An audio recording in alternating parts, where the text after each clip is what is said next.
play the game with no timeouts. You ride my wave, you're getting wiped out. Big mistakes get white out. I spot you like a lighthouse. Watch your moves like a night owl. On a full moon, wolves gon' howl. Can't bounce back, no rebounds. I show up like me how.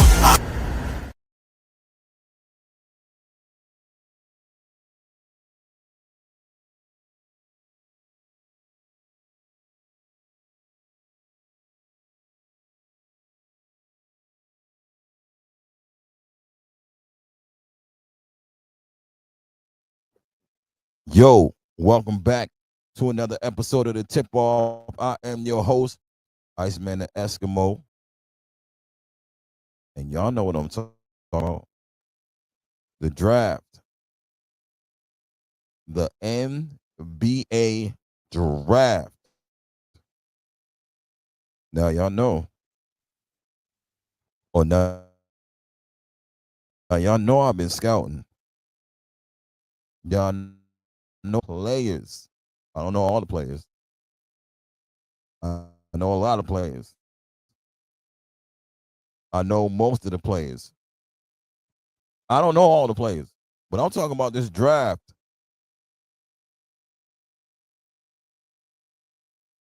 I'm talking about this draft. You know what I'm saying? And I'm ready to talk about how to build his team up. You know what I mean? I'm ready to talk about how to build a team up. Because I think a lot of people got it wrong. I think I even think the Brooklyn Nets got it wrong. You know what I mean? So I'm gonna talk about it right now and see if y'all can follow my lead.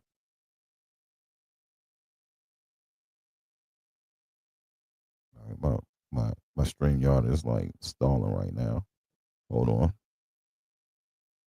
It's stalling. I was trying to get you up here, John, but it's lagging right now for some reason.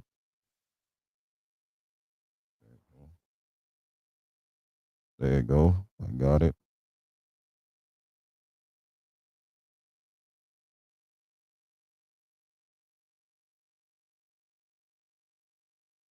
You welcome to pull up if you want right now. You know what I mean? I'm just talking about the difference and what I think and what I know. You know what I mean? Oh no, I have like some audio issues, my internet, something ain't right now. Yo,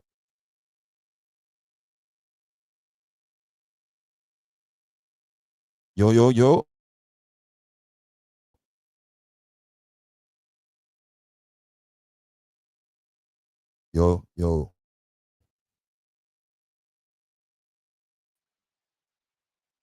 Hey, Y'all Ice. having technical difficulties. Y'all hold up. Every time I do one of these things, you know what? I'm gonna take one of these down.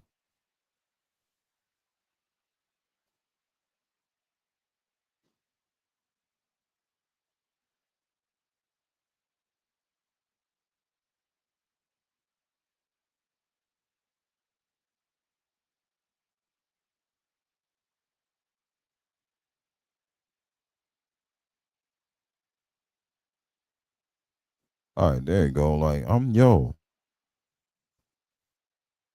my string yard acting a fool right now, John. You there?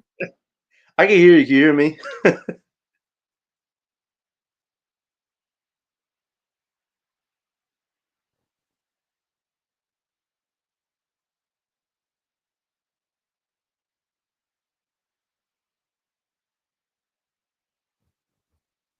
Cancel that. Let's cancel.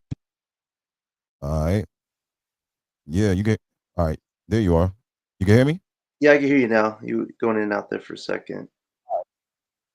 Yeah, man. Every time I try to add a page and show like the Yeah. drafts, it always like it messes up sometimes. I don't know what's going on with that. but I got it on my phone There you anyways. go. What's going on, Going John? good, Ice. Going good. I'm glad you want to talk about the lottery pick because now we're really towards the end of the season. It's time to figure out where it could truly fall. And the interesting thing is, since the draft was fixed in 2019, that sixth odds has been around 6 through 9 for the last 6 years. So unless a big anomaly happens where that pick becomes top four lottery, you're looking at maybe 6 through 8 as very realistic. And you wonder who could that next guy be? Jeremiah Fears, Common Maluak, Derek Queen, some guys to Yeah, consider. Like those are very distinct choices. And you think about it too. Point guard, huge area of need, and center is now a dire need for the Brooklyn Nets, right. just given how bad Claxton's been. So I feel like it really would be between probably Maluak or Jeremiah Fears if that pick is 6 through 7 or something like that. Yeah, I'm glad you said that, John, because that's what I want to talk about, right? Mm-hmm. The fans get a little too excited. We might not get top 3. We Mm-hmm. might not get top 4. Say we don't get 5, right? Say we don't get 5. I'm gonna name the names as you just named 3, but I'm gonna name all the names that is still available when you land top 6, right? I'm gonna go through the top and then I'll go from 6, right? That they got on Mm-hmm. the board. And this is on Tankathon. So we got Flag 1, Dylan 2, Ace 3, VJ 4. Now Casperus, I think he's gonna go a little further down. I don't think he's gonna stay at 5. They got Kaman. So Kaman goes at 5, Trey at 6, right? After Trey, Concanuple, he's not going at 7. Asa Newell, he's not going at 8. So, you know what I'm saying? Those two I think will drop down. And then you go Queen, and then you go Fairs. So when you count, let me count the guys. Coop 1, Dylan 2, Ace 3, VJ 4, Kaman 5, Trey 6, Queen 7, Jeremiah 8. Right? Those are your top 8 guys. So if you land 1 through 8, like you're saying, 9 might be a little bit shaky. But if you Yeah. land 1 through 8, you can still get a guy that can help your franchise. You know what I'm saying? Yeah. Yeah. So go ahead, John. Yeah, I definitely agree. I have about 7 or 8 guys that if we're round 1 through 7, either one of those 7 could be really good building blocks. Now, say Colin Mollywalk does get drafted around top 5, as you think about it, there are definitely some teams who could really use a big in this draft. Hornets, Pelicans, who are going to be in this lottery as well. So maybe Colin Mollywalk jumps up not because he's ranked higher than these other guys, but because some teams have more areas of need than just going for the best player that's available. So for us, if Trey Johnson is around 6 through 8, he's probably the best scorer there is right now. And some people would probably take the best scorer over Fears because they want the scoring identity so badly. But I would caution them because with Cam Thomas' future being in such a mystery right now, if you get Trey Johnson, there's a high chance he's likely the successor to Cam Thomas if they eventually move off of Thomas. And you really can't play those guys at the 1 or 2 because they play different positions. So that's why Jeremiah Fears probably is the best complementary piece potentially with Thomas. It's not just to build around Thomas. I think me and Ice have established that we want the best players that should be on the team. But if you get Trey Johnson, like a landmine that we were talking about in your previous stream, we're kind of replacing a position it's already kind of on the team, whereas we don't have a point guard right now. So I feel like Jeremiah Fears for me has a little more significant value than Trey Johnson, but I wouldn't be upset if we drafted Johnson because of the offense. But still, we really do need to address the areas of need right now if we want to actually have a balanced team in the future. Right. What's good, player one? You're right. Right? What's good, And player one? and You're right.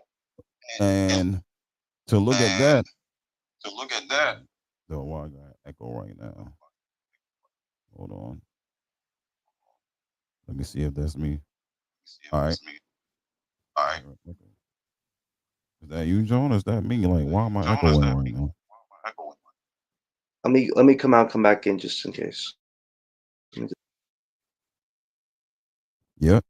Yeah, that was you, John. What's good, player one? Talking about this draft. Fans, don't get your hopes down. We land 1 through 8, we still good. You know what I mean? We still good. And it all depends on who the Nets want to draft. So I'm just here to talk about 1 through 8. I'm gonna talk about more guys, but 1 through 8, don't, you know what I'm saying? Have no fear. Iceman is here. You know what I mean? Have no fear. Iceman is here. We're gonna talk about it. Now, the thing I seen is that the Nets, like I seen something that says Nets has some type of interest depending on a range of fears. And what you was just talking about was correct. Because I don't think every team is gonna just go 1, 2, 3, 4, 5 in a row. I don't think that's how it's gonna go. And who knows how past 3, maybe 4, you don't know what the order is after that. Who's going to reach for who? Who's the next player on the board? So I don't want fans to get caught up on, okay, Jeremiah's at 10. Right. You know what I mean? Like that's not how it works. Like if he's at 10 and for the Nets is on the board at 6, he might be the best player for them. You know what I mean? It's not Trey or Kaman that are just because they're right there, you got to draft them. Who's on the board that's left that is the best player for you available? And you're right. Some teams could use Trey. I know Charlotte could use Trey. I know Charlotte could use VJ. You know what I mean? Washington could Yeah. use Trey. They can use VJ. You know what I mean? So it all depends on what the other team wants. You know what I'm saying? We could use anybody. You know what I'm saying? Close out, pick one. We could use it. Right? You know what I mean? Right. But like I keep saying, fears, I don't know, like the Nets fans, not just me, but I've been on Twitter, I've been on Instagram, I've been on TikTok. In all those places, Fear's name for the Nets fans is like exploding. You know what I'm saying? He is the guy that the Nets fans want. And I'm surprised because all they talk about is scoring and scoring, and Trey is there, but they say Fears. So I'm excited because my guy named he's coming up. And I'm surprised that more Nets fans are just hip to Jeremiah, how big his name got for the Nets fans. Yeah, it's been a great story with him. I even said I need to see more what this kid can do because it kind of came out of nowhere. I call him the lightning bolt, but he's really backed up a lot of the play. Like he's explosive. He's got a little Westbrook in him. He's not afraid to score. He can pass the ball really well to his teammates. Like he has all those abilities to be potentially something special. And even though he's not going to be drafted in the top 5, probably he still could be right now the second best point guard in this draft, or potentially maybe be a top 5 breakout prospect if he really meets that potential on whichever team he gets drafted to. So I think he really has a bit of that it factor. And I think with Brooklyn, his storyline just kind of fits what Brooklyn would try to create if they don't get a top 3 pick. You could still find somebody of really good value like Fears, who you could see what him and Thomas could do. Could that maybe be something that works? Or will Fears really be that potential guy of the future? I think for us, if we get him with the lottery pick, you address your area of point guard, which is such a big need right now. And I think Fears would thrive under Jordy because he's going to want to prove something. He's want to prove, listen, I may not be a top 5 in people's eyes, but I'm definitely going to be a top 5 by the time my career is at its prime. So I like what Fears is bringing. He's a very savvy kid. And if we get him with the lottery pick, I think that's a good start to your draft night. Yeah, it Sure. is because at the McDonald's All American game yesterday, they said that they mentioned Jeremiah's name on there, which is surprising. He's not even playing, but they said that he was supposed to be playing in high school, and going to college this year. You know what I'm saying? Right. So he's a year ahead. You know what I'm saying? So if you do draft him, he has extra time. You know what I'm saying? Like he's already ahead of that draft class. He's supposed to be in the 2026 draft. He's in the 2025 draft. So that means he's a year ahead of everybody else. You know what I mean? His skills are above everybody else's. You know what I'm saying? That was in that draft class. And he does have the ability to learn because he's already ahead. He's quick, like you said. All these things that's named. I still can't believe that the Nets fans want this. It's like out of all the names, his name is just ringing bells everywhere. I posted on TikTok. I'm getting the Nets got to get him. Nets have to draft him. If we land 5-6, Jeremiah's that guy. And I'm like, okay, you know what I'm saying? Now we out here cooking. The fans are with it. You know what I'm saying? But he did come out of nowhere. The first game I sent it to Breezy. The first game that he played, he wasn't even supposed to be playing.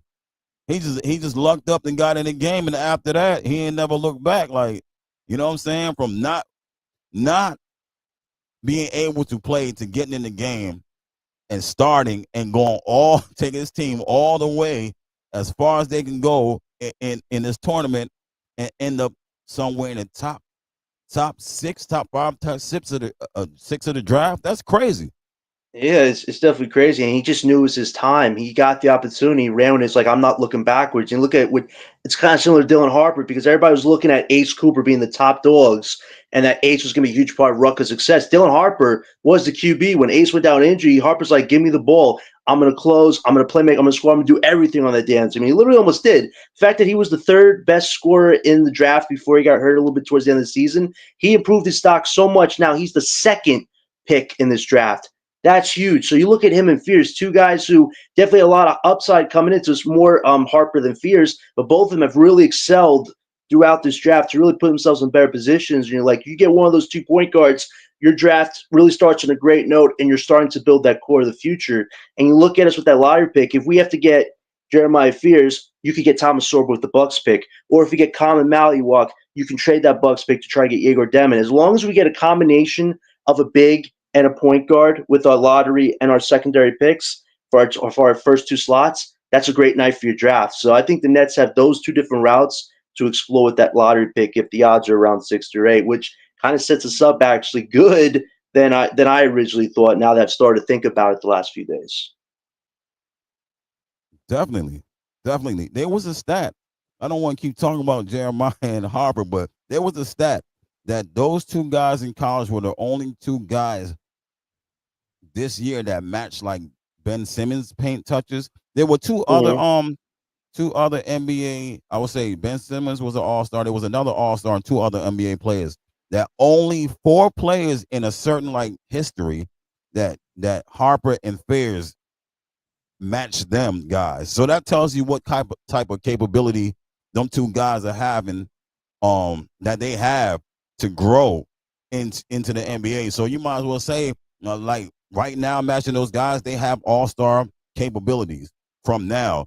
And will they reach it? I don't know, but they have the capability because they're putting up the numbers that matches up all-stars in the NBA as far as point. I think it was point guards, and it might have been Ben and another point guard, and it might have been 2 other guards. You know what I'm saying? Right. That matched up. So I'm like, that's crazy. You know what I'm saying? You can't in the top 8, you can't miss. You know what I'm saying? It's really hard to miss in the top 8. Right. And this really is the draft of point guards and bigs, more so point guards, but a lot of bigs in between. Whereas with forwards, it's really Cooper, Ace, Noah Senge, and Thomas Sorber, though, and Carter Bryant. I would say those 5 guys are probably your main forwards that are going to be in this top of the draft or just overall 1 to 30. So forwards are kind of like third right now. I would say point guards and centers are the abundance, and we have 5 picks to operate with. So if you can turn that lottery pick into a center or point guard or reverse it, point guard center, and then get your center later or your point guard later in the draft, it's a good night. If you could address point guard and center with your first 2 picks, that's exactly kind of how we need to start this draft off and start building the nucleus of this core. So I feel like the Nets, even if we miss out on the lottery, which I will still call this organization out rightfully so for, but still, if they can use that to their advantage to get a point guard and a center, you saved yourselves and you still made use of where you landed. So I hope the organization is really thinking about alternatives if they miss out on the top 3. Because like you said, Fears, Mallywalk, Sorber, all these guys, if you get the right combination, you're still on the right track. It's just you have to do a little bit more work. Yeah, I don't necessarily think and at the beginning, I don't think you necessarily got to get a center or point guard. But the way that I've been doing it on the mock drafts, it's difficult doing it on the mock drafts because it depends on who you pick first. That changes the way the draft order goes. Mhm. And when you let the computer do it, they like say like I leave Queen or anybody on the board. Like I leave Queen, I leave Mallywatch on the board. I choose Fears at 5 or 6. Well, they go ahead and draft like the next big, right? Or the next point guard or the next big. They take them guys off the board quickly. So I start to realize, depending on who goes in the top 8, changes the bottom of the draft. And yeah, Thomas Sorber seems to I think he's still sticking around 20 on most mock drafts or a little bit above 20. But to your point, right? As far as the bigs and the Noah Senge, right? Noah Senge right now on Tankathon is at 17, where our pick is at for the Bucks. I don't know if he's going to stay there. Some people think he's good to stay at 17. But if you can draft, my thing is, if you draft Maluach first, and your point guard might be harder to get later, or you can, I won't say harder to get. I would just say like the style of point guard, you will miss out on your top point guards, right? Jeremiah, Right. yeah, you'll miss out on top point guards. There will be a chance to get Nolan Traore, but if you draft Bears first, then you got a chance in picking a big man later. That's actually, you know what I'm Right. saying, one of the older, solid, more veteran centers. So that makes the difference for me. It all depends on who you pick first. And like the second pick, if you can get a Noah Asenge, a Sorber, or Cher Fleming, Danny Wolf, like some of these players I talked about before, like some of them you actually have to reach for, like depending on what the order is, right? Because like I'm explaining, like say again, say like we get Trey Johnson, right? And every time on a mock draft, they would reach for Danny Wolf. You know what I mean? On a mock draft, they're like, oh, he got Trey, and Noah's gone, and then Sorber. So they go for the bigs first, and that takes you all the way like, so they leave like really no bigs, no centers on the board to the second round. And then once you get to your third pick, that's when you got to reach for a center in the second round. Because I did that a few times, and they drafted Kalkbrenner and Raynard. You know what I mean? Before I even got there, trying to find like a wing or something like that. So I'm like, this is interesting. Drafting isn't really that easy. So you got to go for exactly who you want. And sometimes in this draft, because they are limited on bigs, you know what I mean? Right. Sorber is, I'll tell you right now, Danny Wolf, power forward center, and Sorber and Danny Wolf is basically your centers, and Alex Condon has jumped into the first round on this mock draft. From Florida, he's 6'11", plays like a power forward. They use him at center, slim. He only weighs 230, slim guy. But those are your really and Maluach. Those are your four centers / power forwards. You know what I'm saying? So I would say 3 centers in the first draft, in the first round right now. So being the Nets, if you can't get one, you know what I mean? If you can't get Maluach, then you got a slim chance of getting one later on in the first round. You probably got to reach for Kalkbrenner or Raynard in the second round to get a center. Yeah, we definitely got to get a big in this draft. Listen, if we actually do this right, if we don't go through with Plan A and we do stick to our guns and try to go for another year of building this up, you want to get a big man and try to move Claxton's contract this year. He's just not making it work. He does better with superstar talent right now. We just can't rush the boat to get Claxton's numbers to where they should be. It's better you hope a team takes a chance on Claxton. You draft a big in this draft and maybe bring back Day'Ron if financially it works. And you also have Drew Timme. So we really do need to just reset that position altogether. And you have a chance in this draft to get at least a big man. You have a few options there with all the guys you mentioned, Sorber, Maluach, Kalkbrenner, and Maxime Renard, and even Danny Wolf, who's definitely been a little more impressive lately for sure. So if you get a big in this draft, you have to, just the way the NBA is moving right now, you want to be where these other NBA teams are with building those pieces. If we can't compete against the best bigs, we're never going to be a legit team. So if you could get a big in this draft, I feel like Mark's kind of regained some of the some trust with the base, because everybody calls him out for his phobia of drafting big man. Prove him wrong on draft night. Prove us wrong. Make some breaking news happen with that, like for reals. But like you said, even too, this is the interesting thing I would note. Spurs and OKC, where are they drafting? They could potentially draft around 10 through 14, let's say. And let's say they get a Derek Queen or a Yegor Demon.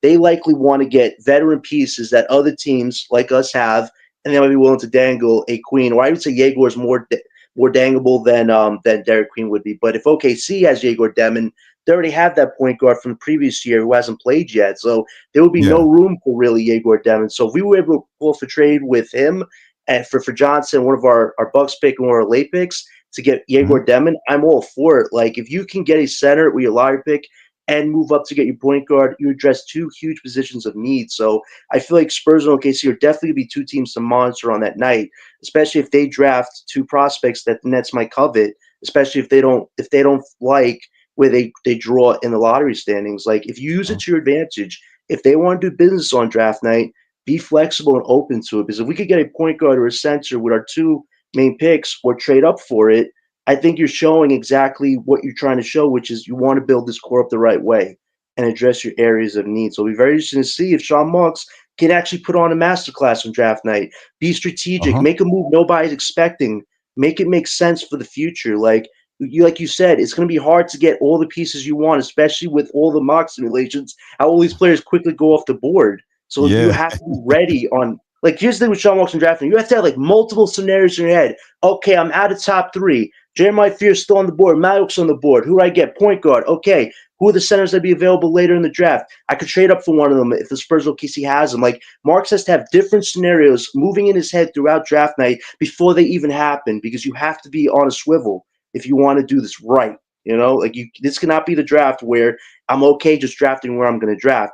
You have to be gritty in this draft and be flexible and pull off a strategic trade that nobody's expecting. So I hope it's a very active night for us, and Marks can actually start showing he can build a roster with balance, not just getting redundant pieces.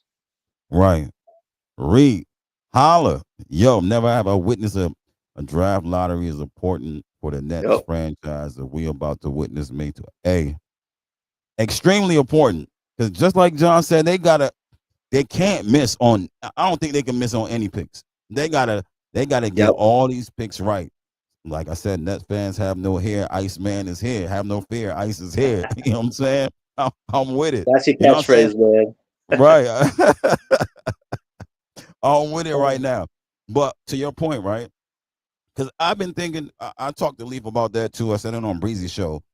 The Nets now at power, I think power forward and center, point guard, power forward, center, right? I think at Mhm. power forward, they got to get someone that is skilled, someone who's skilled, and someone that's above 6'10". They got to get a 6'11", 7-footer that can dribble and create for himself at the four.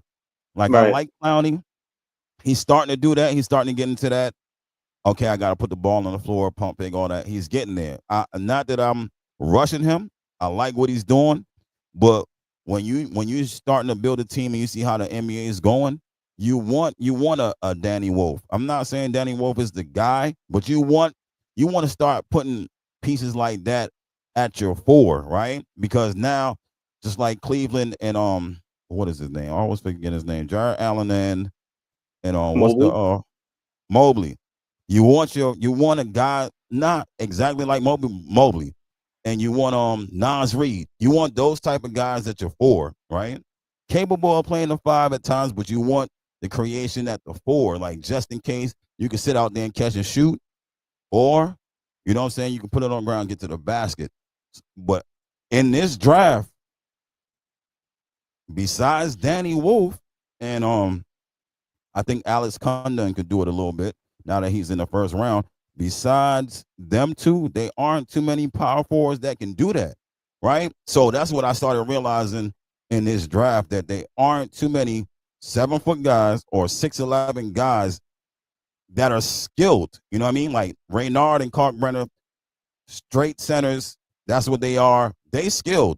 But when it comes to the power forward position at that size, there aren't too many. There's like 2, maybe 3 guys, maybe in this whole draft that are actually skilled that could play the 4 and go to the 5. So my suggestion to the Nets is you got to draft one of them guys too. You know what I mean? You got to draft a guy that's 6'11", skilled, unless he plays bigger than what he is. Like Yaxel Lendenborg plays bigger than what he is, 6'9", power forward, could do everything. He could be used as a hub too, but he's not, you know what I'm saying, tall, but he plays big. He rebounds, at over 12 rebounds. He scores over 15 points as a power forward, shoot the 3. Plays the style that Jordy likes to play. But other than that, what I'm saying is, as to your point, John, we got to get bigger in size. You know what I'm saying? We've been a small team. We're still a small team. We're probably one of the smallest teams. You know what I mean? We're probably still one of the smallest teams right now. And they got to draft big. Like, I wouldn't. The thing, it gets tricky, right? I'm gonna explain. Like, during the mock drafts, if you pick Sorber, right, which is not bad, he's 6'10", but he plays big. Rebounds, block shots, scores, mid range, that's cool. And I always say, look at Miami when they went and got Khalil Ware, 7 foot, shoot the three, put the ball in. You know what I'm saying? You see how the league is going, and the Nets need to move in that direction. Like, so just say either one. You draft Sorber, you draft Wolf.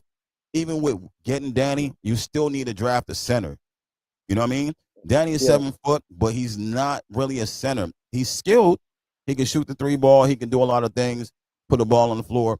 That's what you want at your four. Someone who creates mismatches and problems. Like Danny plays like a guard, but he's a power forward. And Sora plays like a power forward, even though they got him at center. But at 6'10", he can still create problems. You could put him at center, and you could put like your Reynard or your Kalkbrenner on the wing, and they can shoot the three if necessary. You can vice versa. He doesn't shoot a lot of threes, but I've seen his percentage at Sorber's percentage at 33%, which is not bad for college. So he's capable of shooting the three too. You know what I mean? So whatever you need to do with them, how you mix and match. The point is, you need a center, and you need a skill center that can stretch the floor, and then you need a skilled power forward that can handle and stretch the floor. You know what I mean? So you want most of your guys on the floor. Like, just for instance, if we happen to keep Cam Johnson past the summer, right? If you got two guys, your center and your power forward, who could create, that leaves Cam Johnson mostly catching and shooting. He'll only need to put the ball on the ground when necessary and try to get to the rim. You know what I mean? So you got, that's what I'm saying. Like, now you can go straight, Cam, I want you to just keep curling. We're going to set the screens, and you curl and you curl and you curl, you know what I'm saying, catch and shoot, and let these other guys create mismatches, right? That'll get you open. We drive and kick, or you play inside out, you know what I'm saying, stuff like that. You got to have it. The Leaf always, shout out to Leaf, he always talk about advantages.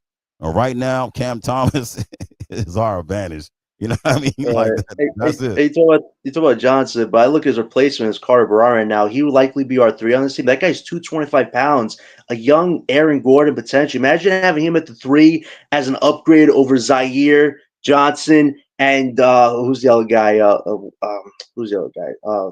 Johnson, Zaire, and Wofford, I guess. Like, having him would be a huge advantage to us. We could actually start playing some bully ball potentially if you get Carter Bryant at your 3. You got Sorber at your 4, and Clowney. You can experiment with him maybe at the 5 because he can shoot the 3 ball, and you could switch Sorber at the 4 or switch him at the 5 with Clowney, vice versa. I would like to see us run a 2 big man lineup next year. Experiment with that, because if we can actually have 2 bigs on the court, especially the fact that Clowney can run and Sorber can run too, that's a good advantage. Especially the fact that Clowney can create offense from the 3 and Sorber can create offense with a little mid-range shot. I would like to see that combination. And you have Carter Bryant, a guy who could be a physical force as he gets stronger and develops his offensive game. I would like Carter Bryant to be Cam Johnson's replacement if we got him with our late Rockets pick. Like, I really want to see that. I want us to get young in that direction. I feel like with Johnson, we could trade him on draft night. I'd be happy about that, because we want to get a 3 that could handle that position and give you some interior presence. I think Carter Bryant is a guy that a lot of people are really starting to look at. If we could get him, pair him with Thomas Sorber, we're going to start having a big boys lineup. And I'm glad you agree that we do need to get bigger as a team. And I feel like with this draft, what's so special about it, a lot of these prospects are 6'5" and up. There's maybe a few small guys in this draft who are very skilled still, mind you, but this draft, there are a lot of big boys in it. So you want to get bigger as a team, because you want to compete against the best teams eventually, and we want to get away from small ball. So if you can get a 4 that can stretch the floor, that can dominate on that side of the glass, and have switchability, play the 4 and the 5 like a Sorber or maybe a Wolf, like, you want to be able to have switchability on your team, not just have a guy that could play the 4 or the 5 and they can't do that. So if you get Thomas Sorber, I think that would be a steal of a pick draft for us, because his upside looks really good, and he has a mid-range game a little bit from what I've seen. So that could be a steal for us. And you have Clowney as well. If Clowney could get stronger, it sucks that he got injured and he's out for the rest of the season. But take what you learned from the season, build more muscle, work on the defense, and get ready next season to evolve your game. If he could hit a Evan Mobley ceiling and you have Thomas Sorber on his team, ooh, the 4 and the 5 position is going to be a nightmare for other teams that have to face us as we get bigger as a team. So if you could get a Carter Bryant and a Thomas Schwarber with your late picks right there, whew, we're cooking with magic right now. So I think there's so many ways to navigate this draft. It's just Marks has to find those players that are going to make you bigger as a team, but make you more balanced at the same time. It's just Marks has to show us he can do it. So this is definitely the guy on the comment section just said, this is the most important draft in Brooklyn Nets history, and they got to treat it as such, regardless if we're in the top 5 or we're out of it. You got to be ready to pivot and go to work on draft night. Definitely, because I agree. But Carter Bryant now on Tankathon, but he's on rank number 37, pick number 37 on Tankathon. Oh. I don't know why he dropped back this so far, but on other mock drafts, he's still in the first round, right? So I don't know who has the closest mock draft. I don't have a clue who has the closest mock draft, but it's some players are so far, and some players are still in the same spots. You know what I mean? So I'm wondering what's going on with the with the draft. But Carter Bryant, he is a different talent. He is a skilled guy, right? As you asked me about him, I had to go back because I was like, when I watched him, I was like, but then when I actually focused on him, I was like, oh, you know what I'm saying? I'm like, oh, nah, he's a guy that you want on your team for real. Defense, offense, athletic. He doesn't force anything. He doesn't take too many bad shots. When he shoots a 3, he knocks it down. I seen in that tournament he knocked down a big 3 towards like the end of the second quarter. They play halves. The second half, it was a big time 3 with the shot clock running down and the time running out. They had lost that game though, but it was a big shot from him. So I'm like, the moment's not too big for him. He's a big wing and he's strong. He weighs like he's almost 225. 220. Yeah, 225. Like as a freshman, and he's like, he's in good shape already, for real. Yeah. Like literally, that's the versatility you want, and he has the raw skill sets. It's just the offensive game, so everybody should be looking over that and look at this guy's got raw skill sets, and he's a freshman, and he's 225 pounds. He's already got the physicality already. It's just the offensive schemes that he has to figure out for himself. So you're already halfway there before he's even got a chance to step on the court. If you get him at your 3, and you get a Sorber, our 3 to 5 should all be bigger, stronger, and versatile. If you could fix all 3 of those positions this draft, and you see how these guys grow in their roles, you're starting to build your starting core right there. And that's what we need right now is the starting core. So I'm shocked that Bryant's around 37, but our pick right now is ranked around 35 or 36. So if that's where Bryant's going to be, we should definitely take him if he's not taken by then. Well, yeah. First, Reed ain't I know they want Giannis, right? But I don't think they're gonna do that. For whatever reason, I know they look before this season even started. I knew they were still star hunting at some point in time, right? And Giannis is Giannis. The dude drops 30, 15 rebounds, whatever. You know what I mean? He's Giannis. But I still don't believe we have a team. I don't think we have a good enough team to even put him in. You know what I'm saying? Like him coming here, we win a couple more games because of him, but you know what I mean? We still like just with him and Cam, a playoff team, I don't see it. You need more than that, right? Yeah. You gotta get way more. Yeah, Plan A just baffles my mind because here's the crazy. As much people don't want to believe it, it feels like what was reported recently is the big breadcrumb everybody was waiting for. Because at the end of the day, the way this organization's run this year, it seems like the draft feels like Plan B, and that's what Brian Lewis said that this summer, if Giannis is available, they're going to check on him first. And if they don't get him, they're going to focus on tanking. But this should have always been Plan A. We gave the Rockets away valuable assets to get our own picks back, and you're saying that, we have to give one of them for Giannis. So it just doesn't make any sense to me. This front office needs to commit to a direction. What they're trying to do is have as many avenues as possible, but their biggest avenue is getting Giannis. But like you said, Ice, you'd probably have to give up Cam Thomas, one of Claxton or Johnson, probably Claxton because Giannis hates his guts. And then you have to give up probably Jalen Wilson, Tariq Whitehead to keep Clowney, and 4 to 5 first-round draft picks. So that is a lot to give up for him.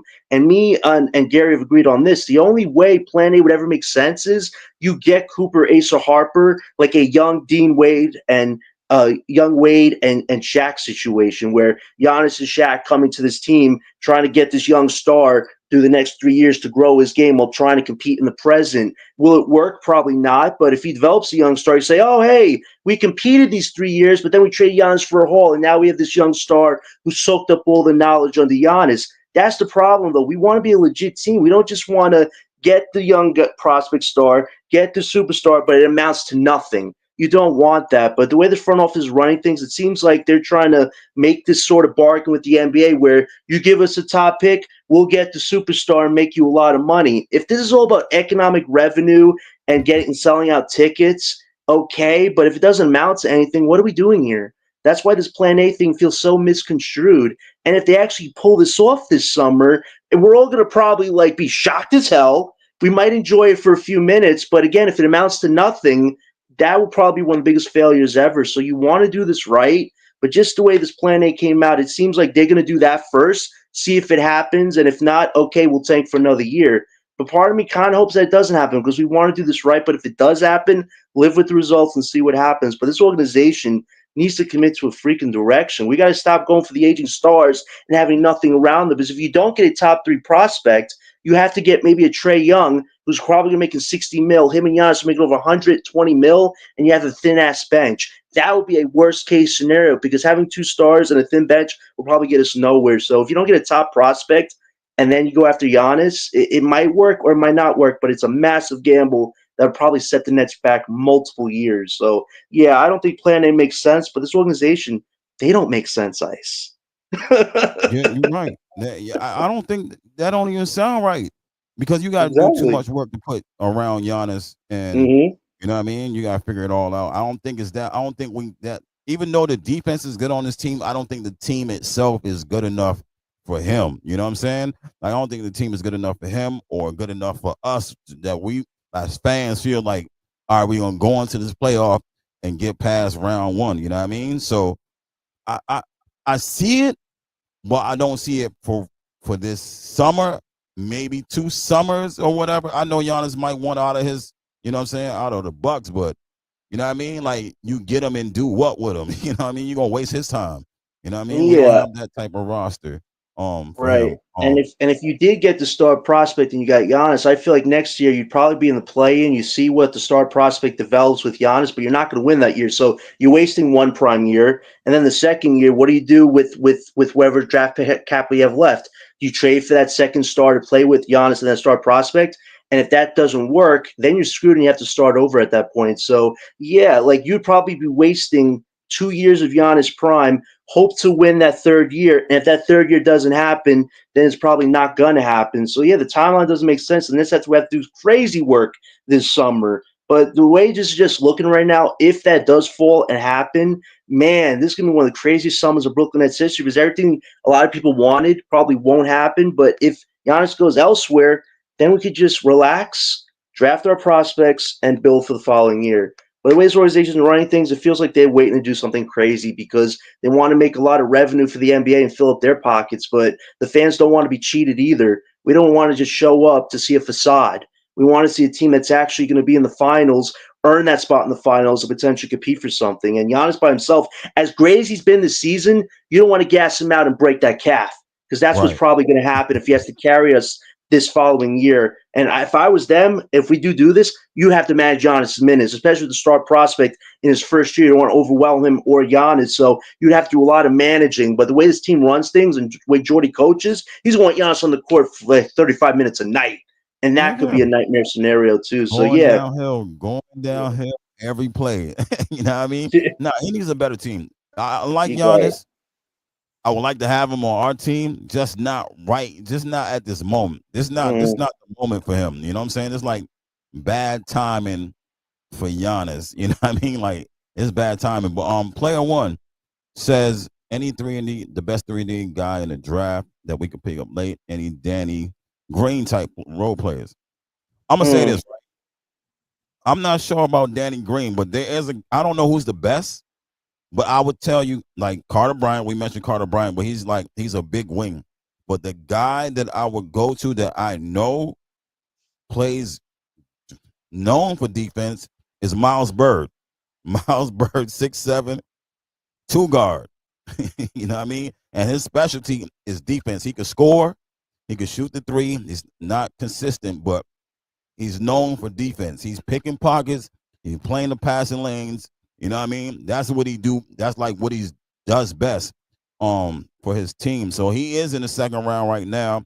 He's been in some first rounds, but he played for San Diego State. He's 6'7" and 190. He's a slim guy, but pressure the ball, he's tough on defense. You know what I mean? So I would say him, and I will have to go look at some other, defensive guys to tell you exactly who's like the best.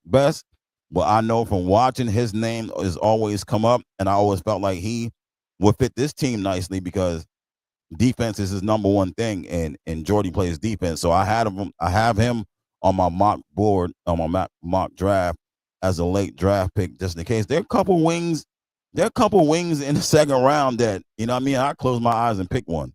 You know what I mean? like a JT Toppin. yeah. Hey, doing mock drafts, I'll be so like, I want them all. Like, give me all, Coach Ice, I want them all. Yeah, give me all. Right? Give me Toppins, who has been balling out. Right? Give me Miles Bird. Give me Carter Bryant. Give me Alex Caravan. Give me Clark Brenner. Give me Isaiah Evans. Give me Ian Jackson. Dink Paint. You know what I'm saying? Drake Powell. Give me all of them. Like, give me, you know what I'm saying? Give me some guys that I can work with. Rasheer Fleming. If I can get Rasheer, Yaxel Lindenborg, or JT Toppin, I'll be happy in this draft. You know what I mean? If I get Danny Wolf, I'll be like any one of them guys. The Nets got options. You know what I'm saying? They just gotta pick I'm not gonna say pick the guy that the fans want, but they gotta pick the guy that fits the team and the fans is like, yes. You know what I'm saying? That's the guy that we wanted. You know what I'm saying? He fits this team right now. Let's go do something. You know what I'm saying? But yeah, player one, Miles Bird. Go check him out.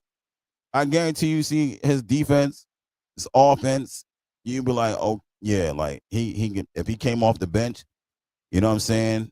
It'd be like worse than Keon's defense, you know what I mean, as far as pressuring the ball. Like he's reaching every move you turn your shoulder, he's reaching. And you know what I mean? He's tall, he's longer, so he creates problems, you know what I mean? He's just not a big guy. You know what I mean? Right. There's some very interesting options for sure. And I don't know if you heard about this. Zaire Williams made some comments tonight, and he basically says that he sees a big window for Clowney. He sees Clowney as being on a Giannis level. I know one of the people in the comment section joked about it. Listen, I think Evan Mobley is a fair comp because of the build that Clowney has. And if he has more muscle and works on the defensive game, he could potentially be on Mobley. But Giannis level, unless this guy eats spinach this whole summer and is lifting weights 23 hours out of a 24-hour schedule, I don't think he's put himself through that hell. So I know what Zaire was doing, man. Clowney has a lot of a window, but Giannis, man, nobody could be a Giannis, man. Giannis is a special type of player. Like, the dedication to reach that would be insane. But what are your thoughts on that, though? Like, is Zaire just blowing smoke, or is he trying to just be a good teammate? He's not also blowing smoke. He was rolling something up when he said that.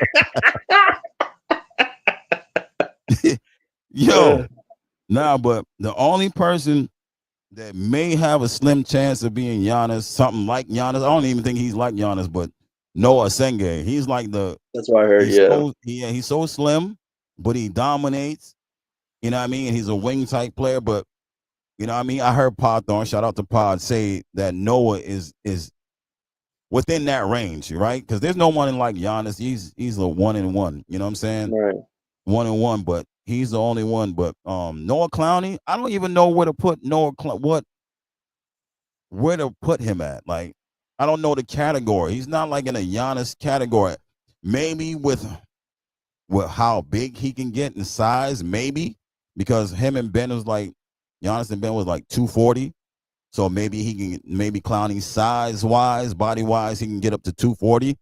But as far as playing, he's got a long way to go. You know what I mean? He's got a long way to go to get to Giannis. I mean, Giannis brings the ball down court and he's taking 2-3 steps. He's trying to get to the rim. Like Clowney, we got Clowney spotting up, and now he's pump faking, trying to get to the rim. You know what I mean? Like he's not doing nothing close to Giannis. Giannis trying to dunk on everybody every night. We don't have nobody like that. That's the type of player we need. You know what I'm saying? Shout out to Leaf again because he wanted Kai Jones, but I understand why. The athleticism that we are lacking, Kai Jones will look amazing on fast breaks and lobs on our team. You know what I mean? But Giannis, man, Zaire, chill out. You know what I'm saying? We like Clowney too, but I mean, not like that though. Not like that. I can't sell too high unless you're paying me to sell that type of news. But yeah, listen, I think Clowney has a lot to take from this season. The 3-point shot was great. He was getting to the free throw line a good amount of times, which was great, and he was perfect some of those nights. I think for this summer, build up more muscle, work on your dribble game, get to the rim a lot more, dunk a lot more. But defensively, I want to see Clowney take some leaps next year. I want to see him in some defensive player of the year categories next year, but I think he has it in him. It's just the injuries this year kind of got in the way. But if Clowney comes into this summer even stronger than he was this year, then you start seeing a potential projection where this guy could really take off for this team. So I think next year for Clowney, it's his third year of his rookie contract.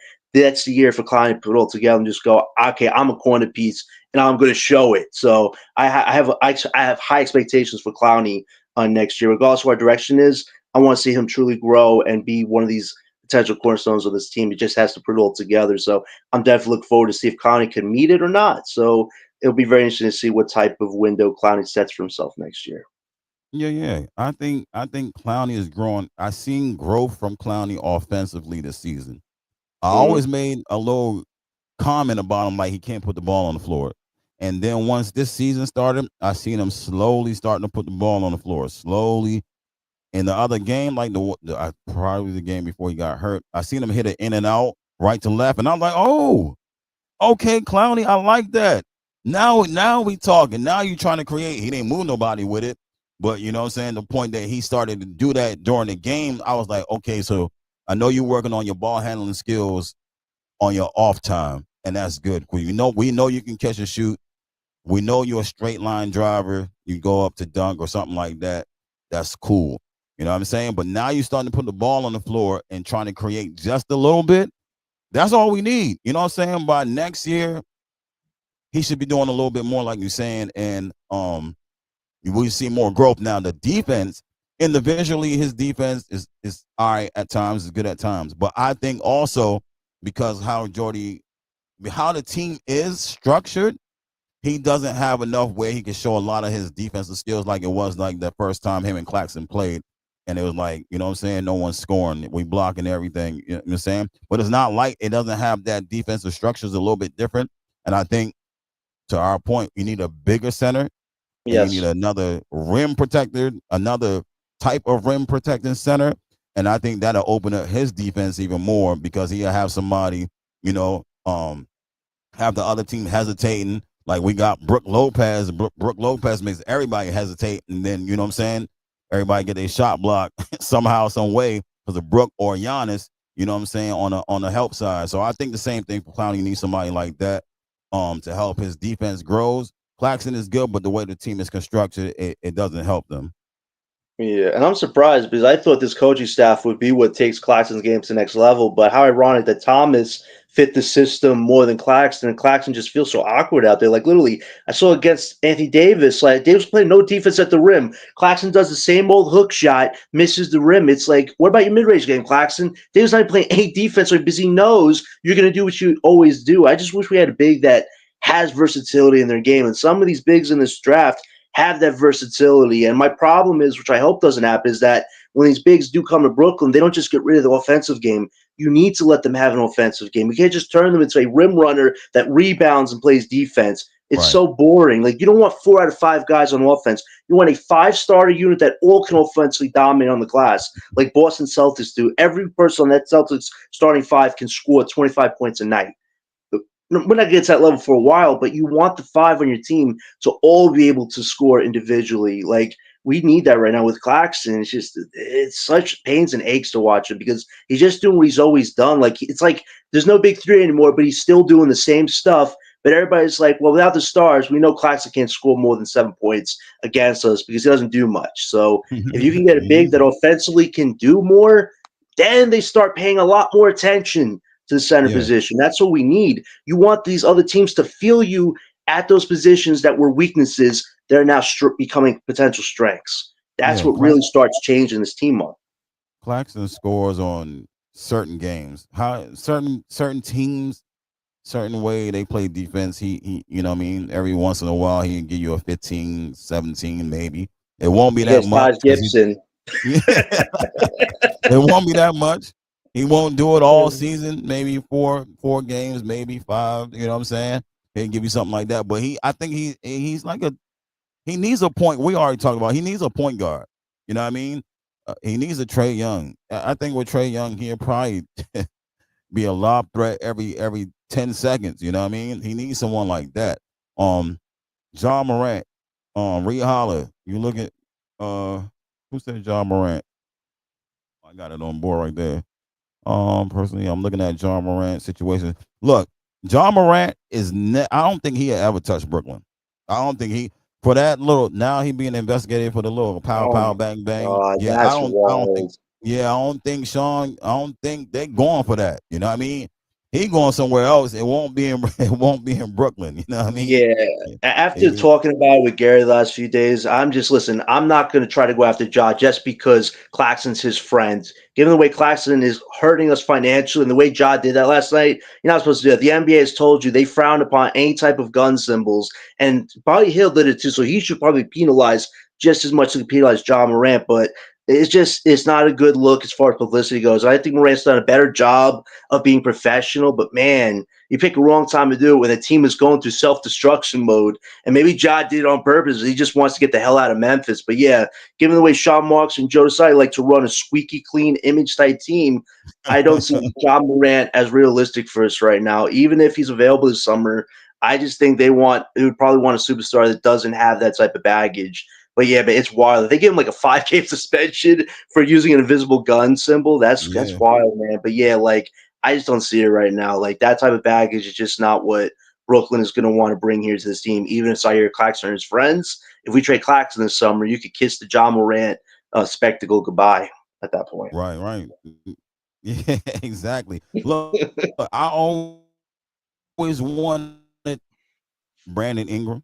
I know a lot of fans didn't like Brandon Ingram, but I always wanted Brandon Ingram on his team because I seen what he could do, and I was like, if we can just draft the ace and put him next to Bi, you know how much trouble with him, Cam, and Bi, and you know what I'm saying. But right at this point, is not that point of time where you need anyone like that. You don't need anyone. No, you don't need no all-star right now. You don't need no.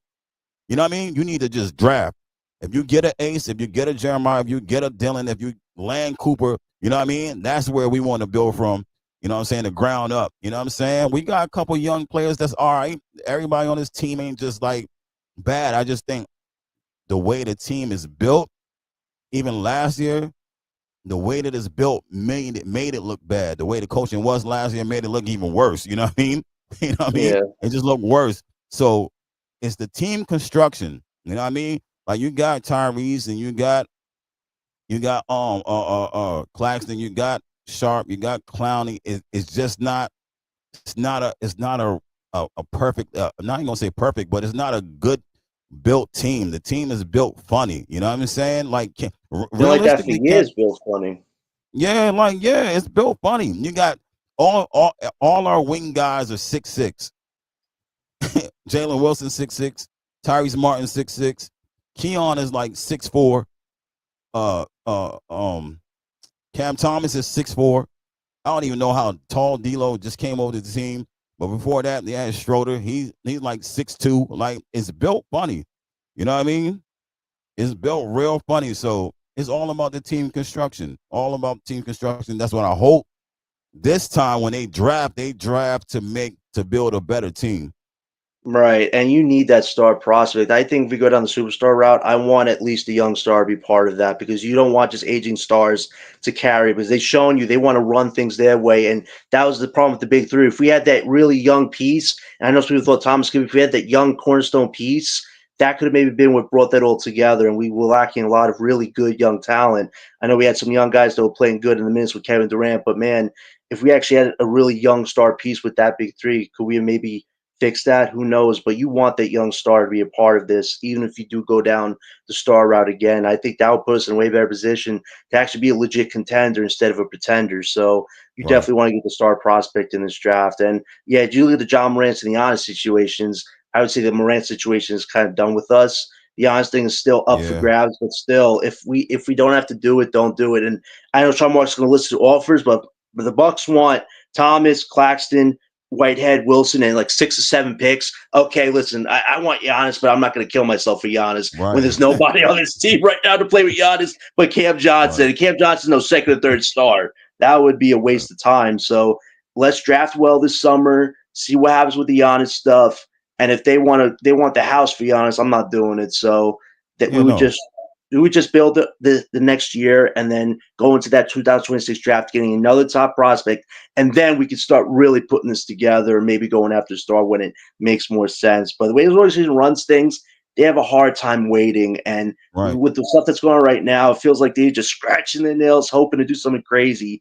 But you shouldn't just do something crazy to sell tickets. You want the fan base to believe that these players are going to be here for the next 3 to 4 years. That's what's stopping us. Continuity, sustainability. Once those two factors are figured out and cemented on this team, everybody's going to be saying, watch out for Brooklyn. I don't want to face Brooklyn on this night because they're a team that actually is here to stay, not just be here for 3 years and then they're out. Exactly. That's how it should be. Player one, right? I'm gonna explain this. That for Claxton, right? His defense looks worse because of the way the team is, right? I'm gonna explain 2 things. When we had KD is slim body. He's not a big guy, right? But you had somebody capable of coming over and help you out on the wing. So with the help, you know what I'm saying, they would box you in and block shots, him and KD. Now when Clowney played and we first played and the defense was the team was a little bit better, his defense looked a little bit better, right? So that's why Jordy said he thought Claxton could be like a defensive player of the year candidate. But the way that the team is constructed, and Clowney was injured a lot this season, you don't get that. You know what I'm saying? So just think about Right. this: if you draft, if they happen to keep Claxton, and you drafted another center, right, a scoring center, a bigger body center, right, you can on defense, you can put Claxton at the 4 and leave the big body center at the 5 on defense because Claxton can guard the perimeters. He's quick enough. He's not big enough. He's quick enough. But he'll have somebody to back him up. You know what I'm saying? If he gets beat and he can help the center out. So defensively, those two can work together. But if you leave Claxton by himself and you put Tyrese Martin at your 4 or Cam Johnson, then he's gonna look awful because he don't have no help. You know what I'm saying? Yeah. He don't have nobody 6'11" to help. You know what I mean? He don't have nobody to help him out, and he's small.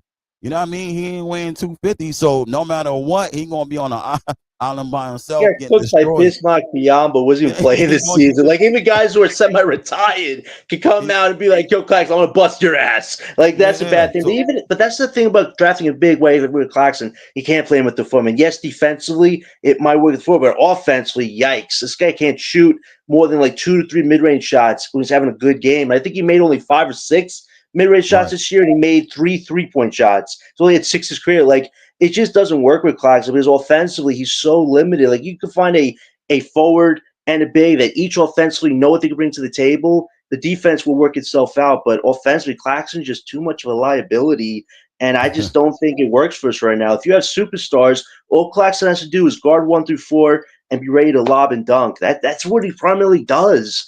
And the Well, thing that's is, what I'm he's 20. saying.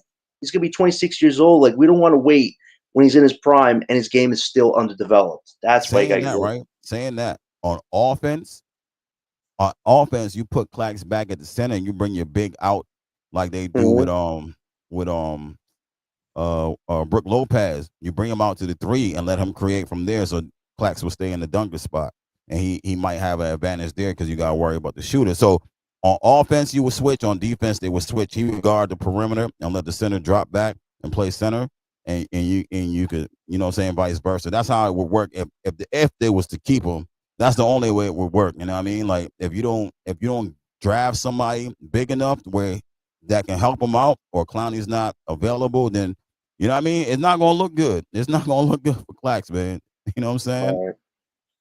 That's why we got to reshuffle the deck with him. If the Lakers somehow do take him off our team, we actually save cap space. Like you don't want right now to have over like $38 million committed to your center position when the guy offensively is making $25 million and offensively gives you 2, 3 mid-range shots and 1, 3 out of 3 months of a season. Like it just doesn't work for us financially. So you can move over Claxton's contract, drafting new big, maybe keep Dayron and promote Drew Timmy. You save cap space flexibility money for the following year to make bigger moves. Like for the Nets this year, cap space flexibility needs to be in our arsenal. We need to be set up to eventually make bigger moves down the line. And Claxton's contract right now isn't setting us up for much other than going after a star. So if you get Claxton and Johnson off this team, the honest thing is all smoke and mirrors at that point. So maybe if the organization wakes up and does that, don't have to worry about the honest stuff for maybe another year unless he gets traded somewhere else. So the Nets could kind of like debunk that if they do trade Claxton. But if they keep him to get a star, then it's like a potential waste of time. Whereas if you could get rid of his contract for expiring salary,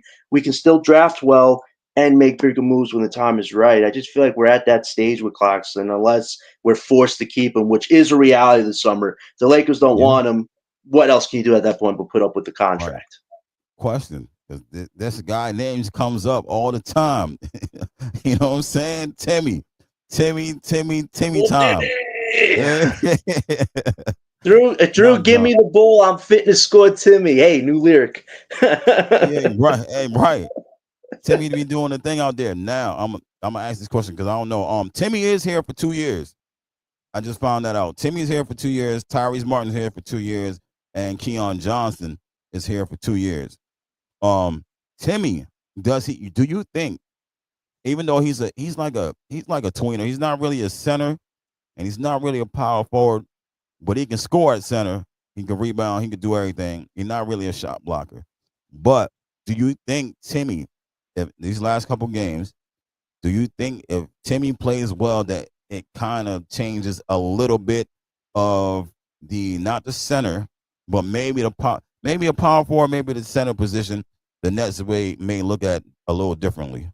It's very interesting. I think for Timmy, take advantage of these last few games. You're riding a good high right now. You're contributing. The energy's great. This is what I want to see from the young guys this year. Fight for your roles, bring the energy, but compete for something. This guy definitely wants to be in the NBA. He doesn't just want to be a supporting piece or a third string at worst. He wants to be an actual piece that can be utilized on this team. So I like what I'm seeing from Timmy. He had a potential game winner the other night. Like, just keep doing what you're doing. Let the offense shine. Let the work shine, and everything else will work itself out. He's under a 2-year, two-way, which is great advantage for us. I think for him, if he keeps doing what he's doing, Dayron's situation summer becomes even more complicated because if you do draft a new big, Timmy's with us. I just don't see how you keep Dayron because his minutes are going to go down from 15 to 16 to maybe 10 minutes. And what's the point at that point? That's why you might have to sign and trade Dayron on draft night if you can't keep him and Timmy keeps playing well. Now, what could Timmy be? It's crazy, but I look at what Naz Reid is, and Timmy will probably not be like Naz Reid ever, but he could potentially be that switch guy that you're talking about.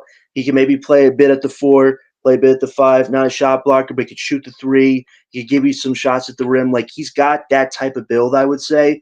But I would say with Timmy, if he gets a role next year and he does get promoted, I think that's why Dayron might get traded. So I want to keep seeing what Timmy can do, but he's definitely trying to earn a role right now. So I would say keep working hard, Timmy, and let the work speak for itself. But there's still a lot of evaluation going on. But I think right now he's definitely put himself in contention to compete for a spot in this upcoming training camp. So if that's what he can get from these last 8 games, good for you, Timmy. You're coming here ready to prove a point, and you don't want to go back to the G League ever. So I would say keep making do at the opportunities you got, Mr. Drew Timmy. Yeah. Well, Plax at the 4 on defense, not offense. Plax on at the 4 on defense, and switch it. If you draft a scoring center like Raynard or Kalkbrenner, then you can put him on defense at the 4, and offense, right? Offense, you could you put the center on the wing for a little bit. You know what I mean? Because Kalkbrenner and Raynard can shoot the 3. You know what I mean? So it would spread the floor a little bit, and Clax could stay in the dunker spot, is what I'm saying. And then you switch back and forth on offense. But yeah, at the 4, That's what we talked about. You need a little a more skilled guy. You know what I'm saying? Someone a little more skilled than Clowney. That's what you would want at the 4. You know what I mean? So that's why I said Danny Wolf, Jackson Lindenberg. You know what I mean? Players like that's in the draft. Breezy, where you at? Breezy! Yo, what up? What up? Yeah, what's good? What's Doing good? good, man. Chilling, man. I'm just, just the learning part for me. I keep hearing about Jeremiah Fears, though. I see the name of the title of the show is Who Should We Draft? It's, bro, this shit is, again, like you one of the first people who told me about Fears, and it's just, he getting a lot of buzz. He got a lot of motion with the Nets fans, bro. Yeah. A lot of motion. Yeah. So I don't know what y'all exactly talking about. I heard y'all talking about who like census and all of that. I was just kind of listening. I just got here, so I'm just trying to catch up. Yeah, now we talking about players, talking about the team, talking about the draft, how the team should be built. You know what I mean? What we need going forward at the power forward, what we need at the center. And if we miss out, like we was talking about last time, if we miss out on the top 4 or 5, you know what I mean? Jeremiah on the board. You know what I mean? And me and John talking about, he is getting a lot of buzz on Twitter, on Instagram, on TikTok. His name for Nets fans is crazy. Like Nets fans is like, love Jeremiah. He's not even here. Brooklyn go crazy. Fears bring him. You know what I mean? Like, yo, the fans want Jeremiah. Breeze. And I talked about him first, but now like the Nets fan base is on board with Jeremiah. Yeah, I think it's realistic that we get him too. You know what I'm saying? Because of the fact that he might be projected at 5. I think we get a top 5 pick. It's hard for me to say what pick it's going to be, and I won't debate with John because I know John ready for that shit. You know what I'm saying? But I do think it is a top 5 pick. I do think, and I think he is the 5th player after BJ Edgecombe. And I don't think it was like that in the beginning of the college season. I think he got to 10. I think he got to 5. To my knowledge, he was always a lottery pick, but he wasn't a top 5 pick. So we'll see. We'll see. Yeah. Yeah, Jeremiah is making his way to the Nets fans' hearts. You know what I mean? Yeah, he's definitely got Sean, moxie. Like he's playing with an edge. I think, like you said, like he wasn't supposed to play that first college game, but he's like, you know what? I got the opportunity. It's time for the lightning bolt to get to work, and I ain't looking back anytime soon. So I think the Brooklyn base likes that in a player because there's so much unknown with Jeremiah Fears, and maybe since we're living on the edge with the way the front office runs things, why not the base live on the edge and get somebody that actually is very skilled, but his ceiling could be anything. That's the fun thing about Jeremiah Fears. There's no set in stone where he's going to wind up when this draft is all said and done, where who's going to be here the next 10, 15 years from this draft. Fears, if he's here the next 10 years, it's like, damn, Brooklyn Nets really wanted him because they knew that his window could be even better than what anybody thought it could be. So if we get with that lottery pick, I'm excited about it. If we get Kamal Maliwak with our lottery pick, I'm all right with it. But if we could get a point guard later on in that draft, I feel even better about it. So that pick, unfortunately, even if it's 6 through 8 for us, we can still use it to our advantage. Just front office have to get very damn creative. That's where it all falls. But if you get Fears via lottery pick, you're starting draft night on a very good note. But it's what's it all going to be when it's said and done. That's the exciting part. Yeah, that is. Well, like I said earlier, Breeze, I'm surprised that Jeremiah's name for the Nets fans is that crazy. Like everywhere. He just declared for the draft too. Finally, today was his declare. You know what I'm saying? He said he's in the draft, and it's been going viral, like everywhere. You know what I mean? And I'm like, yo, Jeremiah is like, like Sean Marks. You got no choice. Like you have no choice now, but to get Jeremiah if we land past 4. You know what I'm saying? Your job is now for the Nets fans to go crazy, pop champagne. You know what I mean? You got to draft Jeremiah. You can't pick nobody else. You got to draft Jeremiah. That would be crazy. We get the 6th pick. Everybody's like, Fears. And then Amzo says, with the 6th pick, the Brooklyn Nets select Con Knipple. Everybody's like, oh, no.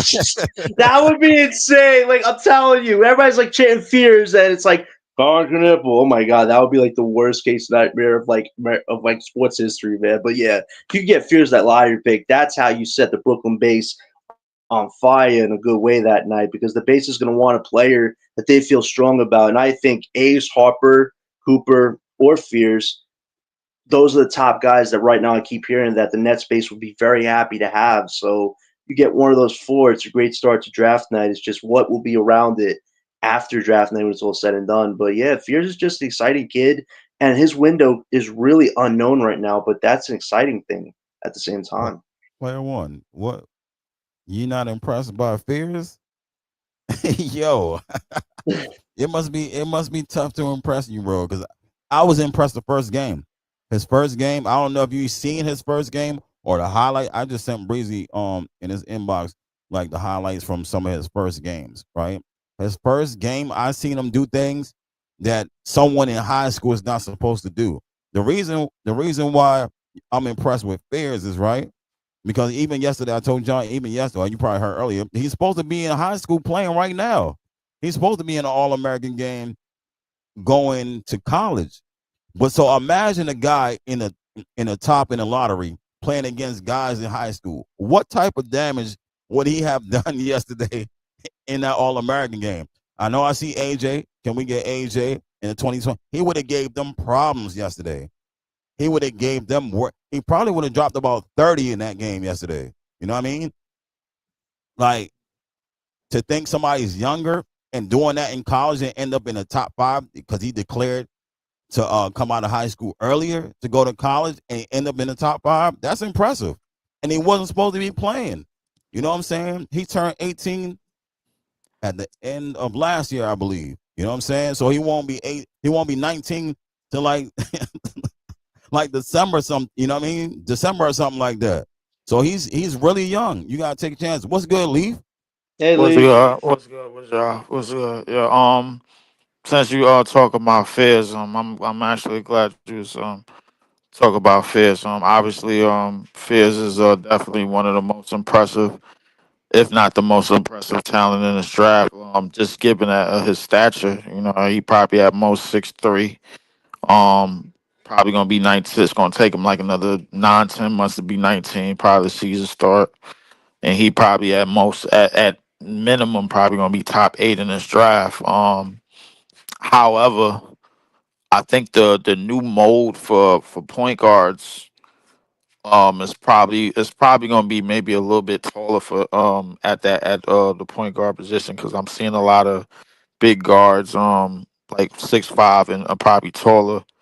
Probably gonna get Mm-hmm. the reins to their team and everything. Yeah, yeah. I'm saying I won't be surprised. A guy that that's not on that's not being talked about. Obviously, I won't be surprised if Stephon Castle get the ball in his hands on his own team real soon. If the Spurs take him seriously, because Oh. the reason Oh. being is because I feel like he better with the ball in his hand. And I don't think Uh-huh. a lot of teams are really focusing on that right now. And he a big guard himself. He an athletic guard. He probably like 6'4", 6'5", around that range and everything. And he got the athletic ability. He get downhill. He doesn't really shoot that much, but I think the same thing that they see in him is the same thing they saw in Dejounte Murray.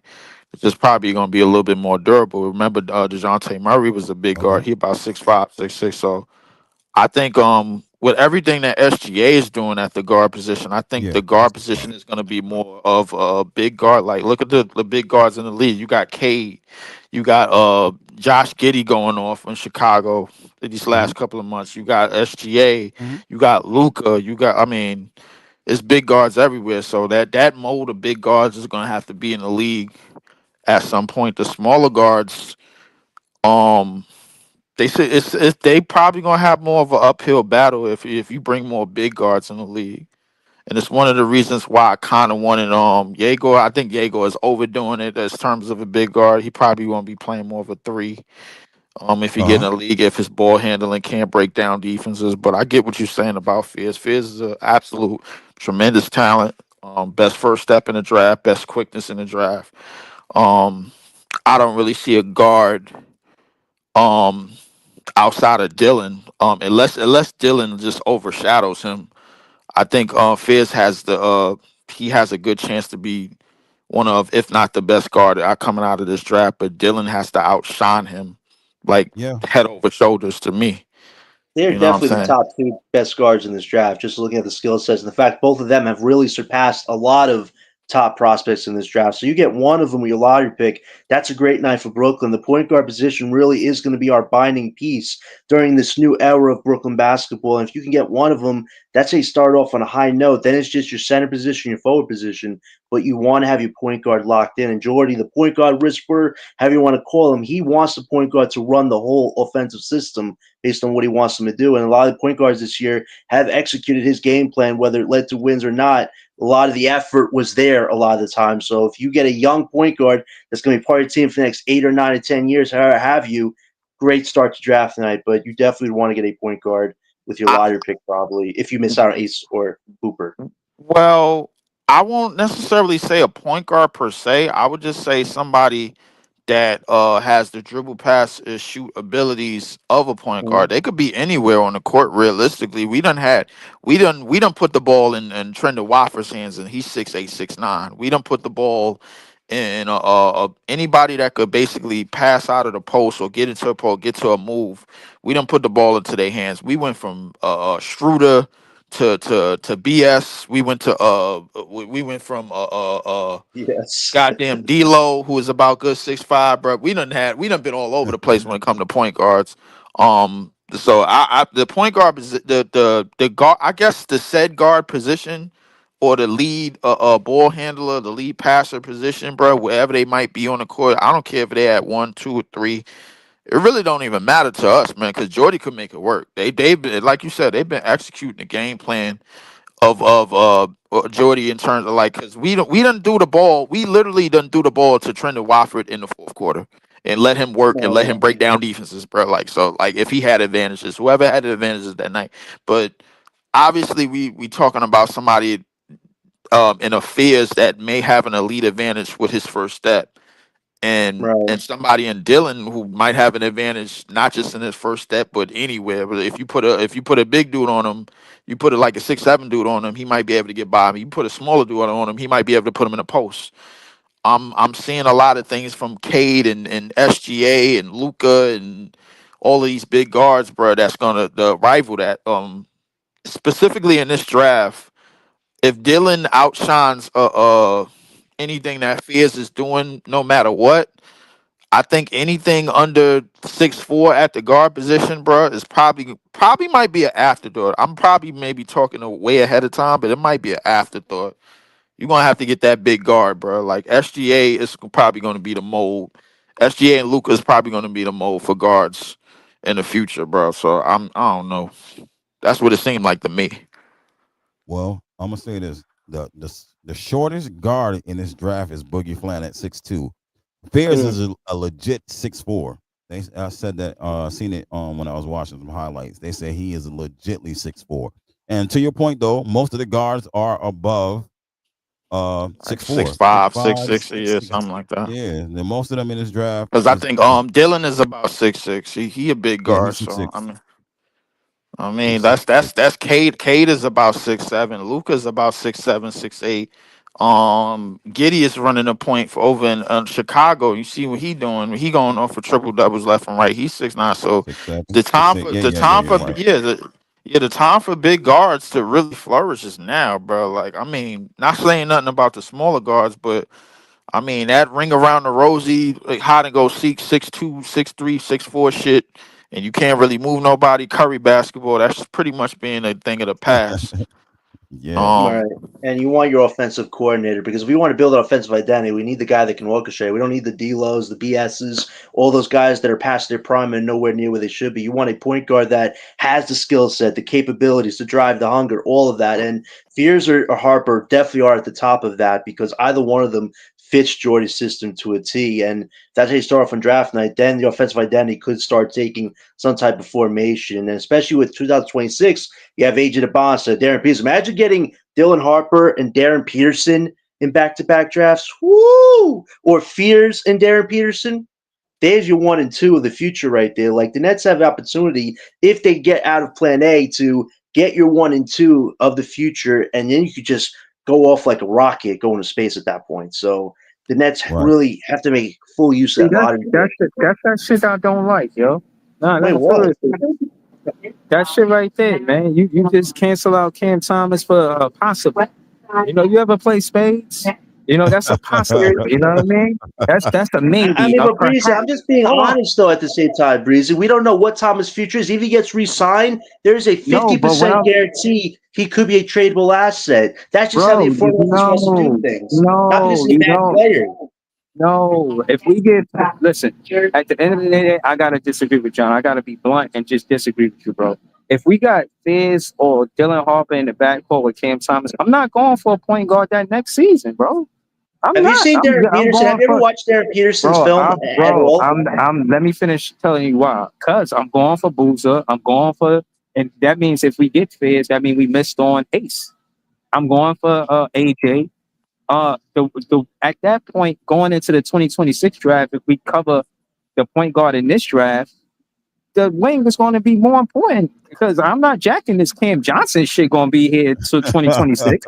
I'm not Like, jacking I'm The that Wings definitely neither. like likes jacking him, that. so who knows what's going to happen I'm there. not jacking that neither. I'll be honest with you, bro, because listen, if everything, yo, I ain't gonna lie, Jay blew mine the other night, bro, when he said why Drew Timmy is getting played, bro. If we trying to bring in a Caucasian fan base, Stop it, knowing Lee, that we bring please. a Cooper, bro, like that's I crazy. I can't. like Come on, that bro. logic. Like That was some good Come logic. on. Jay basically put the balloons in midair, bro, and ain't nobody popped them yet, bro. Pause. So like, if you telling me that Drew Timmy is about to play the last 6 games, 30-something minutes for us to bring in a Caucasian fan base because we know that the NBA is dropping Cooper in our lap, and then all we just got to do is just finish off a front court, bro. Like, yo, I ain't gonna lie, bro. Like, Keon Johnson, bro, he improved. He improved immensely this year, and if we gonna tank next year, bro, like I Thank don't you. see no reason why we get rid of him.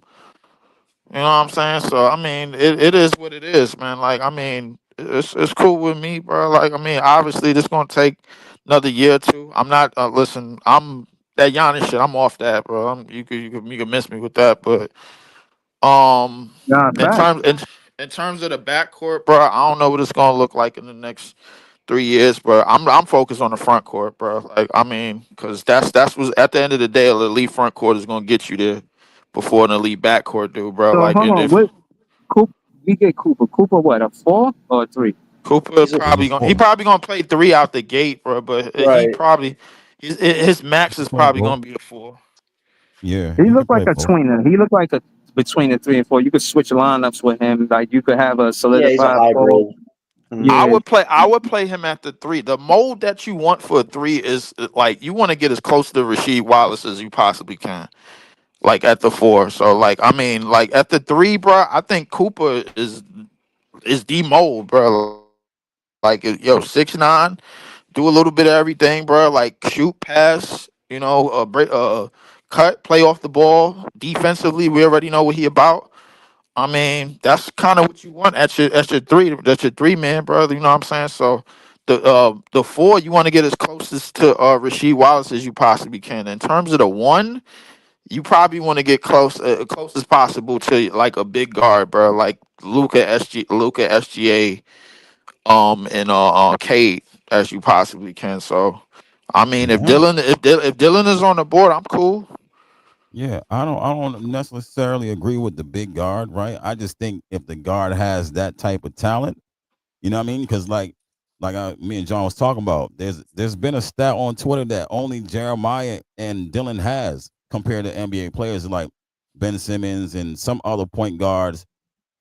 So many paint touches is like elite. Something they do elite. You know what I'm saying? And it's only them 2 out of this whole draft that has done it this season. So you know what I mean? I don't think that the 6'2", yeah, that's like, but 6'2" is like an average height for a point Yeah, guard. When you Yago is the most 6'4", elite passer in this draft, bro. Like I'm not. right? Yeah, Yeah, he he's is. definitely got But vision. Yeah. he's got the vision, but he can't But get to the paint like Jeremiah and Dylan. And but Right. they do it way Esco, different. Esco, can you Yo, have that conversation with Leaf? Because this whole elite passing vision thing, I get it, but I don't want to overrate it. You know what I'm saying? right? If you got Yeah, How? Jeremiah Fizz, hold on, because What? if Jeremiah Fizz is averaging 6 assists, Like, Right. how many more assists you want Yegor to average more than 6 for him to choose Yegor over Jeremiah Fierce? Because at this point, I'm thinking Fierce over Yegor. You agree with that, Leaf, or what? I agree with it. I agree with it in terms of the pick and where they're gonna land. That's obvious, but I'm talking about Yegor as like in the middle of 15 and 19, bro. Like the reason why I think he's the best Why you passer in dropped to this. 15 and 19? I thought he was top 10. I don't think he top. I don't remember him being top 10 in months. To be honest with you, If, No, but he I was mean, again 9 months. He dropped out. yeah, He yeah, dropped out yeah. if to He you dropped 15 draft out of and that, 19. but Maliwalk I with the mean, listen. lottery pick, The you'd only want to get reason. Yegor. The only If you reason, drafted seven, you'd want to get Yegor. the only reason why I said Yegor is because the thing is, bro, like we at our best, bro, when we have an elite passer. When we got the ball, when we got like a needle mover, bro, at like that could dot up the court. And I'm not saying that Fierce can't do that, but you got somebody that could get a rebound and throw that shit up the court on some Luka Jokic shit. You know what I'm saying, bro? Like you don't need to run plays for him. The second that he rebound, boom, it's up the court. Boom. He could make plays out of the post, bro. Like you gotta like that type of elite passer. That works. You know what I'm saying? It's not like it ain't like BS where he ain't Leaf, gonna not look at the basket. He Leaf, gonna shoot. Right. right. He's elite. Like, how many assists he averaged? It's not about the assists. It's about the passes, bro. Right. And It's Oh you not. had my a It's good God. you can't scenario. you No, no. can't All you right. So can't how many assists? All right, just for you my can't own measure it by knowledge. assists. You gotta watch them. How many games you watched him? I watched 5 games, bro. You talk but from the minute that PT told me about him, bro. I've been watching him. I watched 5 BYU games, bro. Like his passing, bro, So is okay, just out elite. of curiosity, some of those passes that's so elite, they gotta be assists, right? It's I'm just not even it's not even about the first off he averaged 7.5 assists this the whole okay. year. Okay. So So like all right, what about his defense? Is his defense elite? he's 6'9", bro. Do the math. Come on, bro. Like come on. What Bruh, you I mean, ain't again, I'm nobody Defense asking was because I don't watch. bro, listen, I'm asking ain't because I don't nobody watch out here college basketball, bro. They just ain't said no Magic Johnson wasn't no elite defender. And he was 6'9" too. look, that's fine, bro. Like, but ain't nobody out there just giving him money like that, bro. Like he has good ability. You know what I'm saying? I'm not looking for him to start, bro. Like y'all looking for Fierce because y'all trying to be somewhat. Y'all do optimism one minute and then y'all do realism 1 minute, bro. Like y'all, if y'all gonna be full What on you mean? optimism, if y'all gonna What be you full mean by that? optimistic, if y'all gonna be full optimistic, bro, like I need y'all to at least believe that we What gonna do get you Dylan. mean? What do you mean by that? Because when you say Fierce, you make it seem, bro, like we don't even deserve a top 3 pick. Well, you No, got to look I'm at the not. I'm six not. odds, No, Leaf. no, I'm not saying that. I feel like Nets fans is on the same page when it come down to the top 3 pick. And even if we aren't, nobody's mad. No matter how you, I don't know, swap those players. If we get 1, 2, or 3, no Nets fans is mad at all. And I'm not contrasting those top 3 players to 4, 5, and beyond. I'm just trying to figure out, you know what I mean, who's best for the team. Because a player that get downhill and underplay under the 3-point line make a lot of sense, bro. And yeah, you make valid points saying that Trendon Barfield used to run point. He was a point forward. Like, again, I don't think there's any wrong answer. This is not necessarily a debate to win. It's just about, you know what I'm saying, who's the better fit for the team. I just feel like Jordy Fernandez, his focal point is drafting a point guard that he could build his career around. You know what I'm saying? You got to look at it like from his perspective too. This is Jordy Fernandez. Look at it from his perspective. Jordy Fernandez is getting a lottery pick his second year as a head coach, maybe his third year, his second and third year as a head coach. He's going, and we've seen the success you just mentioned, Keon Johnson. And I contribute some of that to Jordy Fernandez. So I imagine if we could get a lottery pick and he put the same energy he put into Keon Johnson, Zaire Williams, Tyrese Martin, you feel what I'm saying? It's just the sky's the limit. Not even a limit. It's just sky potential for them. I Right, agree you with got that. I agree with that. But what I was looking for somebody with a potential that we don't have at all on the team. We don't have an elite. We don't have an elite dot Smith on the team, bro. Like in terms of somebody that could dot up the court. When we get that, bro, Like those 20 something Keon wins. Johnson not elite, but Keon Johnson not elite. He's good. Then he's good. Keon Johnson ain't elite at dotting up the court. Whoa, Ice, shut the show off, buddy. Good night, everybody. Listen. What I'm saying is, hold on. What I'm saying is, I actually watch the basketball games, and if you watch the basketball games, you could see that Keon Johnson, for his height, he gets a lot of rebounds, and when he gets those rebounds, bro, he's dotting up the court, just like you talking about, bro. And if you watch, you do the play-by-play, how you don't see that? Because that's not what he's doing, bro. He's flying up the court. I'm talking about somebody that's gonna find cutters and find plays, bro. Like basically, like Keon Johnson, I say it bullshit. No, he's not. That's not what he is, bro. Keon Johnson is the fastest player on this team, Leaf. No, I'm not talking about speed. I'm talking about passing. Pay attention. That's what I'm talking about, bro. Bro, this is what I'm saying. This is Leaf. What I'm saying is, I understand what you're talking about. I'm disagreeing with you. When I see Keon Johnson get the ball off of me, because Keon Johnson getting up the court, the fastest player to get up court, he get fast break points. And he's a smart player with the ball and transition. If he's getting fast break points, bro, that means he's ahead of the pack. Shots this season. I can't. That means he's ahead of the pack, bro. Yes, wait, do you remember that game where him and Cam Johnson made 6 out of 35 shots together? You remember that game? I do. I definitely do too. To do with the price of tea in China. Listen, all I'm saying, bro, listen, when we have an elite passer, that's something that we don't have on this roster. When you have an elite passer, everything starts to come in for, like now, everybody is in their spots. Everybody knows where they're supposed to be, especially off the rebound, bro, and on fast break situations, bro. 9 times out of 10, if you look at some of these teams that have elite passers, like a Joker, like a Luka, like a Giddy, bro, like those dudes are getting the rebounds mostly, and they're hitting the open man because they're the best passers on the team. When we had bullshit on our team, bro, like, and he had some of his best games, we was doing that.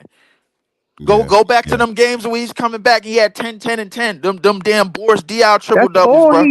All he did was pass the ball. He passed the ball too damn much. And Yegor is gonna do. And Yegor is gonna do more, bro. Because you got somebody. Let's chime in for a second, guys. That's Breezy. That's Leaf's point, right? Because he does have. It's not like Ben's vision, but it's damn near like Ben's vision. You know what I'm saying? He can make them passes that you don't think he's gonna, you know what I'm saying, thread the needle and stuff like that. He has that type of vision, right? But to also to your point, Lee, Fears has like the you know what I'm saying, he has unlimited speed, bro. Like, you know what I'm saying? Like he's going to dot down court and he's going to do the same thing. Now his vision isn't the same as Yegor's, but he creates better than Yegor. You know what I mean? They all get to the paint. Him, Dylan, and Yegor get to the paint, but him and Dylan get to the paint willingly. You know what I'm saying? Like there's nothing you can do to stop them dudes from getting in the paint if they want to get in there. Now Yegor has problems getting to the paint. He still gets to the paint. He's got to do a little bit more, you know what I mean, than they do. So that's the difference. And they score better than he does. You know what I'm saying? Right. And listen, look. I agree with what you. I agree with what you're saying, bro. But listen, basically, you talking about like when you talk about Fears to Yegor, you basically talking about in somewhat a bad comparison to Michael Vick to Tom Brady.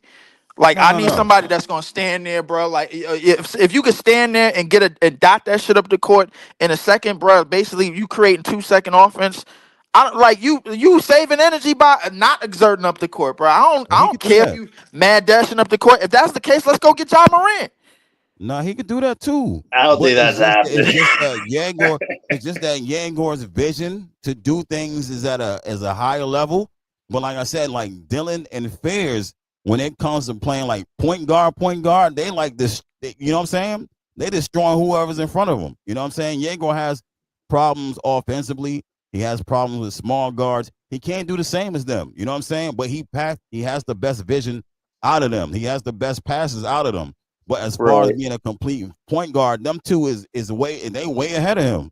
You know what I'm saying? There's a reason why he dropped down. I think we all agree if you have the lottery pick and that pick is 6 or 8, you would get Fears. But let's remember, if we get Common Mallywalk, I would try to trade up for Igor Demon if the Spurs are okay. So he has him because imagine we upgrade at point guard and center a 7'1" and a 6'9". That's our problem that Lee's alludes to is we gotta get bigger as a team. The Keon Johnsons, guys, as scrappy as they are they legitimately going to be competing against the best teams with what they can do right now, as opposed to going younger and getting actual bigs at point guard and center that can actually handle matchups a lot better? Yes, Igor Demon has offensive flaws. The free throw shooting's a little scary, but he has height and vision. So if you miss out on Fears and you get Maliwak, you want to get a big point guard as your next best option. So there is pros and cons there. Hey, bro, you want either one, depending where you draft. I got my mind made up. Yago and Coop, bro. That's where we at in the draft, bro. We leave, bro. We leave out of that, man. Like, yo, I don't give a shit what y'all do. Y'all could go get Sorba, Forber, Fleming, Vernon. I don't care who y'all get after that. We end up with them two, bro. We cooking with fish grease, bro. I don't give a shit, man. Man, stop playing with me, bro. Like, come on, bro. Flag and Yegor, bro. Like, come on, bro. Stop it. I don't know if we could trade it for Yegor at that point. I think if you get Cooper, why would a team want to give us Yegor on top of that? We got Cooper. I don't know about that one, but it'll be interesting. We get them two out of the draft, John, bro. Come on. You can't tell me this not a good draft. If you get Thomas Sorber at Cooper Flag, I'm as happy as can be. I got my 4 and 5 right there. How are you going to stop that potentially? Especially when Cooper gets stronger to play the 4 position. Like, if you get Cooper and Sorber, I'm very happy at that point. I'm not doing tween and 4s no more, man. My 4 better be close to Rasheed Wallace. No, we do need switchability, Leaf. I think you can agree that having bigs with they only play one position is horrible. You want a big that can switch on matchups. So what you saying, bro? Triple J can't switch. Evan Mobley can't switch, bro. That's the mode at power. I'm saying the guys of our team can't switch right now, and Claxton and Dayron and Sorber could potentially be a combo big for us. Man, I don't need that combo shit, man. Look if you could switch, you could that leave. I mean, look, but that's not a combo, bro. But that's not a combo, bro. No. Oh, come on, Lee. No. John was talking about defensively, bro. When he said switch, and offensively. Listen, offensively, I don't even know what that looked like, bro. Like Evan Mobley. Listen, all I know is, bro, Evan Mobley and Triple J is the mold at that power forward that you want. They as close to Rasheed Wallace as possible, and they could switch very, very well, bro. Just at the size and the height and at the skill set that they are right now, it doesn't matter. So I'm cool with that, and they can still guard the rim, and they can still guard the basket, and they just as good as away from the basket and moving laterally from left to right on guards. It's not like Triple J and whatchamacallit is getting burnt on defense by guards, bro. Like, they not getting cooked by them like that. So I'm cool with that mold, bro. Like, listen, if Coop could build himself up to be an elite 4, all right, cool. Just give me elite 5 while we at it. I don't need no tween of 5, no 4/5. I ain't looking for the next Bam. I don't care about that shit. We need switchability though, and you could get a Maxime Renard with one of your late picks, but Sorber, I think if we get a 7-footer that's fast enough for switch, bro, what do we care? You want switchability, Leaf. At the end of the day, we have one-dimensional bigs on this team that are not going to get us anywhere anytime soon. So you want to get a Thomas Sorber or a Maxime Renard to pair with whoever you get with your lottery pick. Unless you get Maliwak, then it's like, okay, now we just kind of need to figure out who's that power forward. Listen. If the rest of our lineup is athletic as hell and we playing Drew Timme, bro, what do niggas care, bro? Come on, bro. Everybody get what they want, bro. Shit, we got somebody that's gonna get Cam Thomas to score. We got somebody that's gonna get Drew Timme to play pick and roll and be a rebounder around the basket. We got somebody that want him, and we got somebody, and then we got what I want, bro. Like with Coop at the 3, and then we got what you want with athletic 4 that could switch, athletic 4-3 that could switch on defense, and Zaya or whoever else we get, bro. It works. Everybody get what they want. Everybody's happy. Ain't that what we want? Unless Plan A gets initiated. I don't know what that is. I don't know what that is. I don't know what that is. Jeremiah Fears. I don't know what that is. Plan Jeremiah. You said Plan A. I don't know what that Plan A shit is, bro. Like I know what my Plan A is, man. Shit, I don't know about everybody else's. So me and John talked about it earlier, but I want to hear from you, Leave and Breezy. The way to build a team, like how would you just like we was talking about position wise, like John talking about a skill guy at the 4. I was talking about a skill guy at the 4. somebody that can play power forward and center, like you was talking about. Like, how you think the team should be built going forward, as far as how you see the NBA moving forward? Well, for me, I say build a front court, bro, that could score at a elite level, that could score, pass, and rebound at an elite level. Uh-huh. With Give like me an on example. What's the example? Give me an example. Like who? Like what team right the now? example is the in the front court is the Nuggets. You got switchability with them, bro. You got 2 6'10" small forwards and MPJ and Michael Porter Jr. And they athletic as hell. And then you got obviously the best offensive player in the league in Joker. You know what I'm Uh-huh. saying? Not saying that that's the exact mode, but you need Right, somewhat right. of that, bro. Your center can't be a total liability. Um, offensively, bro, he got to give you a good amount of something offensively, bro. Like defensively, Exactly. if he an athletic demon, I'm okay with that. I'm like if he on some out of this world athleticism or some Orlando Dwight type shit, and he could provide you a little bit of offense, and you gotta when on pick and rolls you gotta account for him in the dunk box. I'm cool with that. But your power forward, your athletic power forward, a la Aaron Gordon, or your athletic small forward MPJ, they got to provide a good amount of offense, rebounding, and playmaking as well. Because if you look at some of their stat sheets, they could that front court could fill up the stat sheet on points, Mm-hmm. rebounds, and assists on any given night, bro. That's one of the reasons why why they so deadly to win a championship on any given year. So Uh-huh. that's the mode for the front court. In terms of the backcourt, you want to get guards that could defend from 1 to 3, and you want to get a guard, and you want to get some shooting out of them too, some good shooting out of them, some good playmaking out of them as well. So All right. you got to get a significant amount. Your guards got to be on some Drew Holiday, Derek White type shit at the Okay. most. You know what I'm Interesting. saying? Very interesting. What you talking about, Breezy? Let me hear something. I'll be honest, man. I'm rolling up. I just got home. I was just listening to y'all. But okay, so what was y'all saying exactly? So I know what my talking points. Like, you know what I'm saying? How would you build the team going forward? Like, we got the draft, but the Mhm. way that the NBA is going with like Evan Mobley at the 4, Jared Allen at the 5, you know what I'm Sure. saying? Triple J at the 4, you know what I'm Yeah. saying? Edie at the 5. Like, how would you like going forward? How would you build this team? You know what I'm saying? Like, how would you? Me personally, I would want more of a Ron Harper type of point guard. So Dylan Harper makes sense because I want a POA defender in the backcourt. I like Zaire Williams, but I don't want him to be by himself. Like as a perimeter defender, you know what I'm saying? Like I think he's the best perimeter defender. I think Clowney got room to grow, but I don't. Based on what I see in the last part of the season, I don't know how healthy he's going to be. I'm concerned about that. Also concerned about him being a streaky shooter. You know, I don't know if he's consistent enough for a starting spot. So I would probably have Cam at as a scoring guard. He would be in the backcourt. Some nights he'll be the point guard. Some nights he'll be the 2 guard. But a facilitator, I would say yes and no. I think Jordi Fernandez does a good job of when we are playing good basketball, a brand of basketball that fans could love. We do pass the ball a lot, and it wasn't necessarily because we had an elite passer. Our good nights, we would have 25 assists or more. So I don't think he necessarily have to quote unquote be an elite defender, but I would want whoever in the back, or kind of like Shooter. You know what I mean? I would want I was saying this prior. I think that's a template. It don't have to be how you say.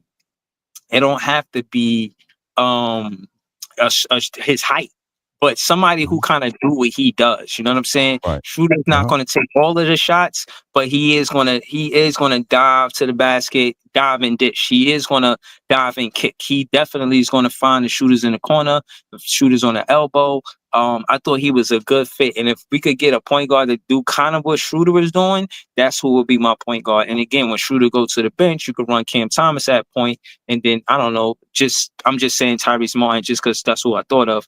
But, you know, you could have a jump shooter there at the 2 guard. So that would be my backcourt. I would definitely make it interchangeable for Cam Thomas to play the 1 or the 2. And then I'm going to be honest. If we building a team, I got love for Cam Johnson, but he not here. You know what I'm saying? He's not for the long term. I just don't see it. I don't see the consistency. I don't see it's something not there for me to say this is the veteran that we should keep for our championship process. I think he's a trade piece, him and Clax. And again, you gotta realize I gave Cam Johnson and Clax the benefit of the doubt for more of the season. And towards the end of the season, if I had to decide, I'm going to say, at best, they coming off the bench. You know what I'm saying? So I don't think Cam Johnson want to come off the bench, and I don't think Clax wants to come off of the bench. So I say we move off of them, and you know what I'm saying? We get a wing that could be a shot creator. You know what I mean? No. Especially if your point guard not going to be a shot creator, either these two things, Ice. You either need your point guard to be a shot creator or the wing to be a shot creator. You have to have somebody. If the defense double Cam Thomas, you got to have somebody that could make them pay, make the defense pay for doubling our shot creator. So I would want another shot creator in the lineup, whether it be a point guard or a small forward. It's debatable, you know what I'm saying, and I'm all ears. I'm listening, but my four. I'm not gonna lie. I do want to stretch four. And I do want Timmy off the bench. I don't want him to start, but I do want him off the bench. I want that nigga Drew Timmy starting the last 6 games, bro. Fuck that. No, I'm talking about how we. I mean, if the conversation is about building a team, then I want Timmy off of the bench. I want Timmy off the bench. I want Zaire off the bench. I want Tyrese Martin off the bench. Maybe Trendon Watford. Jalen Wilson not consistent enough for me, but I like his intangibles. But again, he's not a starter. I do think that Juwan Howard and Jordy Fernandez and company, they could work with a Sorba, work with a Kalkbrenner or whatever his name is. I think our potential starting centers might be in the draft over Clax. Because Clax is good, but sometimes mentally, I think he check out. I think you know what I'm saying? He's talented. I got nothing bad to say about him, but because of the lack of offensive opportunities, I think he takes plays off. And that's just the way the game goes sometimes. You know what I mean? I'm not faulting him, but I do understand how you could be, not really motivated to play both sides of the ball if you're not getting no offensive opportunities. We need And to that point, and I think we need a point guard that is going to involve Claxton and the pick and roll. You know what I mean? You got to make that necessary unless you want to let Cam Thomas get more. Tired of trying to get that nigga motivated, man. Get him out. Right. Breezy, you hit the nail on the head. If you want to reset this the right way, getting Johnson Claxton's salary off the books gives us exactly all the avenues you could possibly want to go in the world with this rebuild. So it makes a lot of sense. With Johnson, he lacks it factor. The guy's going to be 30 years old. And when Chumwalk says he sees different iterations rebuild, the guy's gonna be 30 years old. How many iterations does this guy have left to fit what this team is doing? And he's only bumping up stats on a bad team right now. Johnson at best is a 4th, 5th option. If a team wants him on draft night, trade him there and get the pick they're willing to offer for Johnson. We need to start fresh with guys who are actually going to be part of the timeline. Johnson just put up stats, and he's going on podcasts talking here or there and all this, but I don't see leadership with that. I see a guy that was riding Chris Paul's coattails a few years ago to a finals appearance. Just because he made the finals doesn't mean he's a leader. It's what you do with your time on the court. And I just feel like with Johnson, his value is best served getting us future assets, and we do need to start anew. So I thought Breezy hit the nail on the head with that. With Johnson, with Claxton. Claxton tried to be a Dennis Rodman to start the season, punching refs and throwing pull-up cushions. I'm like, I ain't digging that. Get this guy off the team. And then we found he's becoming a father. I'm like, oh, okay, so this kind of makes a bit more sense now. But still, it's just Claxton's best moments all with superstars, and we take that away from him, his game is just very average. So if you get rid of both those guys this summer, our future's in a better spot because we actually would have the flexibility to build any type of iteration we want with this team, with young guys, with vets, or eventually star pieces. So I think you really hit on the head on that one, Breeze, and I hope the organization. I'll be honest with y'all, bro. Until we get the starting big that we really want, bro, I'm cool with starting Drew Timmy, bro. Until then, Man, Timmy Mania. Timberland. I'm cool with it, bro. Let's you know what? F it. Let's do it. Let's all make Ice happy, bro. Let's put Drew Timmy in. Let's put Drew Timmy in the starting lineup until we get what we want, bro. Fine. Let's all give that dream, keep that dream alive for the G Leaguers, bro. You can make it to the start lineup, bro. You could be a dog. Come on, bro. Like yeah. Let's give you 30-some minutes. F it. Let's give you 35 minutes. He cool. I like his skill set, man. Listen, the 3 balls start falling, bro. He gonna be money, bro. Like why not? Yeah, Drew Timmy to start, bro. Claxton. I'm cool with moving off of Claxton before I move off of Cam Johnson. I ain't gonna lie to you. Move off of both of them. They're both kind of like even level right now, if you're being honest. Eventually move off of both of them, bro. But listen, I say Claxton is probably gonna be moved in the summer. Cam Johnson probably gonna be moved before the trade deadline. Okay. I give it that. That's a realistic. Maybe. I can agree with that. With a draft night, I would see Johnson before Claxton, so it could go either way depending on who gets traded first. So I agree. Yeah. It could. Ice, you wanna pull up some of that content, man, with the G League? Cause listen, I don't know how people view the G League. Leaf, other fans, I don't know how they view the G League. I think that the G League, their focal point is player development. That's exactly what they do. You know what I'm saying? And teams it's not like the Nets could only get players from the Long Island Nets. We probably got first dibs, but case in point, you know, you're gonna go to the NBA team. In an 82 game season, we probably called up the most G League niggas, bro, in a decade, bro, and we only in 2025. This shit is crazy, bro. That's wild. Come on, bro. We tanking the right way. You supposed to get the talent to play and develop. And again, everybody's saying it. Even on Players' Choice, bigger platforms, they like, yo, Jordy Fernandez is doing a great job with that team. Because they already know that his job was to play and develop. You cannot look at this season and say wins and losses is on Jordy's jacket. It was about player development, and he succeeded in that. In the G League, no, I agree with everything that you're saying, bro. But the wins and losses do go on that record, my nigga. It is what it is, bro. Don't nobody give a shit what you was in your first year. Don't nobody care about you playing Drew Timmy in 30-something minutes a game to try to get number 1 pick, bro. You lost. That's how the shit go. The only problem was the vets played 35 minutes almost every game. He didn't rest your vets. I think that's where Jordy faltered. I get he trusts the vets, but don't you want the young guys to earn wins? Drew Timmy to start at center, bro, until we get who we want at the 5. I'm cool with that, bro. That's our last storyline of the season. Drew Timmy starts. Drew Timmy better than I'm cool with Drew Timmy starting next season, bro. Shit, how would it? Oh man. Keon Johnson. Why not? No. Let's make Ice happy, bro. Drew Timmy to start next season, bro. Let's do that. It's all about making Ice happy. I'm not happy. No, I'm not happy until we get Ace or Jeremiah. Then I'm happy, bro. I'm just happy Drew Timmy made it out of the G League and got himself a $4 million. $4 million. You know what I'm saying? Payday, bro. $4 million deal, bro. Ice is agent. Straight up got that $4 million. $4 million. Yeah, you got him a $4 million deal. He couldn't even afford to fly his family to Barclays, nigga. He had to leave them niggas in Texas, bro, to them to come to the Dallas game. They had to drive there. New York. We just got called up recently. New York taxes is high. That was like his third day on the job, bro. He's supposed to fly his family out on his 3rd day at work. Like, you know what I'm saying? They knew he was playing. Everybody know the Brooklyn Nets schedule. They knew he was coming to town. And don't get it twisted. It's not like his mama and daddy was just there. He had the whole hood. Every pub, every bar. He had 30 people up in that motherfucker, bro. Stop. Bro, the color commentator said, yo, it's like 300 people here for Drew Timmy tonight. I'm so serious, bro.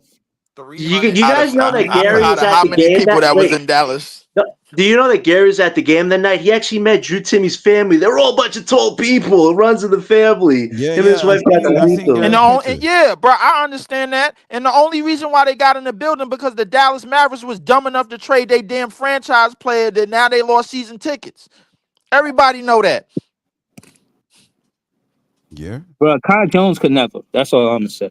Oh man, this Hey, Kai yo. Jones stuff is wild. The Kai Jones disrespect gonna stop, bro. That's what I know. Yo. I'm just saying, You know what like, I'm saying? The Kai Timmy- Jones Timmy- I'm disrespect gonna surprised stop. Kai Jones gets his most coverage when he doesn't even have a real legit role. He's only on that Mavs team because there's so many injured bodies right now. Like we're making this guy into a storyline when nobody's even making him a storyline. Which is crazy, bro. League Like now? I'm like, which is crazy, bro, because I don't understand, bro, why. Like, if you want an athletic nigga to run up the floor, bro, like that nigga fits everything that, bro, we wanted to do at the 5 for the longest. Clax is lazy, bro. Like he checked out. He quit. But He the only quit on question I us got this to year. ask you, though, Definitely some validity there for is sure. Kai Jones a 4 or is he a 5? Because he like he another. I mean, in-between bro, guy. listen, he played. Listen, the games that when he was at 5, bro, he was getting. Look, the Mavericks was getting 18 and 11 out of him, 13 and 12, 15 and 10, 11 and 10, 16 and 10, 21 and 9. Come on, bro. Like when it's proven, bro. When you give that young man some time, bro, like he could go out there and go compete. It ain't like he not doing nothing, bro. Like that, he's out there running to the basket, bro, finishing in contact on niggas. Like, what do you want out of your big man? You want Joker, bro, or you want an athlete? So Kai Jones' ceiling is Moses Brown. Got it. That's funny. Kai Jones' ceiling is Moses I Brown. had to, man. I had to. Oh, all right, guys. I'll be right back. All right, I just gotta take care of something. It's a lot of disgustingness that just came out of that man voice just now, bro. Like, you know what? F it. Look, throw Drew Timmy up in there. Hell with it. But like the next season, that's what we playing. That's our starting 5. Throw Drew Timmy up in there. But John was saying basically if he wasn't on the Mavs, he'd be in the G League. That's what he just said. Oh, if he wasn't what I on the mean? Maps, he'd be on the Clippers. He'd be on the Clippers where he was. They gave him to the Mavs at the deadline, and he been playing. It ain't like he been doing shit. When he got the minutes, he been balling. But I'm gonna ask you why they gave him to the Clippers. Why they give him to the Clippers? No, the Clippers signed him. The Clippers signed him for that 2-year deal, bro. They was playing him early on in the season, bro. When Zubac got hurt, he played them couple of games, bro, and he dogged in them couple of games, bro. Like, yo, when you play him, bro, he shows out. It's a proven fact. When he's playing minutes, bro, he shows out. That's all I can say, bro. I tagged you on Twitter. Pa said the same thing about Kai Jones. Why couldn't he play for the Nets? And I said, don't let Leaf hear that. You know what I mean? Like, and I heard the same thing. Yeah. And I heard it. And he was absolutely. He is like he fits the team. He does fit the team. Yeah. He athletic. He run the floor. He blocks shots. You know what I'm saying? And he's trying to dunk everything. So you know he's just saying no Drew Timmy. That's all. No, he ain't no Drew Timmy, and Drew Timmy ain't him. So listen. It is what it is, bro. Like you acting like the both of them niggas can't play together. Drew Timmy could pass. Drew Timmy could shoot. Yeah. He ain't gonna get into like they ain't gonna get in each other's way. He gonna be in a dunk box like a big man is supposed to be, and Drew Timmy gonna be on the perimeter at the free throw line, bombing up threes. Like, come on, bro. Like it works. Like to me, I don't understand the problem. No, what I'm saying is, it's not a problem. I'm more trolling you than anything. But to make it seem like Drew Timmy goes to the 3-point line because of Kai Jones, hell no. When it comes down to Drew Timmy, from what I've seen thus far, he better around the basket than Kai Jones. Drew Timmy shot 4 threes in that game, bro, against when Kai Jones was in the game. He did not go to the basket. He did not go to the basket, bro. He didn't go to the basket until tired ass AD was in the game. That's facts. I got the footage. Bro, he played a back-to-back, bro. I'm good off of him not going. And you know Jordy Fernandez gonna make everybody take a 3-point shot. You know what I'm saying? And he didn't take a lot of 3-point shots in that first game. I think he took 3 and he missed all 3. In that Dallas game, bro, he took 4 and he made 1. But my point is, he's better around the basket than Kai Jones. Kai Jones is more athletic. I won't argue that. But just the being around the basket, the knack for the ball, yeah, definitely Timmy, bro. Bro, why be around the basket when you could just jump over a nigga and dunk that shit? Cause the floater, you need the floater, you need the. Clearly, Kai Jones don't need that shit, bro. Just get in the dunk box, How much guard he me. average, bro? How much he average? Get in the dunk box as a starter, bro. As a starter in this league, bro. He's averaging over 11 points as a starter. The games that he started, he's averaged that. Kai Jones averaged 15 in 2 games, bro. Okay, that's great. 15 in Now, 2 games and 2 starts. 2 starts, only 2. Yes, that nigga. That's great. That means if you play him, he gonna show out. That's what that means. Same thing with Drew Timmy. If you play, you give him minutes, he gonna show out. Ain't nothing wrong with neither one of these players. It's just all about what you want, bro. At the 5, you want that athlete or not? No, ain't nothing. They're just 2 different styles. It's just 2 different styles. That's all. You got somebody got that 2 played different below the styles. Timmy- basket. He got a skill Timmy set in not Drew athletic, Timmy. but And you got a dumbass, freak-ass, athletic nigga that's dunking on everybody. Dunked on Wemby, dunked on Clax a bunch of goddamn times.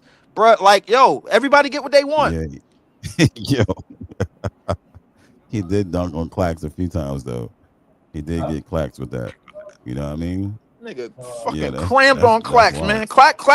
Clax checked out on us. We gave him $100 million, and I knew he was gonna check out. I told us not to give him money a year ago. And what did we do? Yo, he worth. Yeah, we could give Clax some money. Nah, we could play Clax. And now what happened? Checked No, out. but I agree with Breeze because like the thing I be watching with them is right.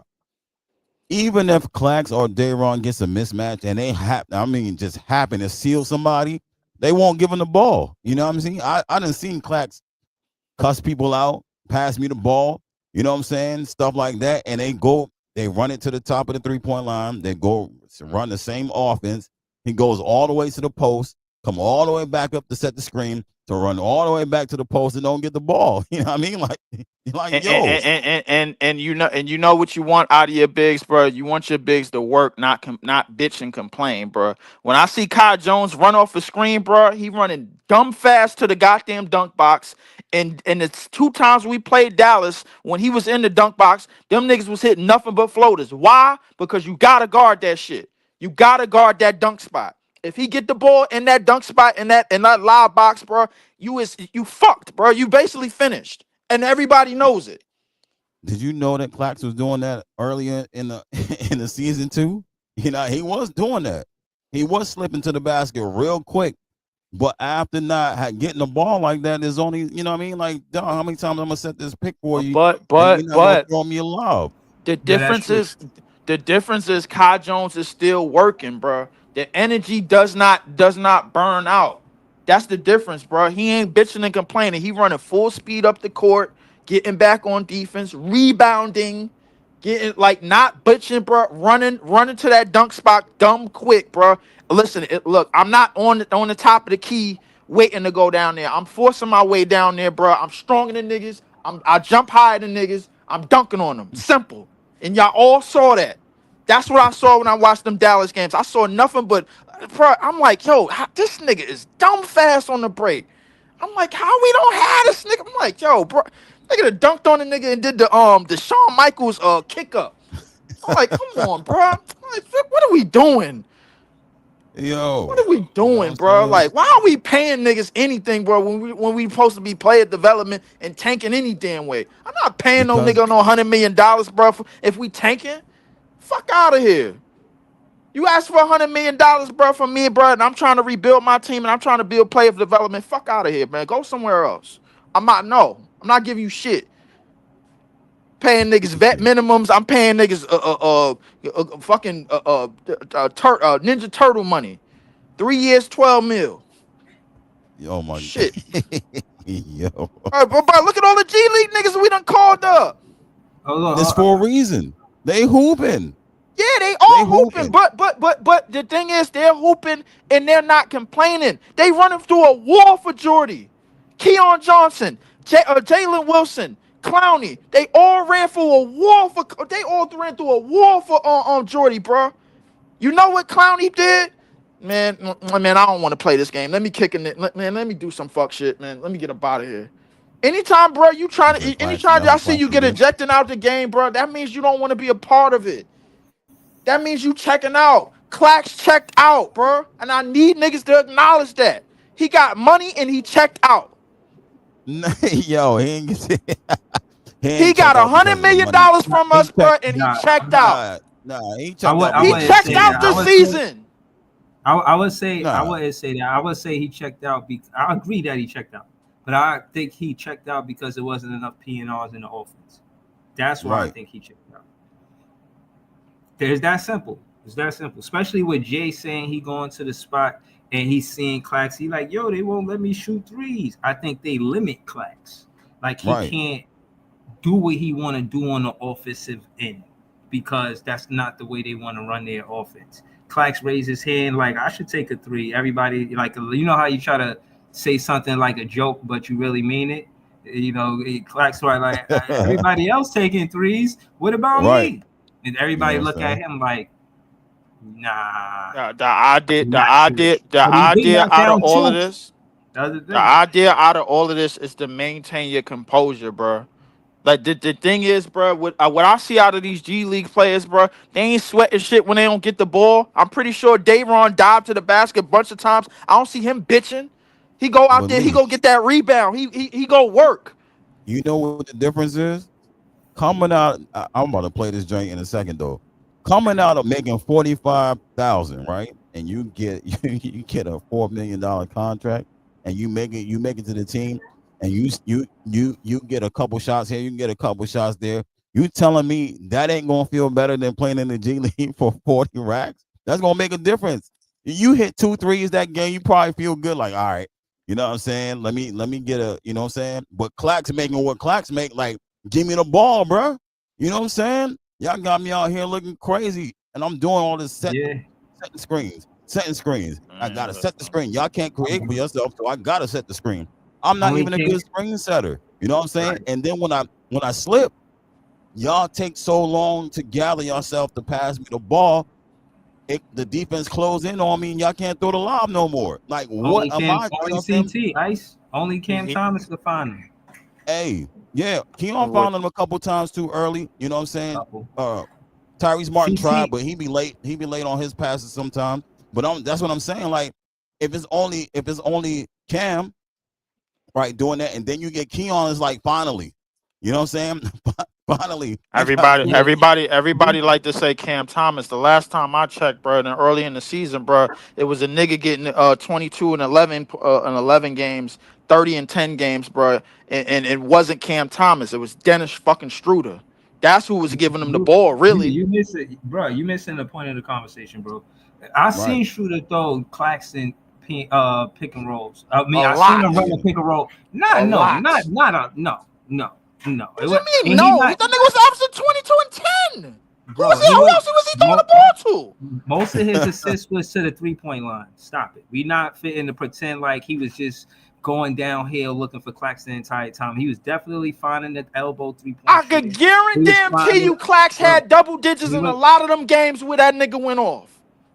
Oh, bro, guarantee me what? What are you gonna guarantee me? I can guarantee you. You go to any of them stat sheets, bro. When Dennis Struder had multiple assist games, bro. I guarantee you, Clax took at least 8 shots. Bro, at least. The point is that we play what, I don't know, 77. No, I'm sorry, about 70 games, 72 games, or whatever, right? My point 82. Out of all of those games that we played, Clax probably get the PNR in a game. First off, half of the shots is 3-pointers. Let's just stop right there.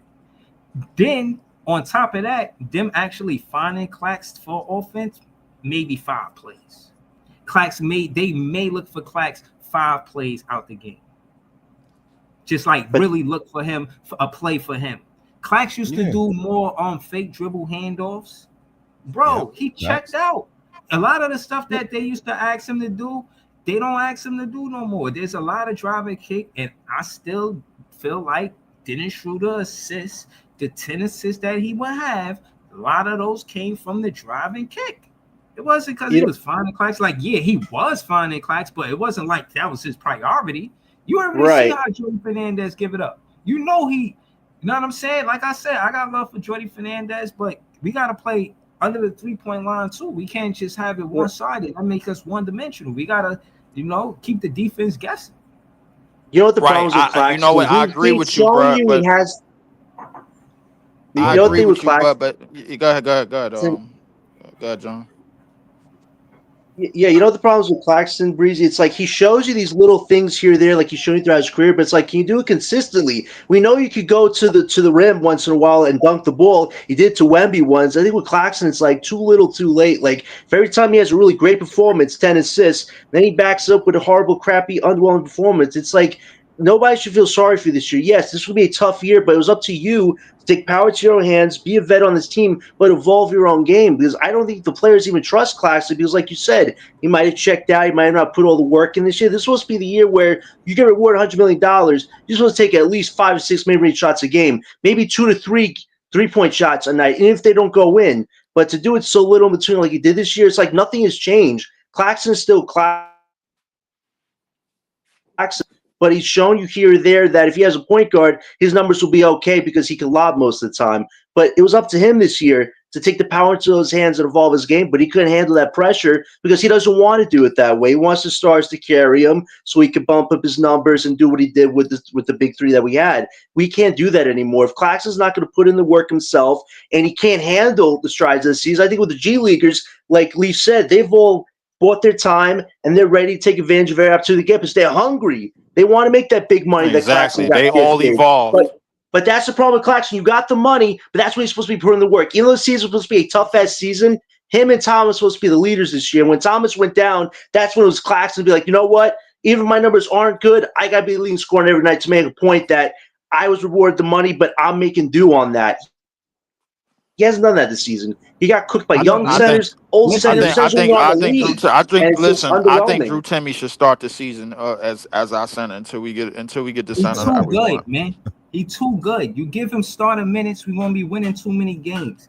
At the end of the day, it doesn't matter at this point, Breeze. The message is now just do whatever you have to do at this point. If you win a game, win a game. Lose a game, lose a game. We win a game, we win a game. I don't even care. I can't believe, John. Yeah. And, Ice told me that he got you to, change. And to hear you say that, to be honest with you, man, it make my net fan spirit feel joy, man. You know why, Breeze? Breeze? We're locked into the 6 odds. Yo. That could be a 6 through 8 pick or a potential liar pick, and the season's almost over. I'm always willing to move on and pivot, Breeze. You know that. I don't stay hung up on too much because you got to pivot. The NBA changes, you got to go with it. So whatever we do this summer, that's what we got to focus on. So let's just see what happens. If this team wins 2-3 more games, okay. But we're kind of locked in at this point with the 6 odds. So what more damage can this organization do than they already done this year with that whole direction, right? So that when you say I'm all in for that. You all the way up to that. I don't think again. All right, so let's just call it what it is. Then I want to get to the content that Ice is talking about, right? Yeah. There's different things happening with 30 teams in the NBA. Every NBA team is not going for NBA championship. Some of those teams are rebuilding. Some of them are retooling. Some of them are player developing. We, the Brooklyn Nets, this season were player development.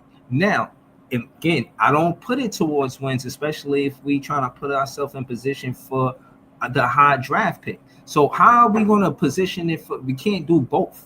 You feel me? So I'm saying that to say, to Leaf's point, we keep Schroeder.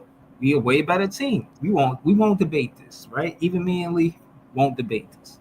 Now, my point to say all of this is Schroeder's a veteran. He played for mad different teams. You're gonna get what you get from Dennis Schroeder because he already playing developed. He already playing developed. Yeah, he a veteran. Play for mad different teams. So I'm saying that to say he that's why he don't make sense for our team because we're not trying to contend and compete for a championship. We're trying to develop players to see who we gonna have on our roster and keep in rotation. And again, we spoke on this, and again, I don't want to be long-winded because I used to get to the content. I think we were successful. I think Keon Johnson got busier. I think Zion Williams had probably the best season in his NBA career. I think there's upside with Jalen Clowney. Wilson. Jalen Wilson, you get what you get from Jalen Wilson, but he a dog.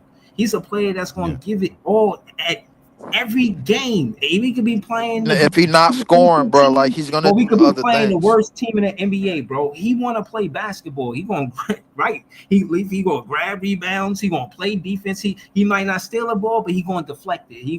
He just do a lot of basketball stuff. You feel what I'm saying? And I just think that's what we was trying to do. And that's what we did. So that's why I'm saying it's a success for Jordy Fernandez. We seen Cam Thomas, a statement game. Last game he played, got 10 assists, most in his NBA career. That was a quota I think they told him to meet. Yo, you want this money? This is what we need to see. Can you be a facilitator? We know you could score, but you one-dimensional. We want to see you do both. I mean, we're not wrong. We just want to know how much we got to pay you. Realistically, I think that's probably how I went, allegedly. I'm saying that to say he made a point. He made a statement by saying, all right, I'm going to do it. And then he did it. He got 10 assists. Bruh, that shows to me if he want, he can be a playmaker because regardless of him scoring or looking for somebody, the defense is going to gravitate to him because he be having a first step on him. And he's strong.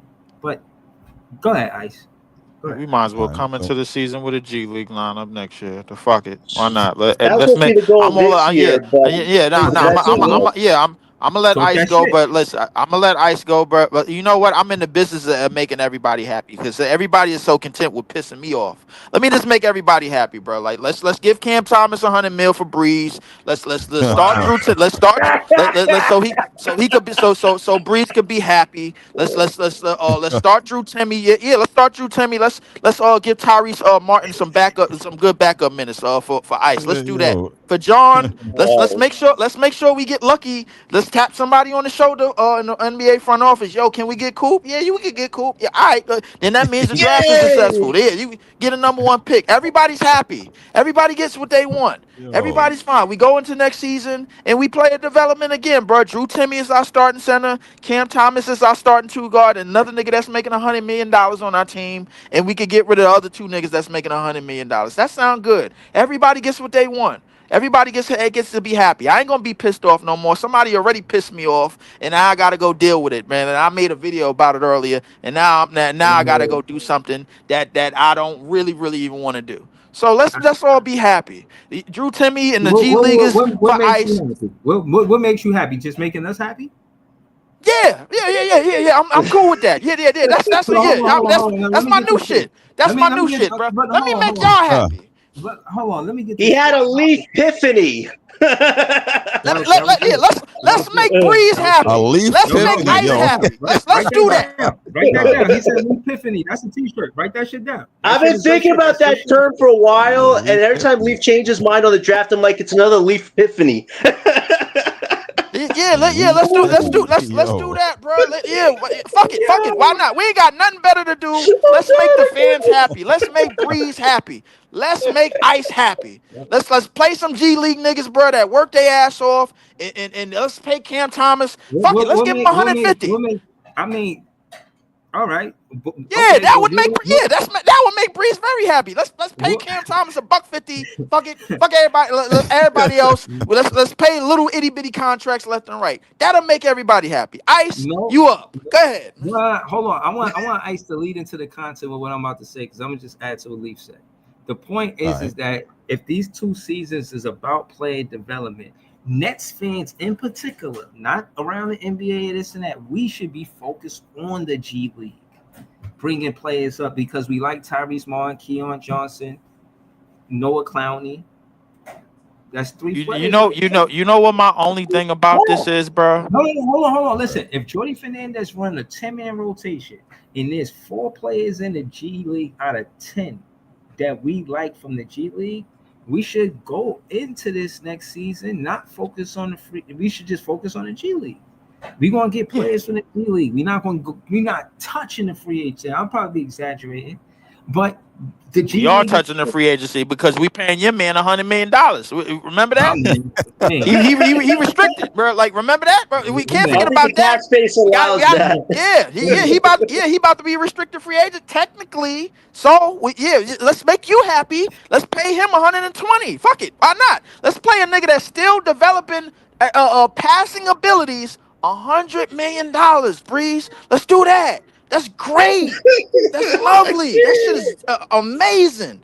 Let's do that. Let's make Breeze happy. He's still developing into a passer. Let's try to make Cam Thomas into that combo guard ability while we paying him $100 million. Love it. Ice, go ahead. Ice, please go Ice, because I don't want us to take all our draft picks just to get a player like Zach Edey. So just continue, man, because I don't want to do this. Man.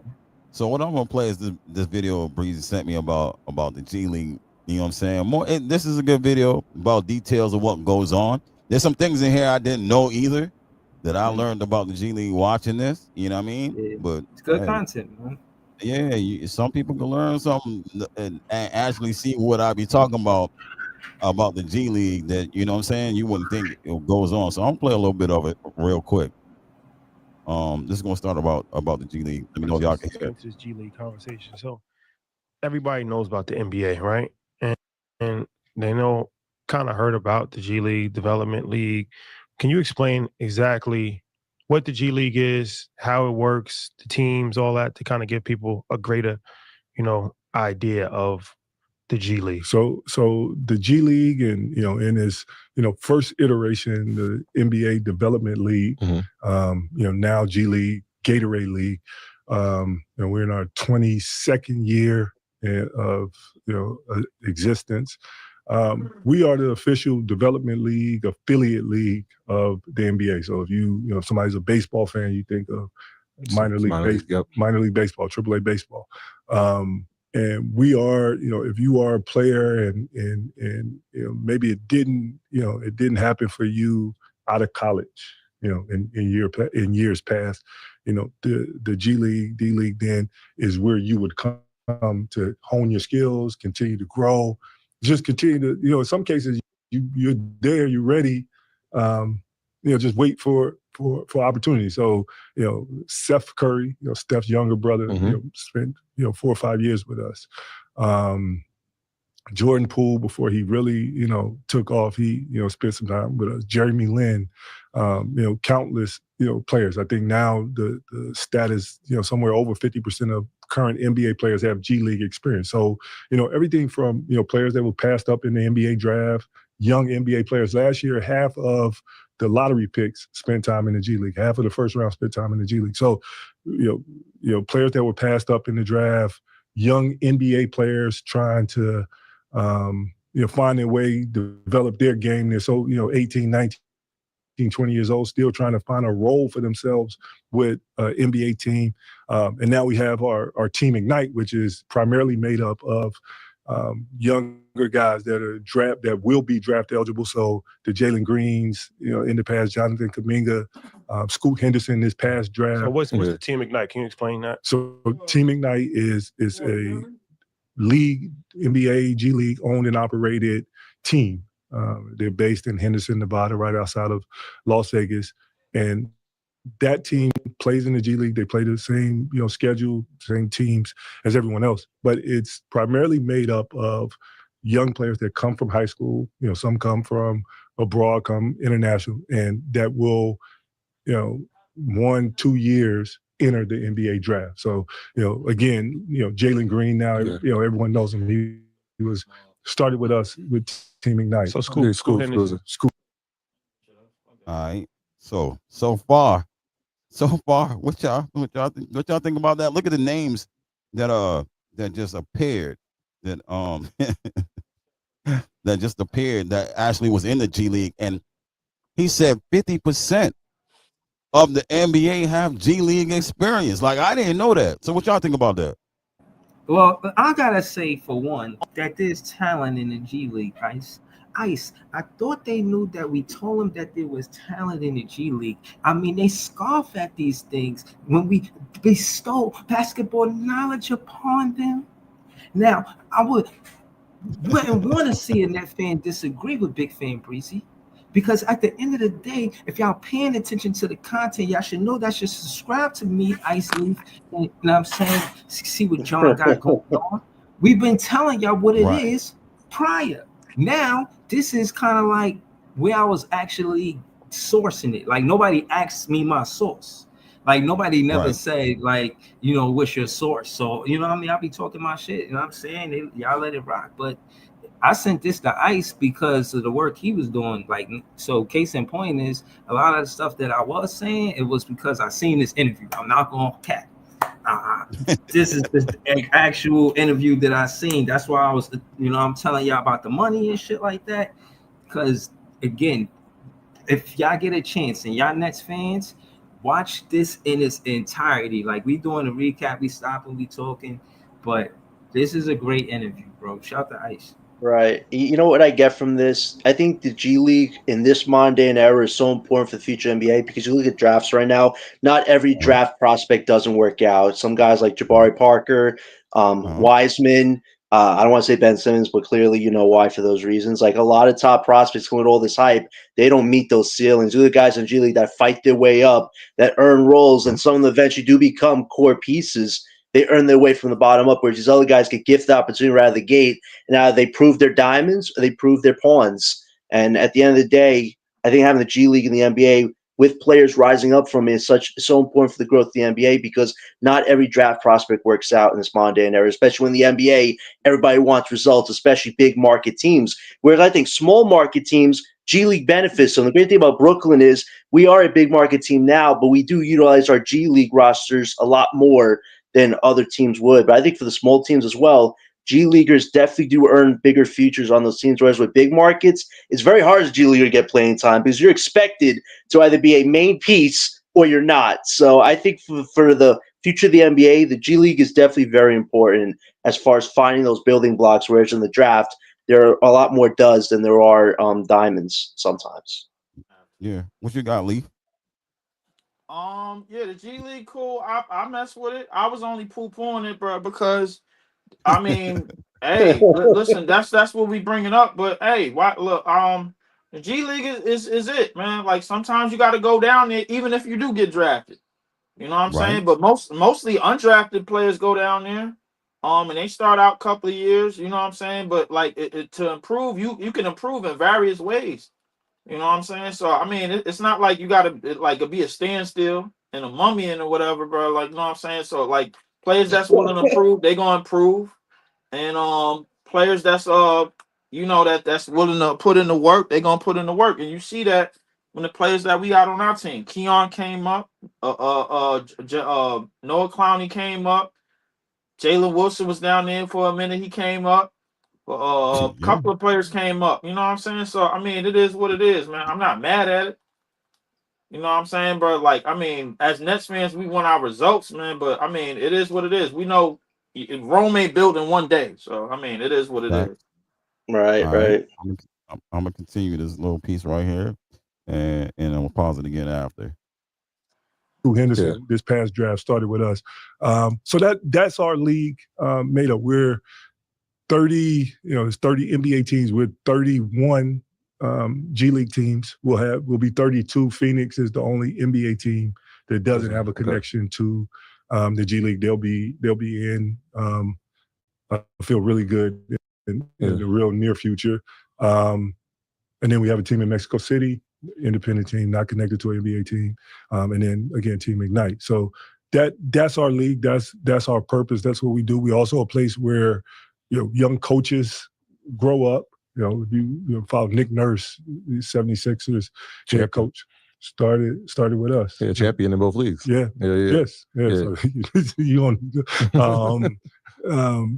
all of our officials, if you're an NBA official, you started in the G League. You developed and grew through the G League. We test rules. So if you watch, Coaches Challenge, new rule in the NBA, we did Coaches Challenge in the G League 4 or 5 years before it reached the NBA. We tested, we analyzed it. We can kind of show success rates going back, 4 or 5 years. So all of this we did. Shot clock. If you see the shot clock, it used to be always at like there was a foul in between the play. They go from the reset at 24. We started 14. Yeah, we so that we're a league of innovation as well. Yeah. So Ignite is interesting because not only does it give an alternative for the kid who wants to come out of high school and main out a route that Melo took, and then prior to him, Brandon Jennings took. But they can get compensated differently, right? So like I know the average salary for the G League might be, I don't know, anywhere between 1,500. But the guys who are looking like they're going to be a first round pick or lottery pick, really top 5, they can take on a larger salary. The guys like Scoot Henderson, and we were talking about that process of them knowing that they're lottery picks and being able to take on salaries that are different from the average player. Yeah. So it came from, like the impetus of it came from just this idea of young, like guys are like looking for like different paths. In my day, like it was no question, it's high school, college. I was of the era of like Kevin Garnett. And when he told us he was going to them, I was like, man, you crazy. Like, it's going to kill you. Right? Like 1 year before you. Right. So, but you saw more and more young guys looking for different opportunities. We think we're a perfect place for guys to grow and develop. And with that, obviously, you want to be able to pay them their like market rate. And so I think we've been able to do that with the Scoots and Kumingas and Jalen's. But in addition to that, like we've also opened up, there's no restrictions on them what they can go and do beyond just the salary they make playing in the G League. So like Scoot, for example, while he was with us, he signed. We're a Nike league. He went and signed a deal with Puma. Mm-hmm. Jalen had his suite of marketing partnerships and things. So we even this is pre-NIL. They were able to go and kind of be professionals, truly be professionals with no restrictions. So it's worked well in that regard. I think they, they're more than talented enough to play in our league. And then just the opportunities for them to kind of start their professional careers beyond, and then beyond the salary, we still pay, their tuitions, whether they want to start, college now or they want to start in the future, we pay for them to go to school. We have, what I kind of think of as a whole suite of, like practical education, financial literacy. We start teaching them about the CBA. Now they have other, interests. We try to explore and help them, kind of start exploring those interests. Mm-hmm. So we try to, just comprehensive help them, on the court and off the court, develop and grow and prepare for the NBA. All right, y'all don't heard that. It's just not hoops down there. You know what I mean? Yeah. I love to speak tonight. Yeah. Go ahead, Breeze. It's like, see, that's incredible content. In a nutshell, he explained what branding is, and if they want to go to school, they do it for free. The perks of being in the NBA takes you far. Even at Cam Thomas, I was wondering until I just realized that part. Like, he got a true religion. He getting money with them, and I think they put the call in. If the NBA call true religion, like yo, you know what I'm saying, be a good look, or the other way around, bro, they make sure that they get to them. Like yo, true religion trying to get you this money. You don't need to be playing, bro. Word. Hold on, Leaf. Let me finish. My bad. Go ahead, Breeze. Word. But and also what I seen in this. It was him explaining that, before NIL deals, they was getting money. You feel what I'm saying? Right. They was able to venture out and see what's going on. So I get the brands. I get why some players was like, nah, turn it down. But the great ones, they're going to go to Rutgers Park. I'm going to just leave it there. You know what I'm saying? But case in point is, it's not all basketball. It's business. What if I want to go back to school? I only left because I was a freshman. I can't graduate in it take me 4 years to get my degree. Right. Like, I came out in the first round. What I'm supposed to do? I care about this major. I told my mama and daddy that's why I came to school. I don't, you feel what I mean? I don't know. I'm just saying to say it's if they know they could go to school for free, I think some of them take that opportunity. We might not know about it. They might not say it before the game start, but they be probably getting their degrees. Some of them care more about money. It's not all about money for them. It's about becoming a carpenter because their father was a carpenter, or engineer because their father was an engineer. You feel what I'm saying? Like they aspire to be one. Maybe they wanted to go back to school to play the piano. You know, everybody can't have a piano like Big Fan Breezy. No, I'm just playing. That's awesome. But That's nah, awesome. I don't want to be long-winded. You know what I'm saying? So, you know what I'm saying? Breeze make a lot of valid facts. Like the G League is so important for so many things, not just what goes on the court, but off the court. And you think about it, not every prospect that doesn't even get drafted in the first, second round, where do they go? Some of them go to teams on the G League to like rebuild their careers, fix their careers, or having starting base. If they can't get a lot of time, they get the opportunity in the G League. Like you said, if they want to go back to school and finish that because they couldn't make the NBA, like G League gives them those opportunities to figure out their future, whether it's in the NBA as a player, if you do grow and you eventually get selected to come up in the NBA, or you maybe transition to an assistant coach or a coach. They brought up Nick Nurse, how he spent his time working there. Like, it's better for young, experienced coaches if they want to break through. Like, players can transition to a coach or assistant coach. Like, there's so many opportunities with the G League that, like, not many people know about that you and Breezy are bringing a big focus on. It's not just for guys to bide their time until they hope to get called, because not everybody ever gets called up. There's some that don't, and they eventually have to transition to maybe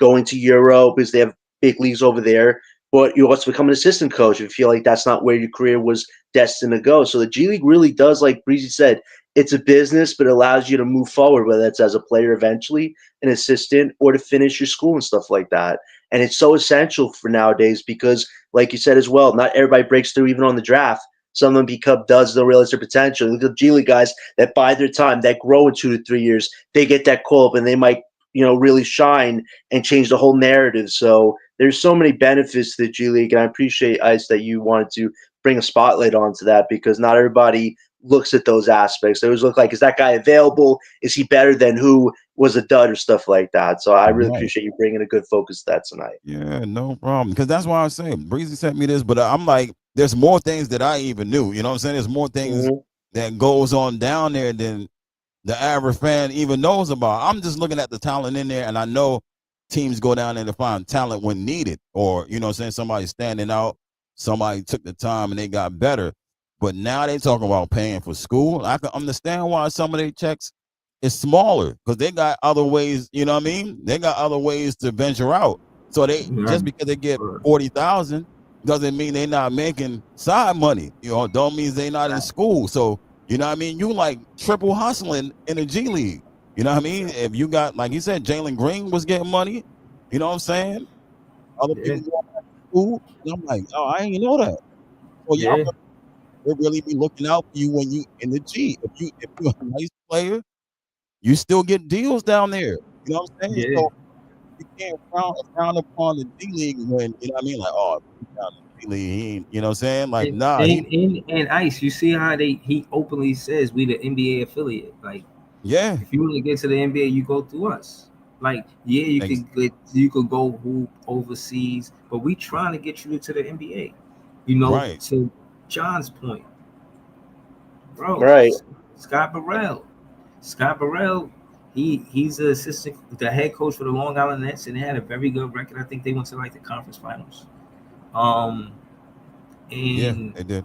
They made him assistant coach this season. Right.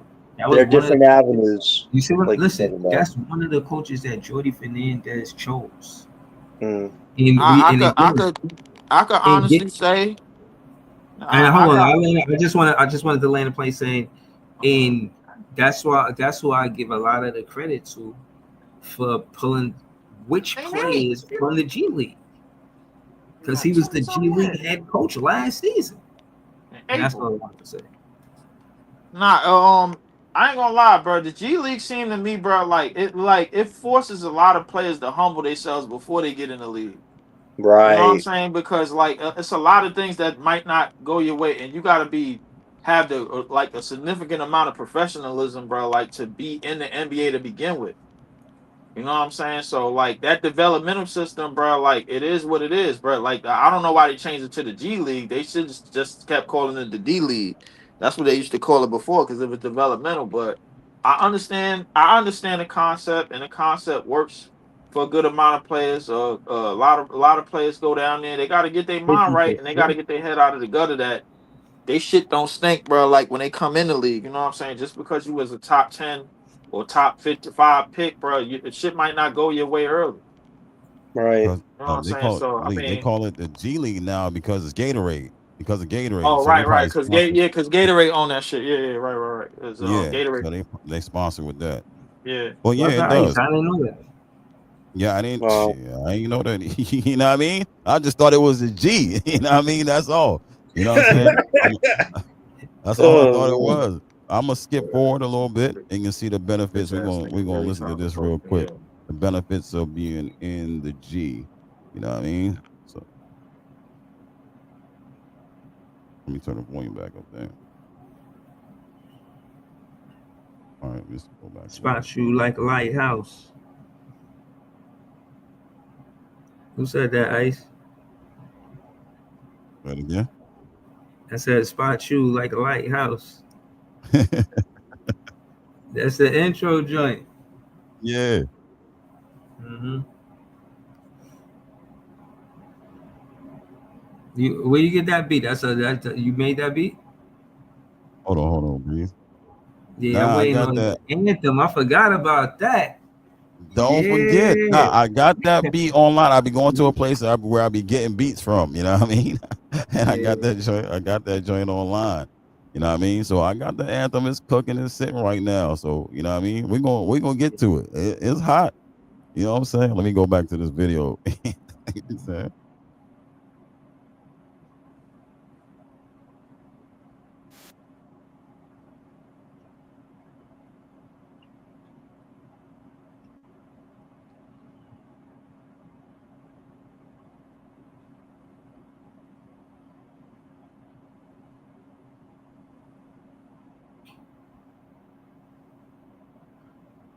I'm about to play the piano.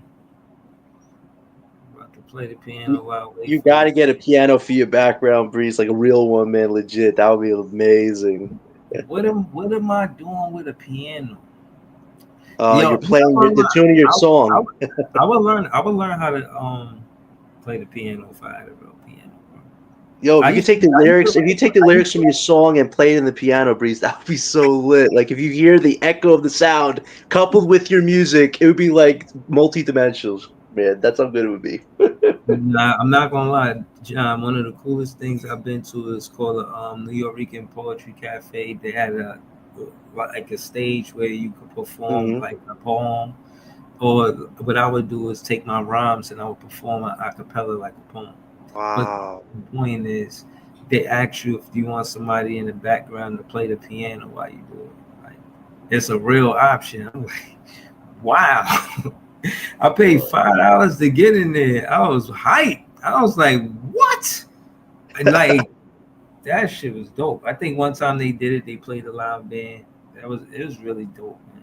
That's awesome, man. That's so cool you ventured in to do that type of stuff, man. I hope one day your song, though, is played in Barclays, man, for everybody, because I think everybody want to hear that. They play that at the Barclays. I want to be there for it. You know what I'm saying? Facts, man. You got to play an opening night when there's drafted some. If I hear that on the tee, I'm like, yo, that's Breezy. That would be amazing. I always tease. I wish Jay was there. I always tease Jay about how he had to change his verse. But I'm gonna definitely have to change my verse after this draft. Man. I already know. Oh yeah, we gotta add to the intro. Your intro is always there's nuances into it, man. You just have to pay attention to as the season evolves, the team evolves, but you see the little changes. Like that's Breezy's song right there, man. It's never ending. It's always something new. I got it. Yeah. Scott, welcome, bro. We make Leaf making everybody happy. Everybody want to piss me off, so I'm just another Leaf epiphany. Leaf, I saw your upload today. You all right? Yeah, I'm good. You all right? I'm good. I just got to take care of business. Because if we got to roll, we got to roll. Like, what No, is he no, no, talking no. about? Don't worry about it. Everybody I trying handle to the piss shit him off. myself. I took the stream he did and I put it on Twitter and I tagged Player's Choice and I tagged Orange Tears. That's where Cowboy see you ain't know that.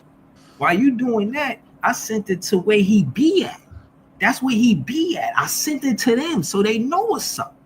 So while you saying we trying to piss you off, I'm out here doing the work. Yeah, You see what I'm saying? Yeah. I'm talking about net. I'm talking about net shit. I ain't talking about that. I'm gonna handle that. Don't worry about that. All right. I'm gonna take care of that myself. Yeah, it is. That Leaf pissed you Tiffany. off. Man. You know what I'm saying? Got the Leaf Tiffany at the bottom of the screen, bro. That's wild. Oh my gosh. He actually put it in there. Man, I'm done. Oh man, I come with too many good taglines, man. I gotta stop. No, I won't. Yeah, Breezy. I got the beat though. I got the hook. I got the bridge. I gotta pay for the beat. You know what I'm saying? I gotta pay for the beat. Then it's on after that. You know what I mean? You know, my internet was down, so I couldn't join earlier. It's all good. Yeah. Breeze, that anthem about to be serious. Yeah. All right. I'm serious. feeling it. It's serious. You know what I'm saying? Yo. I want to hear it. I got you. Yo, you know, and again, this is what I'm saying. This is why I be saying Nets fans is the best fans. You know what I'm saying? If we can do that, you know what I mean? I don't know how you gonna put it together. I'm kind of excited to hear it, you know what I mean? I might have to go back in the booth after I hear this. I ain't gonna lie. No doubt. But Breezy. I told Jay too. Yeah, you and Jay. Go ahead. Scott. Yeah, Breezy. Who else has a song specifically for they show? I do. That's a Net fan. I do. You? Lock on Nets do. Breezy does, and Ice does. Okay. Yeah. Yeah. No. He talking about Breezy got me making an anthem. I just wrote a song and then I put it on there, but now Breezy got me making an anthem. You know what I mean? For the Nets, Ice ain't got no anthem, so I said, all right. You know what I'm saying? Now because remember they was Easy was trying to press me. But it was like the first time I heard Breezy shit, I was like, yo, this shit is hot. Yeah. So I said, oh shit. Yeah. Stay around. Yeah. Y'all like Ice ain't got no answers. He was laughing. He was in the Ice was in the chat laughing with Easy. Yeah. I was like, oh, you think it's funny? Yeah. Then I did a rant. And then Ice was in the chat when I did the rant. And then he said, I said, son, like Ice ain't got no Brooklyn Nets song. I said, what fan got a Brooklyn Nets song? Ice, you gonna make an anthem? And then he was like, he said, yeah, he's gonna do it. So like, again, this is what Nets fans do. This is why I want to have Nets fans day. This is, you know what I'm saying? I know he in Maryland, but to the point, the energy of it, you know what I mean? It's still a fan base. The fan base is growing. Ice making content, Scott Leaf, everything Brooklyn Nets, John making content. We all making content. Y'all know I'll be making content. Like, come on, man. We doing the work, man. So when we get the traffic we want, Ice, you know what I'm saying? It comes from a real place. It comes from the fans caring, man. You can't tell me they ain't tapping into none of these podcasts. None of us. Y'all don't hear none of it. Y'all hear some of us. They might have to play this one at the draft, bro. I'm trying to tell you. They might have to play this one at the draft. Listen, before the season starts. Yo, I expect Brooklyn to be packed outside, inside, all over social media. Like, I expect there to be podcasts going on, streaming live on that draft night. Like, the expectation should be just as high as we've been described. We're the storytellers. We lay it all out there. Now it's time to see what comes to fruition and what becomes our attrition. Yeah, okay, John got the rhymes, yo. Yeah, what's so wild, man? I gotta be selective, man. I ain't like you guys. You guys know how to freestyle it up in here. You know, that's funny though. I can imagine John rapping off camera, like, yeah, I'm gonna put some of these. Oh my god. Yeah. But nobody actually hears it. Nothing serious though, but like going Good for it, 8 trying bars. it and shit. Good Yeah. 6 bars, Breeze. Good 8 bars for John. Nah, but like Leaf Epiphany is tough. That's tough. Like Yeah. that's tough. I I don't was know what thinking you for gonna a do with while, that, man. but that's tough. Yeah, that's tough. Yeah. I have the idea. It's man. just I always try to pick the right time and drop them, and usually when I do, it's like the perfect time. Leaf Epiphany, yeah. Trying to make everybody happy, bruh. Nah, That's Scott, we was playing a video that Bree sent me about the G League, and there were some things that shit we ain't know. You know what I mean? Like they help people go through college if they, you know what I'm saying, trying to do that. They can still get sponsors down there along with their little $40,000 contract. Oh, They so got they other good. outlets, Yeah. to do other things. Yeah. Oh, Yeah, that's man. good. I didn't That's know good. that. That's Yeah, good. so it's Because G not League is- everybody can be in the NBA. exactly. And it's not And it's even a skill level. It's just You just ain't got the opportunity. Like it's you just said, not enough space, you know, it's Yeah. not enough spots. Yeah, man. You know, there's a lot of ballers out there, man. There's a lot of people that can play too. Definitely. That's what they were saying. You know what I'm saying? They said Jordan Poole. I didn't even know Jordan Poole was down there. Jordan Poole Yeah. was in the G League. Oh yeah, You know what I I didn't mean? know that. Jalen Green, Jordan Poole. Like what? He said 50% of the NBA has G League experience. Right. You know what I'm saying? Like half of the league. Yeah. Oh, that's wild crazy.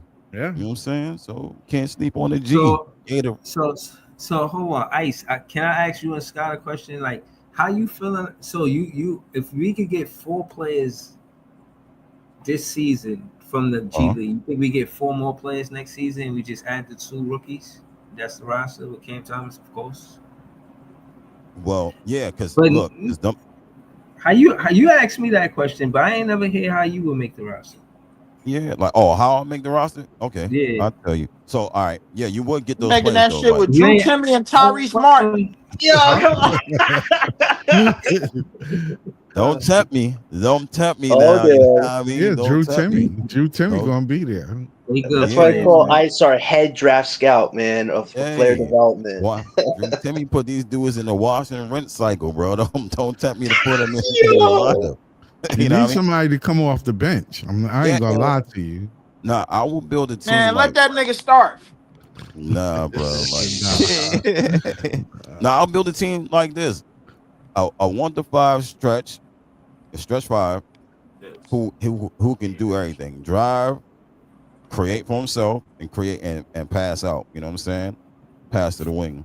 Then the 4 gotta be the same way. The 4 gotta be more of a shot creator for himself. You know what I mean? At the 4, you gotta be skilled.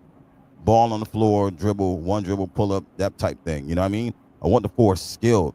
The 3 has to be like, he ain't gotta be legit skilled, but he gotta be skilled too. Because you could put anything at the 3. You can put a catch and shoot guy at the 3 who can dribble and pull up. He ain't gotta be a real passer. He can be a scorer.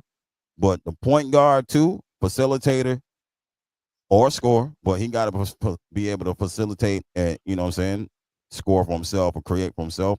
And your 2 guard gotta be a scorer. You know what I'm saying? He's gotta be, the 2 guard gotta be a scorer in the league. So, you know what I'm saying? And I want the 4 gotta be able to switch to the 5. Like if my 5 go down, I want my 4 to be able to slide into that 5 spot. I'll put another 4 there. You know what I mean? So I'll build the roster like that. A lot of ball handlers and creators in my lineup, so you don't get, you know what I'm saying, you don't get stuck in a lot of size in the lineups. You know what I mean? So how serious are we keeping Tyrese Martin and Keon Johnson?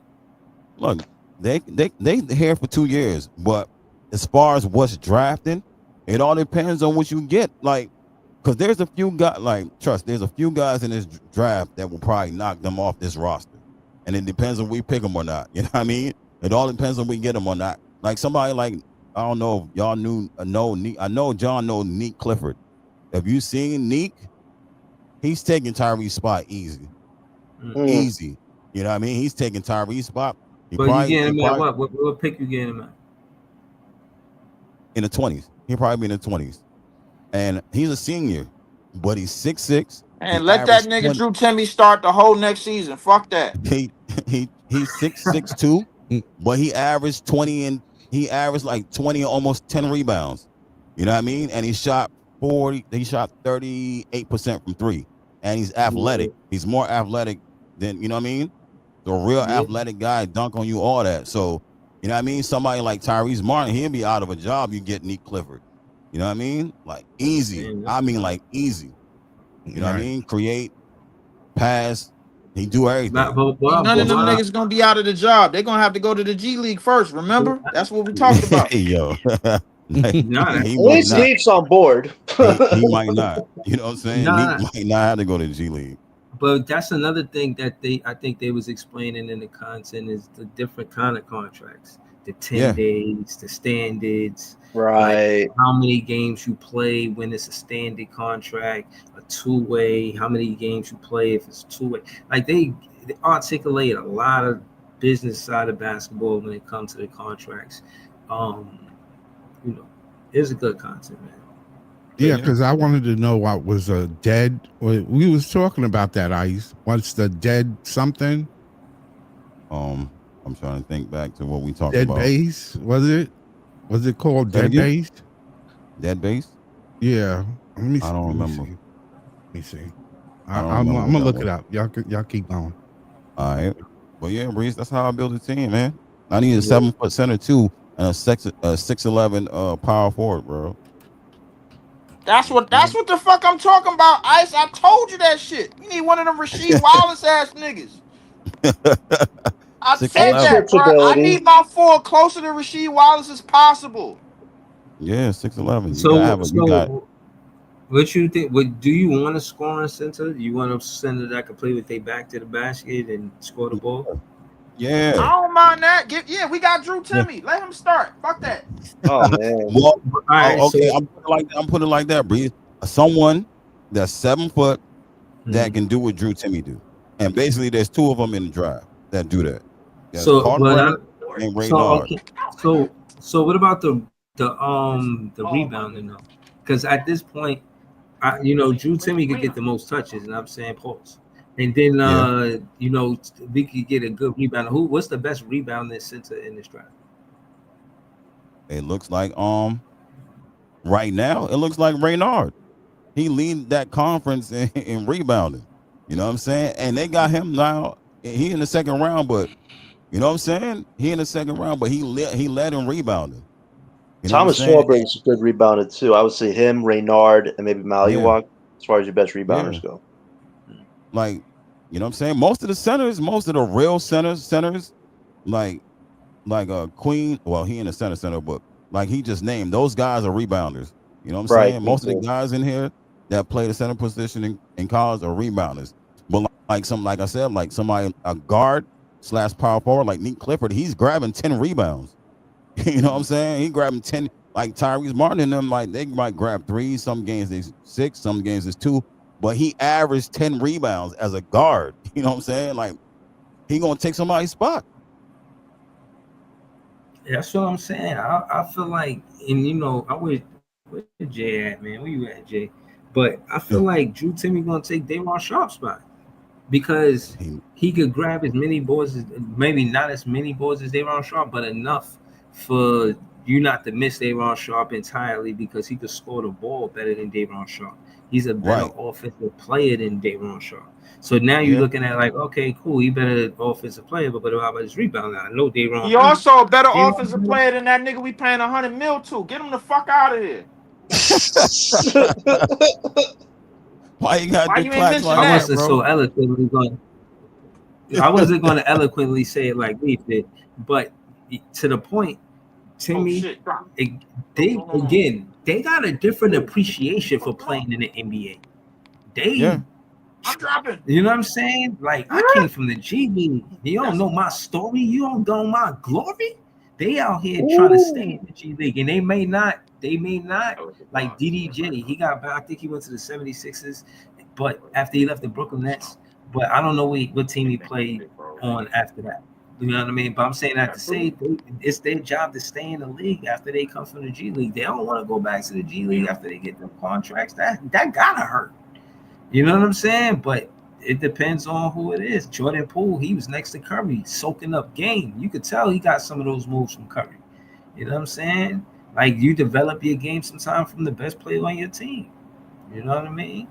I don't know, man. I think that we can probably get more talent out the G League next season. I still about to say that. I'm not mad They at might. the way Ice built his team. That I just didn't hear Scott build his team, but the way Ice want to build this team, yeah, Yeah, we gonna and get a then the lot of rebound. talent out of the G League, bro, and all of them niggas gonna be part of the tanking process.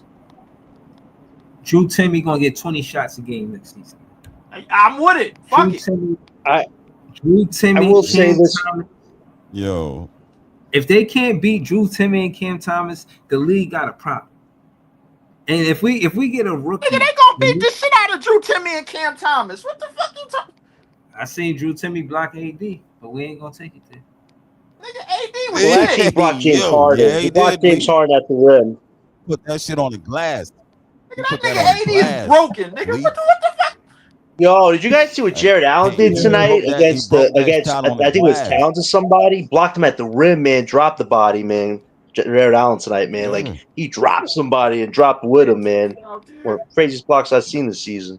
Nah, I ain't know. Wait, somebody tried to dunk on him at the rim. Got defense. Yeah, No, somebody was J.A. trying to blocked dunk on at the rim, Towns. and Allen just spiked the ball, and they both fell into like the audience or something like Yeah. that. It was Yeah, wild. blocked the shot, blocked his dunk. Yeah. Man. Nah, you can't sneeze at Drew Timmy, man. I'm telling you, he gonna put people in a wash and rinse cycle. In a minute, you ain't see him on full display yet. You know what I mean? Once he Right. get Yeah, going, put him out there, bro, so we could tank good. Right, but to Breezy's point, though, Dayron could be on the trade block, and let's remember he's a restricted free agent. So if the Nets do want to draft somebody, Keep Dayron, get rid of if Clax. wait, if they're forced to keep Claxton, they draft the center. You got Timmy, sign and trade on draft night with Dayron might be the best route, and the Nets maybe We could get. drafting a center for. We got Drew Timmy. Fuck that. Oh man, leave. I don't think anybody's buying the humor anymore, man. You kind of wore that one out. No, I know I didn't. It ain't even humorous. I'm dead serious, bro. Let's start Drew Timmy. Oh man. Oh man, Drew good. You know what I'm saying? Why not? We developed him, bro. Drew Timmy. Shit. You know what I'm saying? Drew Timmy nice, but I don't think he's starting center though. You know what I mean? You got. Well, shit, make him one. You put Drew Timmy against the backups, you know what I'm saying? You gonna win a lot. You know what I'm saying? You're gonna win a lot of them matchups. Mm. You know what I'm I'm saying? not gonna lie, man. You put He was just co-signing. AD got his. He blocked AD shot, bro. Now he don't want to start him. Yo, you backtracking, man. I didn't they say probably that. got that on Twitter. I got Keon Johnson at the got 4, Cam Thomas at 2, Zion Williams at 3, Drew Timmy at 4, Clowney at 5.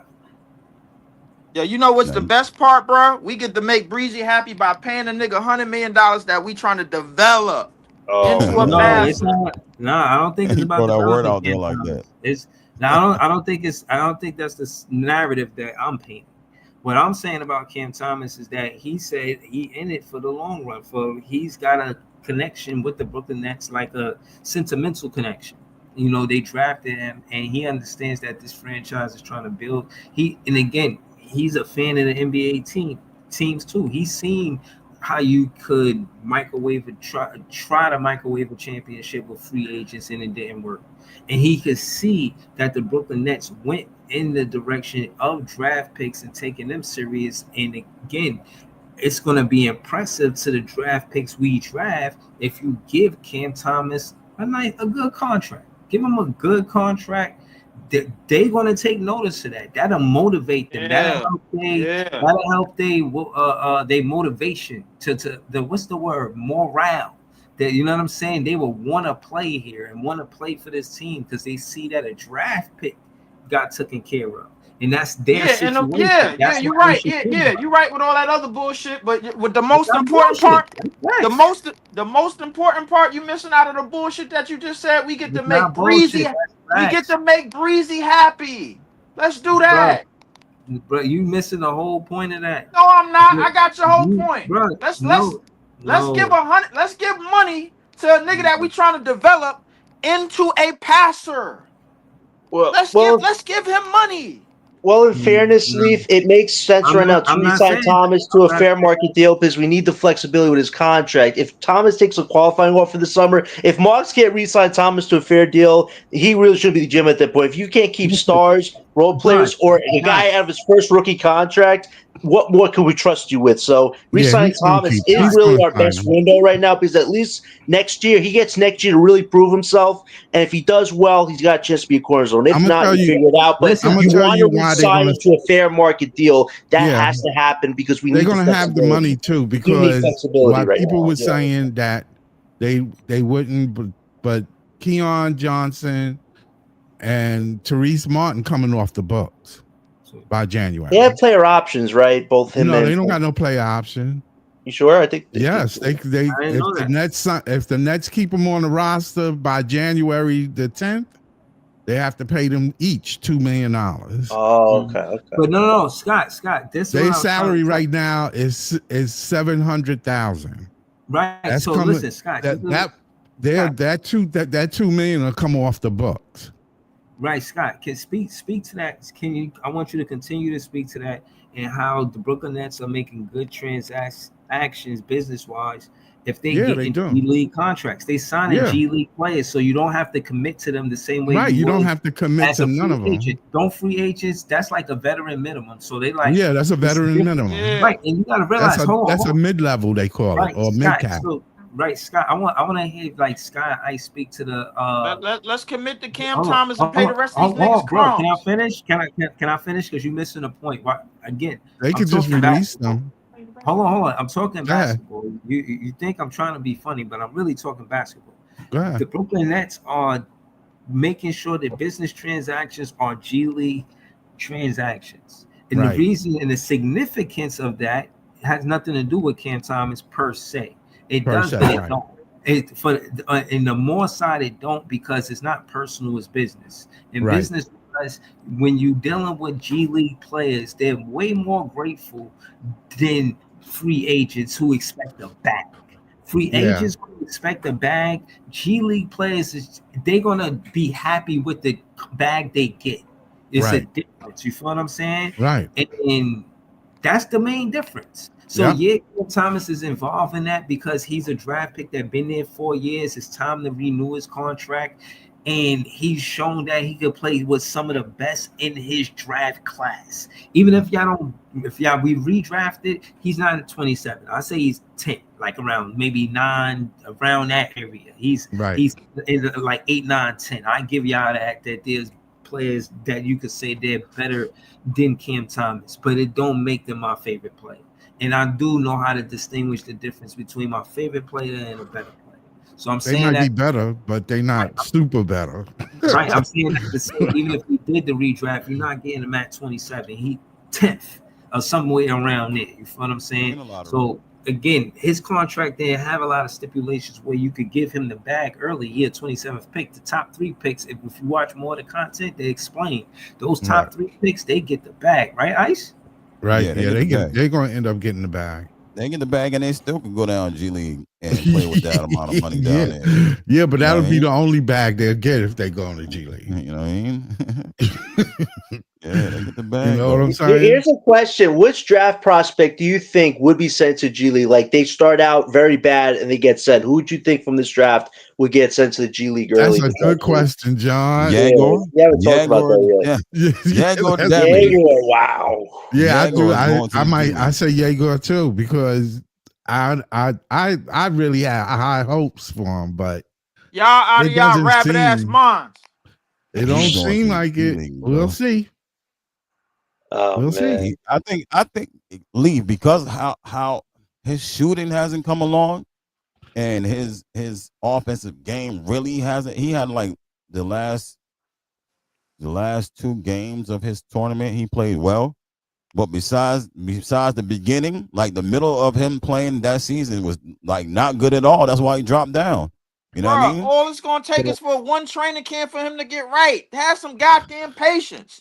Okay, That's One it. training camp. it's That's possible. it. Lee. One training camp and he good, bro. The It's nigga, bro, he possible, already he has an elite NBA skill set. It's And he's gonna possible, probably Lee. go between 10, he's probably gonna go between 13 and 17. bro, that is a steal. Cam Thomas was the co-MVP. You know, I was going to get sent to the G League. Whoever OKC drafts. I just want to put that fact out there. That Cam Thomas was co-MVP of the Summer League, tearing shit up, tearing shit down. That was a joke, but let me see. Let's let Breeze keep fanboying out for Cam Thomas, bro. Let's do that for another 15 minutes. Listen, Ice. Can you tell him that we talking basketball? Can you tell him that the Brooklyn Nets, they wising up, and instead of getting free agents, they making sure they get G League players. They signed 4 G League: Jalen Wilson, Tyrese Martin, Keon Johnson, Drew Timmy. I might be forgetting somebody. They got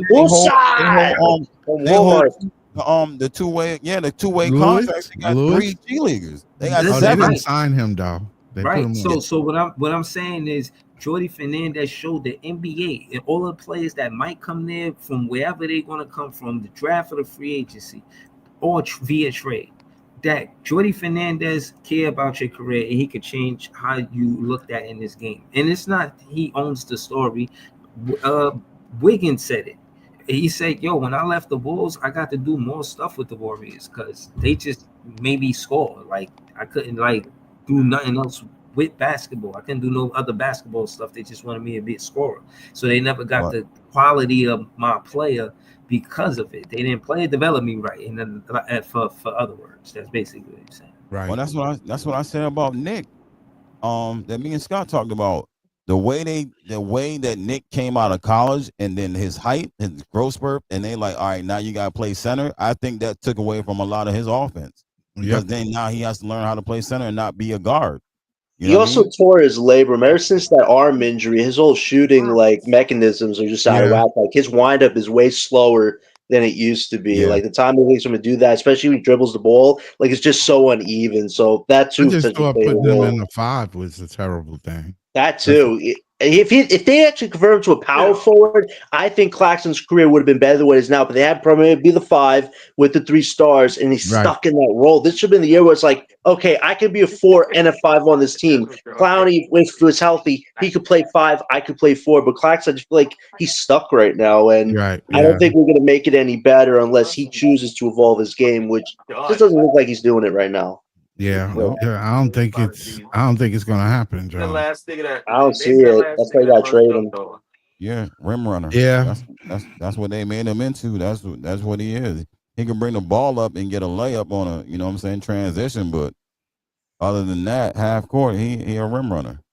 Yeah, not to mention Day'Ron outshined him a lot this season and made more 3-point shots to him. Like, it's so bad when you give a guy $100 million and the backup who's making $4 million is having better performance. But the performance against OKC, against Hartenstein and Holmgren, Day'Ron by himself, man, I'm like, damn! Claxton would never do this, but Day'Ron, man, who can't even dribble, is having one of the better performances of the whole season than Claxton. Like, that's why you got to address the center position, man. We need a center position where it's balanced, not where the guy just gets. We got one already, bro. We got Drew Timmy. How many times I say this shit? He's part of the roster for now. I don't think he's a center neither. He ain't the true center. Bro, let's make him one. Why not, bro? He played better. He played better than half the centers anyway, according to everybody in here. Shit, I don't know about that. He just burned up the G League. Now we trying to see what he's doing. What is it that he don't do well at the center position other than play defense, bro? He can finish around the basket. He can space the floor. He can set screens. He don't get in the way. He great around the basket. Like that's what y'all keep telling me. Hey, shit, I'm seeing it. He ain't a real screen setter. Just put some defenders around him, bro, and we good to go. Shit, fuck. He gonna score. He gonna score. That's what I'm saying, bro. That's what I'm saying. Y'all act like this is a terrible idea. Shit, it's not a terrible idea. Let's start Drew Timmy against Rudy Gobert tomorrow. It might be. Yeah, bro. Listen, I guarantee you, he light Drew. He light his ass up from the 3-point line, and then they're gonna have to put Nas Reed out there. I guarantee. Talk that shit. Yep. Yo, I'm glad, I love this Leaf Epiphany, man. I swear. I never had a problem with Drew Timmy. I never had a problem with Drew Timmy. Y'all niggas had a problem with Kai Jones. That's what y'all had a problem with. I ain't got no problem with Kai Jones. I don't got The no problem problem. is you said Kyle Jones is better than Drew Timmy. Yo, and when that's where it Breezy brought up started. Kai Jones stats, man, I was like, yo. no. Kyle Jones is Listen, averaging listen, 15 no, points as a listen, starter this listen. season, bro. Scream. Listen, I listen. I asked everybody to go look at that stream and to say, don't make it seem like what I'm saying don't connect to what you said. You said 11 and 10. Well, it was mid. He only did it because of this, that, and the third, trying to downplay it. So I said, in defense of Drew Timmy getting a double in the company he kept, it was like some guy named Canton. I think it was Derek Coleman or Kenyon Martin. It was like only 4 players he made Nets history. It was like only 4 players that did what he did. So mid was a trigger word for me. You know, as a Nets fan, I'm you know going who else through a made lot. Nets You know history what I'm this year, saying? bro? You know who else made Nets history? Day'Ron Sharpe. You forgot about him? He had 25, 15 and 5, 3 and 3. That's our best stat line from a Nets player this year. Yeah, that was. You missing what I'm saying, bro. Timmy I'm saying that 13. yeah. Timmy averaging 13. Hold on. I'm going to give you stats. 13, 6 rebounds, and 60% field goal percentage right now in 3 games, bro. And Kai Jones as a starter this year is averaging 15, bro. And all he could do is dunk. Scream at me. Well, he's doing Yeah, that because Mavs have a lot of injured players, but okay. I'm about to scream at you. This is Timmy's 3rd game, bro. He's shooting 60% from the field. You know what Kai Jones did in his 3rd game? 0. Don't do that. Don't do that. Don't do that, Breeze. You like to talk about Kai Jones. Talk about Kai Jones when he starts. Talk about Kai Jones when he starts. He loved to talk. Let's talk about Kai Jones as a starter, bro. Let's go to that. He gotta hear the truth. No, it ain't, bro. You just giving me random shit. Let's talk about Kai Jones as a starter. We are giving Kai Jones more screen time than the NBA is right now. Can we all just like look that for a second? He don't move the needle. It sounds like he's moving the needle to me. He averaging 15 points. Nah, Kai Jones on this roster, he'll be good. Drew Timmy hitting game winners. When I look at Kai Jones, I look at Moses Brown, man. Moses Brown. Hold on. No. Don't let him off the hook. Don't let him off the hook. Drew Timmy in 2 games in the NBA had a game where Kai Jones in his whole NBA career did not have a game winner. Wow. Kai Jones as a starter, his record is way better than Drew Timmy's. Leave me alone, please. Oh, we really you can go check the numbers. His record as a starter is way better. You want to give me random shit? I can give you random shit back, nigga. Don't play with me tonight. Man, never had a game winner. How is that random? Yo, let's talk about Reese Beekman, man. Don't try me tonight, Breezy. I'm on edge. Why are you on edge, man? I want to know who. Because I was trying to do something nice for everybody up in here, and everybody just said no. Let's leave off. Let's leave off anyway.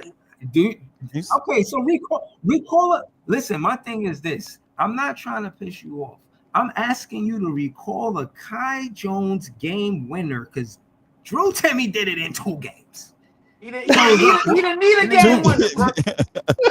Well, it wasn't technically a game winner, but okay. Kai Jones' record as a starter is better than Drew Timmy's. That's facts. Bro, leave me alone. Breeze said he said the game. He talking about game winners. Breeze talking about game winners. He ain't talking about record. Game winner for if you winning by double digits as a starter.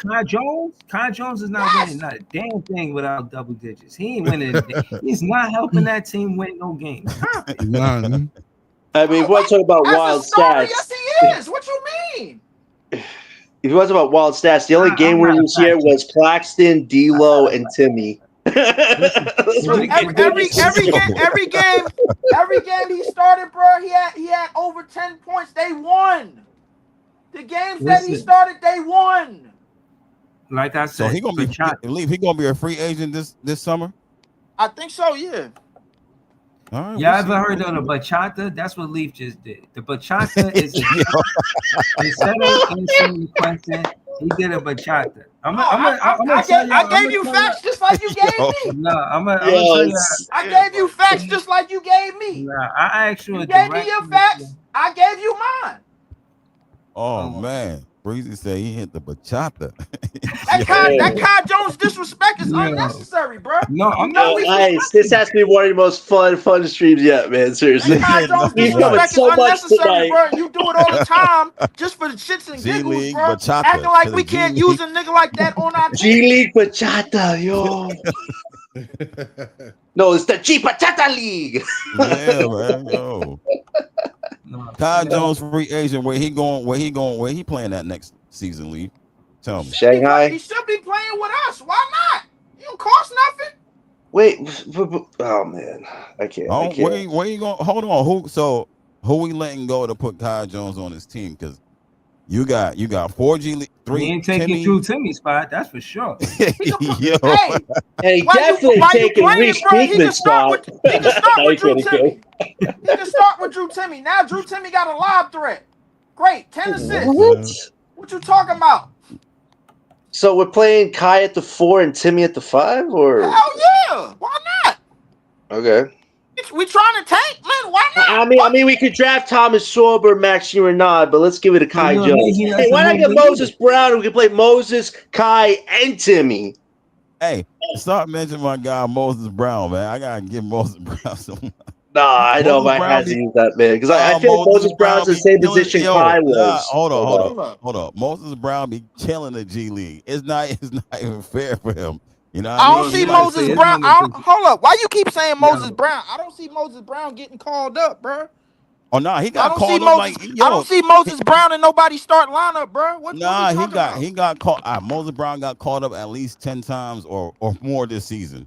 You know what I mean? He just can't stay. He just can't stay on the roster because he not a. Has Moses Brown ever been in anybody's starting lineup, bro, for an NBA team? Yes. How many times? A lot. A lot. A lot. Hold on. Let me go to this. He's like an in between guy. He's like too more good than for Kai the G League, Jones. but not a steady that's a NBA lie. player. That's a lie. Yo, hold on, I'm about to. That's a lie. He's been a star many times, man. Yo, we got Moses Brown and Kai Jones in our storylines, man. That's he something. started for Dallas before Kai Jones got over there. Matter of fact. Oh yeah, Brooklyn had Moses Brown once upon a time. Right. Didn't blame him. But he did start for Dallas before Kai Jones got over there, Lee. Or he might have started over Kai Jones when Kai Jones was over there. Kai Jones only got Moses 0 Brown minutes. been in the league. How long? Kai Jones only got 1 minute because Moses Brown was in front of him. Oh my Yo, come on. Hold on, I'm about to check. Hold on. We got one person in here, bro, we got one person in here trying to troll a nigga that's trying to help our team, bro. But listen, all I know is, bro, you put Drew Timmy and Kai Jones next to each other, bro. Like, that's dominance. Ain't none of them niggas getting in each other way. You got a nigga that could space the floor with his shot, and then you got a nigga that's gonna be a real big man and be in the dunk box and dunk on niggas. And board. So we gonna and jump clean over niggas. That's what ain't that what we wanted? I'm not opposed to it. I'm not opposed to. Of course, of course you ain't opposed to it. You just as long as of course. Why would you be opposed to it? It's trying to help us. Right. Like y'all niggas acting like y'all don't remember Kenyon Martin, Stromile Swift, and them niggas, bro. Like that nigga, bro. You don't remember when we had Stromile Swift? He was dunking on niggas left and right. You don't remember that? We gotta spend some of the money. We can't give all the money to Cam Thomas. So Kai Jones probably get a nice situation. Yeah. Let's give Kai Jones some crumbs. 3 years, $9 million. And let's give the rest. And let's give the rest to Cam Thomas. Let's give the rest to Cam Thomas, a nigga that we're trying to develop into a passer. Let's give him market value money. That let's make Breezy happy. No, let's get Bobo. Yo, Ice, you got Bobo and Cam Thomas, man. That's the duo right there. Let's make Breeze happy. Fuck what Leaf think, bro. Let's make Breeze happy. But what? Moses Brown. But why are you doing that? We both Nets fans. Why you saying it like you're a Knicks fan? If you was a Knicks fan and you said that, that would make sense. I mean, unless you're saying it from a Knicks fan perspective. No, I'm just kidding. This coming from seriously, this, bro. Like this is coming from an individual, bro, that got a photo on Facebook of him wearing the Knicks hat. But we ain't gonna talk on that. We ain't gonna speak on that. We not gonna speak on that. Let's continue to make Breeze. Let's make Breeze. Hold on. No. I'm thinking happy thoughts. I'm thinking happy thoughts. I'm thinking happy thoughts. I'm thinking happy thoughts. I'm happy right now. Let's make Breeze. And match the felines. And again, I thought it was matching the jean jacket that I was wearing. I wasn't trying to be a Knicks fan because I wanted a Knicks hat. I wasn't podcasting. I never knew that the podcasting world was like this. I innocently wore the Knicks hat, not because I was a innocently wore a Knicks hat. Hold on. The word. Since we hit, I didn't wear it because I was a. What I mean by that is I didn't wear it because I was a Knicks fan. So it wasn't no OKC. So it wasn't no OKC gear available. That's what you telling me? Because that's another team that wear blue and orange. Again, hold on. I wasn't the orange. I wasn't wearing the blue and orange. It was blue and yellow. See what I'm saying? This is what I'm saying. You didn't know that. He wore a blue and now he remember the hat. He wore blue and ladies and gentlemen, the leader of one of the biggest net supporters wore a blue and yellow. And yellow Knicks hat. How did somebody get a picture of Breeze when he had paparazzi on? I don't even know where you find a blue and yellow Knicks hat. No, John, listen. John, listen. John, listen. Listen, this is what I'm trying to tell you. Me and my ex co-host T-Time, we used to have a podcast called Who Run the City. And then he's a Knicks fan. I'm a Nets fan, so we named the podcast Who Run the City. That makes sense? Y'all follow me? Okay. All right, so boom. We all troll each other, this and that. They found the content. To be honest with you, I found the content first, but I left it up there to see that if they will find it, because I was kicking their ass, basically, and trolling. Like I was trolling them. They couldn't do nothing with me. I mean, when I say nothing with me, like I was just trolling one page, then Knicks fans by the plethora was coming out there trying to troll me. But at the end of the day, you know what I'm saying? The Knicks fan had nothing to do with that. That shit had nothing to do with the podcast. That's just something that they see me with. When I was wearing the hat, when they seen it, I was smiling in the pic and all that. Like I looked like I was having a great day and all that. And I was, you know what I'm saying? But the point is that I never, and to my point, shout out to Carmelo Anthony for making Hall of Fame. And I never really liked the Knicks. I like Carmelo Anthony. When Carmelo Anthony came in the league, I followed him from Denver. I followed him when him and AI was on Denver together. And when he came to the Knicks, I was kind of hype. I'm not gonna lie to you. But I don't. If you ask me to name all the other players that he was next to on that roster, I don't know. You feel what I'm saying? Like even now, I listen to his podcast 7 p.m. in Brooklyn. It's a dope podcast. You know what I mean? I don't know if y'all watch the content, but even to this day, I'm a Carmelo Anthony fan. I can't really be a Knicks fan.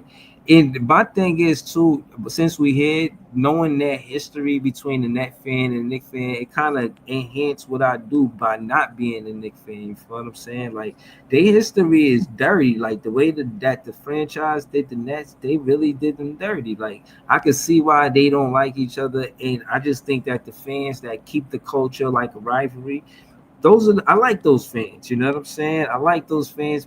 I like the podcast that we did, but you know, unfortunately, we ain't, you know what I'm saying, doing no more. But we still do the basketball game. You feel what I'm saying? We still do the Net fans versus Knicks fan basketball game. So with that, I'm still trying to put together a Net fan day where it's just Net fans and we pull up, we talk hoop, and you know what I'm saying? We just talk basketball, even play basketball, or we podcast while we there. You know what I'm saying? Make it lit. But yeah, man, not to deviate from it. Yeah, it's true. Yeah, y'all don't have to wonder. I did have a Knicks hat. I don't know where this hat is now. I just don't know where it's at. So you were just wearing it in your free time. That's nothing. I appreciate the explanation from Breeze. That was just a great real life story, man. Well, You told it so let's it's not really nothing crazy, man. let's Like, come on. He's a Nets get back. fan at the end of the day, and he respected Carmelo Anthony when he was on the Knicks. That's fine. That's the sad portion. The saddest part about that story, bro. in the chat. The saddest part about that story is that previously on the last episode of Dragon Ball Z, he had to explain bit for bit why he wore the Knicks hat in the first place. He basically explained. He basically explained something. That's like basically breaking down a crime that you was already found guilty for. It is what it is. It's all in the past, but you was already found guilty for it. Boom, it's over. But he felt the need to explain it. Meanwhile, about trying to come at me, I'm trying to make everybody happy. But in the meantime, you know what? Let's just keep fucking with Leaf, bro. Like, why not? Let's just do that. Let's continue to do that. That's not what happened. Nets court, yo, you easy. Remember last time you started that shit? You remember last time you started that, and what happened? You know how this could go. You know what I'm saying? But again, man, my thing is with being a Net fan that's dope is I can say that I've seen the Barclays being built. I could say I seen been in the same place, been where the construction workers is getting bacon, egg, and cheese for lunch because they clanking steel, putting the Barclays together. I could say on my lunch break, I was sitting there just watching them build it. I can say all of this stuff because me too. I can say that too. Like it's a different feeling. It's a different glory seeing that come to your city. Like I seen that. You know what I'm saying? But at the end of the day, at the end of the day, oh, that's nasty, bro.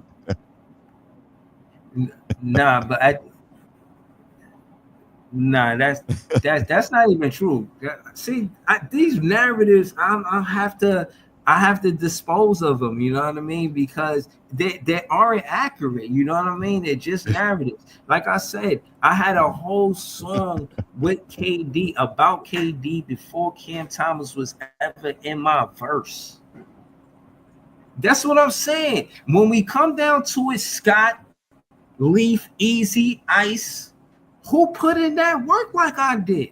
Who put in a whole team in a verse? I'm saying my verse in the song, mentioning the players.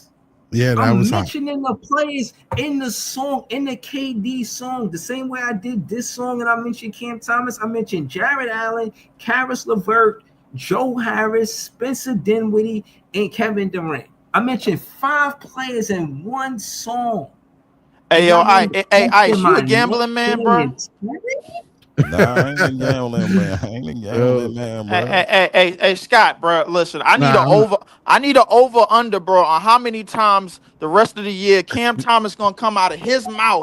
Cam Thomas' name gonna come out of his mouth, and then we gotta just sit here, bro, and just realize, bro, like, yo, you know what? Let's follow Breeze's idea of let's build a team around a nigga that's we developing into a passer.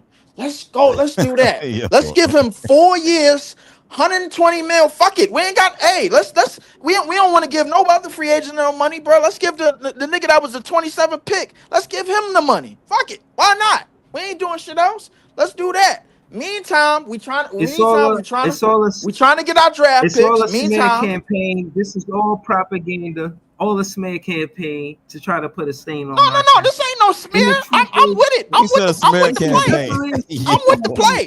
I'm with the play. It's a smear campaign. No, it ain't. It ain't a smear campaign. I'm with the play. You heard me saying before. Let's do all of this. I did not say that. All I said was they asked him to meet a quota, and he had 10 assists his last game. I didn't say they developing him. I said it was a quota he wanted to prove to them, to show them that I could do this if I want to do it. It ain't about developing it. I'm telling you, he already got it. So that's the difference. So he already got the passing ability that you looking for. No. I want to speak for myself. I don't want you to say that this is what I'm saying, and I'm right. I'm asking. You feel what I'm saying? I'm asking. No, He I'm already telling got you the. no. I'm He telling you already got. no. I'm So telling you that what means I'm he got to saying is develop what I'm into the saying. passer, What you right? said, I said. I did not say. That's what I'm saying. So Listen, okay. at No, the I end of didn't the say you said anything. I didn't say you said anything, bro. Like no. listen, listen, See the thing Yo, is, listen. the No, thing no. is, But what I'm saying is, I I'm answered your asking you. question. Hold on, no. I answered. No. I answered your question already, but you didn't answer mine. I said, who doing the work like Big Fan Breezy? Who putting names of players before Cam Thomas in the verse? You And they did. got You no. quiet. All You you do did is the keep work. moving the Hey. goalpost. That's fine, No, bro. but I'm saying Listen. you moving the No, goalpost. I'm not moving the goalposts. I'm paying homage, All bro. right, so who else did it? I'm paying. Oh, all right. I'm paying homage. I didn't put no verse out. You did. It sound like The they only trying to other put the diamond testimony. Player The one, only that's other. what it sounds like. Player one. No, I'm not, bro. Listen, if you want to talk about who had the better verse, that would be Jay, not Breezy. So like that. If you want to talk about who had the better verse, okay. that would be Jay. Technically, Player one. That's how Breezy called me out last time. Now I'm over here making an anthem. yeah. So Breeze want to muscle up and flex like he was the only one putting in work when Jay. No, you tried to make it. No. See, I answered the question. But you tried to make it. No. But you tried to make it seem like I'm glazing Cam Thomas, and I'm telling you, the same way you didn't know me before Cam Thomas content. You did not. So you don't know what I was saying about the other players. And I'm saying the core four, which I coined, I never heard nobody coin it before me, which was Harris, Spence, and Jared Allen.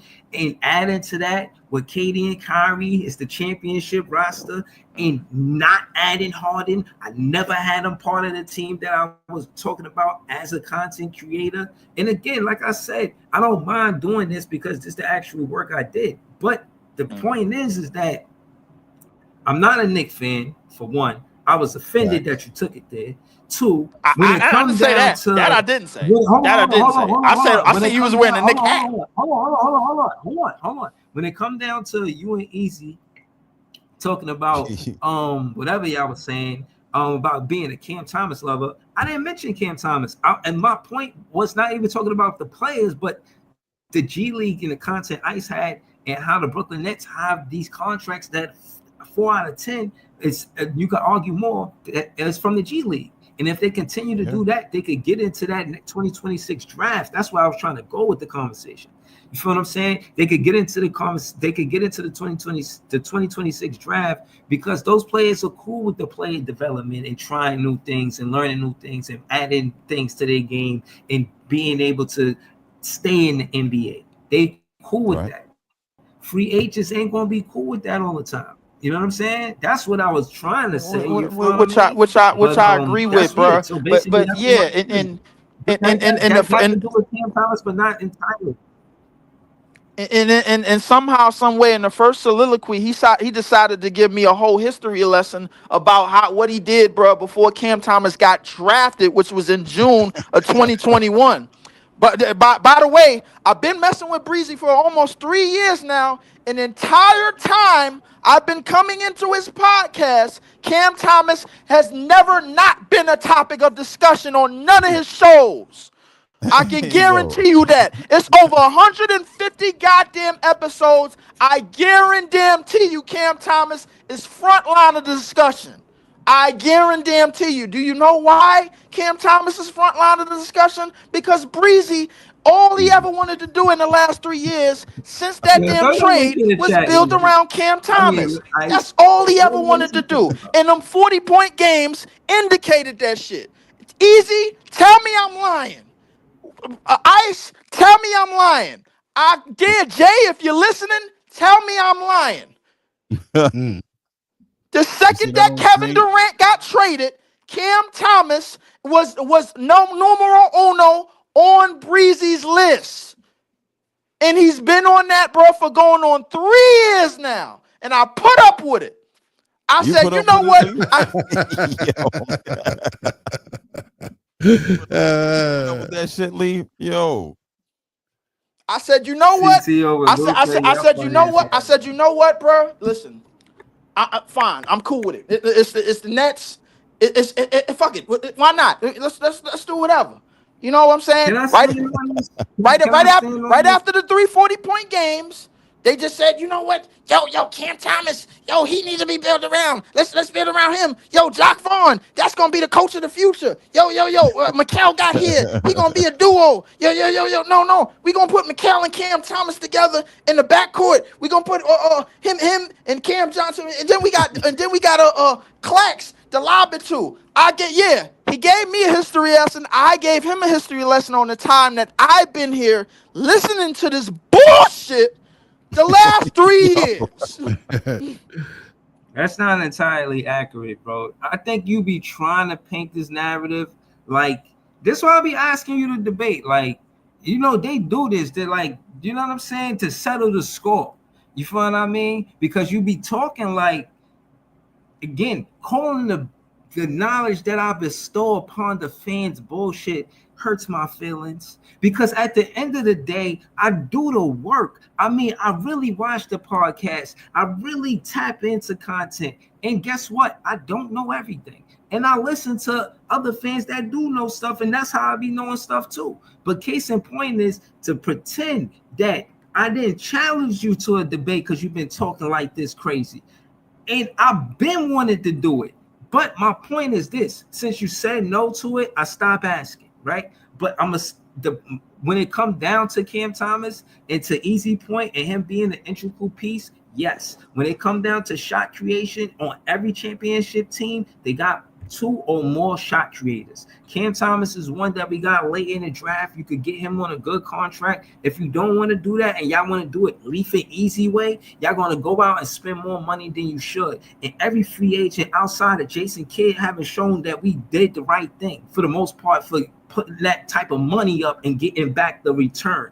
So again, I'm focused on the draft picks, Cam Thomas, and the ones we had in the G League come up from the G League, so that way we can focus on the 2026 draft. I like the player development season. I went from not liking it to liking it. And I'm saying that because I didn't want to, I wanted to see what we could do. I didn't necessarily care the same way about a lottery pick. But again, a lot of fans spoke like, yo, you know, this is why, because we ain't get one in the lottery in Brooklyn the entire time. And I agreed with that. And so I started going with that. And that's how I started focusing on the player development side of it too. And again, like I said, I seen what it was between Scott Burrell. What's bullshit about that? Nothing. It's nothing in bullshit about Scott Burrell coming up from the G League because he was a great head coach in the G League and coming here. And then we get 4 players from the G League and put them on contract. And Scott Burrell is the unsung hero. Jordy Fernandez is getting a lot of this credit that he deserves,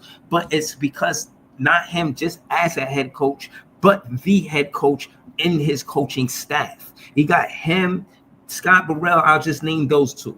And Scott Burrell, and to the significance of the conversation, is the reason why we can be able to get these players from the G League and show that we can play and develop, which is very interesting to somebody that's going to get drafted. They looking like, where is the best place for my NBA career? The NBA is looking like, where is the best place to put a player to be developed right now? And Brooklyn Nets comes up. We come up. It was a successful season because what we were supposed to do was player develop. Nothing to do with Cam Thomas. Right. This is what I'm trying to tell you. When y'all trying to make it seem like my focal point is Cam Thomas, we going to put it on the scale and we're going to see what's up. Now, I gave y'all an entire soliloquy about how it's about the Brooklyn Nets. And yeah, Cam Thomas is an integral piece of that championship roster. I'm standing on what I said. You know what I'm saying? So again, I'm going to start pulling out my own Diamond Net Fan tester and we're going to see what's up.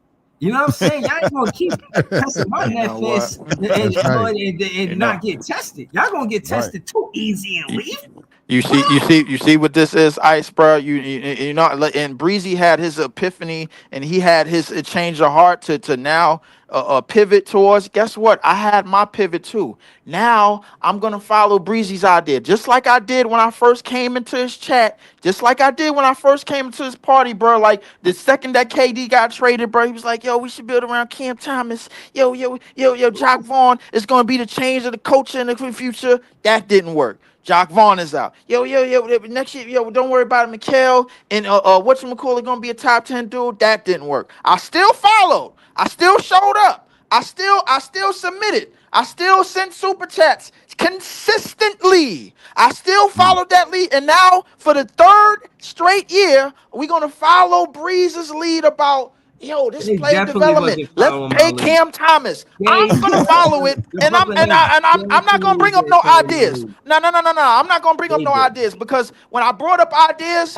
everybody just said, "No, these ideas gonna work. Yo, I like these players." So let's erase Zach Edey. Let's erase Kyle Jones. Let's erase all the players that I want. But fuck it. Listen. Hey, it was all strikeouts. Boom. Let's count how many times Breezy brought up an idea and that shit backfired. Let's not focus on me. Let's not focus on Leaf no more. Right. Let's bring up a time. Let's bring up all the times that I was in here since the Kevin Durant trade that Breezy brought up Jock Vaughn being this savant of a coach. Let's bring up CJ and Mikal bringing up. Let's bring up John. You remember this? CJ and Mikal being a duo. You remember this?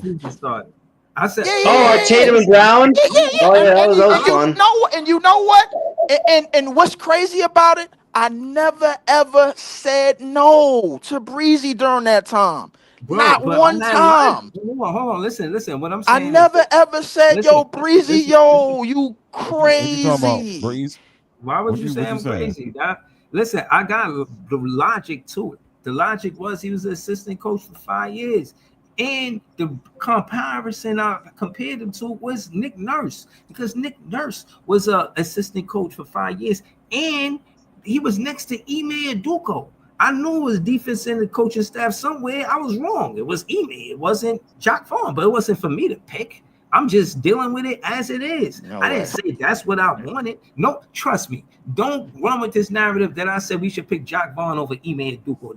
That is not true. I never said that. And the second that Jock Vaughn got paid, bro, who was the first person that was podcasting, bro, co-signing every minute of it, every minute of him getting every dollar, bro? And I could go back to the stamps because I got all receipts. You know why, Breeze? Because I was there. I was present. I was following it, and I kept my mouth shut. The whole time. Hold on, wait. Hold on. I kept my mouth shut the whole time. I kept my mouth shut the whole time while you went on this crazy theory that Jock Vaughn was going to be the leader of the locker room, while Jock Vaughn was going to be the culture changer. Yo, John, you don't remember this? Well, I remember becoming a teaching philosopher on radical truth. That was about it. Jay, hold on. I can't take credit for this, player one. Jay said this because this is what I'm saying. I remember some of this too, but I don't remember it the same way Leaf do. It was an 82 game season. Before the season start, yes, I'm big optimistic. I'm saying all of this stuff that Leaf is talking about. But when I really started seeing what was happening, when he was taking all of these ill-advised threes, to be specific, letting Cam Johnson and Mikal Bridges stink up the place, respectfully, bro, I said, nah, he's not a good coach. And I seen that we wasn't playing defense immediately. And that same season, he sat him down versus the Bucks. Trust me, I wasn't siding with Jock Vaughn after he was doing all of that dumb shit. Just because I put you up there, you got to meet those standards, though. You feel what I'm saying? I'm not going to take nothing away from him, especially because I'm contrasting him to Nick Nurse. I say, Nick Nurse, he was an assistant coach for 5 years. He came in and he was he was a great coach when he did that. Yeah, so he also had Kawhi Leonard. No, but what I'm saying is I'm explaining the logic to it. Like, don't make it seem like I'm just so optimistic for no reason. Like, no, I'm on the Nets fan side. Even if I am wrong, I want to be on the side of me at least rooting for my team. I'd rather be on this side than rooting against my team and be right about that or wrong about that. Even if I'm wrong and I'm rooting about my team, but I was true. When Jacque Vaughn was bad, I said he was bad. I wasn't like, yo, nah, y'all got to look at it in another way. I was like, nah, he was just a bad coach. So acknowledge that too. You don't remember during the big I'm trying to get in the you know what's crazy about what's crazy about everything that he's saying right now, bro? The entire time, bro, like, yo, we got to build through the draft, man. We can't keep getting these traded players. We can't keep getting this. In the entire time while we had Mikal and while we still got CJ, who's now $100 million richer, while we got Mikal and now we still got Claxton, who's $100 million richer, I was the one telling us, bro, let's break this shit up early. We break this shit up early. What did we do? We tried to do a bullshit retool, and somehow, some way. Hold on, wait, hold on. I'm gonna get to the point, bro. See, if Breezy would have said before the season to I don't know that Tangerine fan that he was going against on Who Run the City and whatchamacallit, if he would have said, bro, we be honest, bro, we got some work to do, man. I ain't gonna lie, bro. Like, we got to get in this rebuild mode. We got to do this and shit fast. I'd have been like, that's something that's something that seems like, let's build through the draft. Let's do this early. You know what Breeze did? We ain't losing to the Knicks. We ain't losing no 4-0 to the Knicks. What happened? We lost 4-0 to the Knicks. Bro. These niggas gonna be they're gonna be a top 10 dude. No. The problem was you led all astray with optimism. Bruh. You didn't put no logic in none of the shit. You just said, all right, let me be optimistic because I'm a Nets fan. Just because it's black and white. No. We really go back in time on this one, man. Wow. Every time I give you logic, you discredit what I'm saying. So that's on you. I'm not trying to prove nothing. I'm telling you the truth. I'm telling you the logic. Whether you agree with the logic is on you, but it's not bullshit. Mikal Bridges averaged 26 in that 27-game time span. And on top of that, Cam Thomas, I know he a bucket by then. So case in point, I didn't think they was going to put Mikal Bridges as a 1 and Cam Johnson as a 2 offensive option. No, I thought it was going to be Cam Thomas carrying the offense, and he had Mikal Bridges on the left side, and he had Cam Johnson on the right side, and they was going to play the wings, right? 2 and 3. No, that's not what happened. That's what I said. That's not what happened. What happened, Spence came stinking up the gym. Cam Johnson played the 4, and Mikal Bridges played the 3. I did not have confidence in that team that was playing because of the set roster and how I wanted it constructed. So if we want to talk facts, let's do it. I said we are talking facts. I said Cam Thomas at the 1, Mikal at the 2, Cam Johnson at the 3. They didn't do that. They did not do that. They had Spence at the 1, Cam Johnson at the 4, Mikal Bridges at the 3, Cam Thomas at the 2, and they had him coming off of the bench the first game of the season. First and foremost, he broke a record. You know how I could tell what you just said is bullshit, bro, because you always wanted Cam Thomas at the 2. You never wanted I wanted, bro. That's what you kept saying. That's what you kept saying. Mikal at the 3, Cam Thomas at the 2. Eventually, they did that shit, and it didn't work, bro. You missing the whole point. They made Cam Johnson and Mikal Bridges a more important offensive option than Cam Thomas. He was the 3rd option behind Mikal Bridges and Cam Johnson. And you telling me that I'm bullshit? I'm not bullshit. And you just discredited what I'm saying. Wait. Before the season, did you not tell me that Mikal and CJ was going to be a top 10 duo? Did you not say that? Yes, I walked it back. I said I was wrong, bro. But at the end of the Yeah, day, he did you walk making it this. back. You keep walked it moving back ball, at the bro, All-Star listen, what I'm break. saying God is damn. you keep moving the goalposts, bro. Every time I correct your ass, you ask me a different question. No, Stop. I'm staying on the same shit that you suggested with all of your Bro, optimism. With all of your, why you I'm talking staying about on that. why you talking about 2 seasons ago? And we talking about, I mean, I don't even know why you taking it there. You feel what I'm saying? Because the reason being is because you brought up, because you decided to give me a history lesson on when you started 4 years ago. So I'm taking it back to my history. Every time you see Easy, y'all think y'all could diamond test my net fanhood. I'm not allowing that shit. I'm not allowing that shit. This shit gotta stop. Yo, Easy. You diamond gotta test. stop. You want to talk about history lessons? Wait, That's Let me tell you why. that's where he getting confused. He This is what I'm trying to tell think you. we This is testing what the I'm Nets trying to tell you. fanhood. This he won't He Hold on, think let we John testing chime it. in real quick. Bruh. Go ahead, John. Wait, you guys want to talk about history lesson? If I remember, we had the big three. We had Mike D'Antoni sipping a bottle of wine, letting the best big three we've ever seen dominating the offensive glass for the 16 games he played. Then you had on the other side Ime Udoka being a pit bull defensive coordinator team. Then you had Steve Nash going, "Let's go, team, let's go!" And then you move those two guys, and we're losing 12 games. You got Steve Nash going, "Let's go, team, high five!" Oh. Like, man, like literally, man, if we had a good coach at that time, we could have salvaged all this crap and rebuilt the right way when it all went to hell, but we did it, man. So let's just move forward, man. Too much bad history to rehash with this team, man. Like, we'll be here for hours, man, doing it. It's a lot of bad history. history. Be negative. I'd rather be optimistic. It is what it is, bro. Like, I guess that's Uh-huh. how this is just a net fan situation, man. Like, and again, And once again, I pivoted and I said, let me make everybody happy. This could work better. Why you ain't start with yourself? You can't make everybody happy, though, Leaf. You know what I'm Exactly. saying? Yeah, no matter how many elite epiphanies you have. Hold on, wait. Everybody getting what they want. Stop trying to stop Nah, saying man. that. It just don't sound Ice, hold on, bro. Ice. Everybody getting what they want. Bro, look, Breezy we get to pay Cam Thomas to make Breeze happy, keep a smile on his face. We get to start it's coming to G League niggas that you like, bro. Let's put them niggas on 25 plus minutes. Hopefully we could get a first round, but we could get a top 3 pick. Hopefully somebody in the NBA front office could look out for us. Then we can make John happy, and then Yay! And then maybe I think we could, out of all of that, we can make Scott happy by probably winning some more games next year. I don't know. Yo.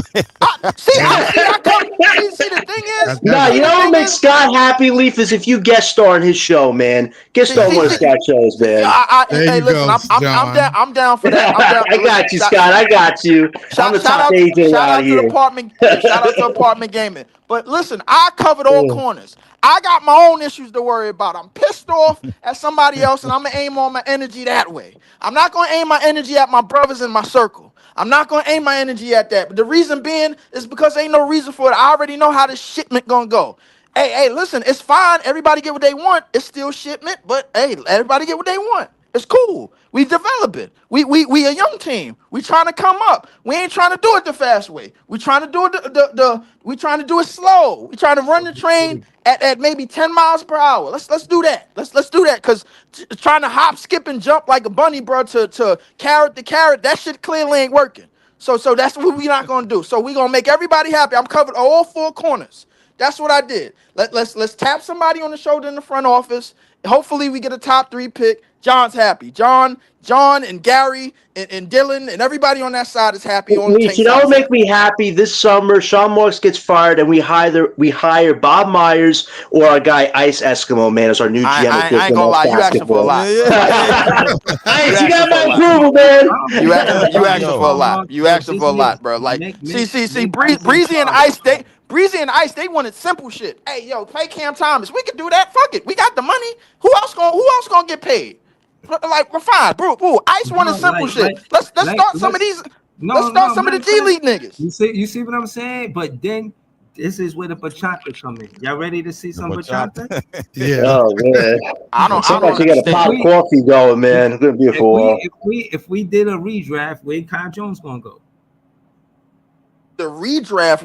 Wait, hold up. Where did that question come from? If we did a redraft, bro, If we did a redraft of the 2021 draft, if we did a Right. redraft, bro, Kai Jones is Kai Jones or whatchamacallit don't fall to us because we had the 27th No, pick. no, no. If we win No, a he's saying redraft, if you where did a does redraft, Kai where he would Jones go go? at. What pick is he? He top 15. He's top 15. Yeah. He Kai Jones going in the G League, Lee. Then he was already in the G League. Yeah. Yo, No. When for the no, his, Bahamas. his no. When he was He on started Charlotte, in the G League. when he was on Charlotte, they got him from the Tangerines who drafted him. Okay. But the problem was they had two bigs in front of him. So Right. that's they thought he didn't play. Oh, That's okay. his Oh, bad that's coaching, right. bro. I remember that. Somehow, some way, you fast forward all these 4 years later, Jason Kidd got him starting. He got him averaging 15 points. So who's smarter than who? I don't know, bro. You tell me. I don't know because I just read Moses Brown's stats. He was averaging 12 and like 8. You know what I'm saying? I'm starting for them too. You know. Okay.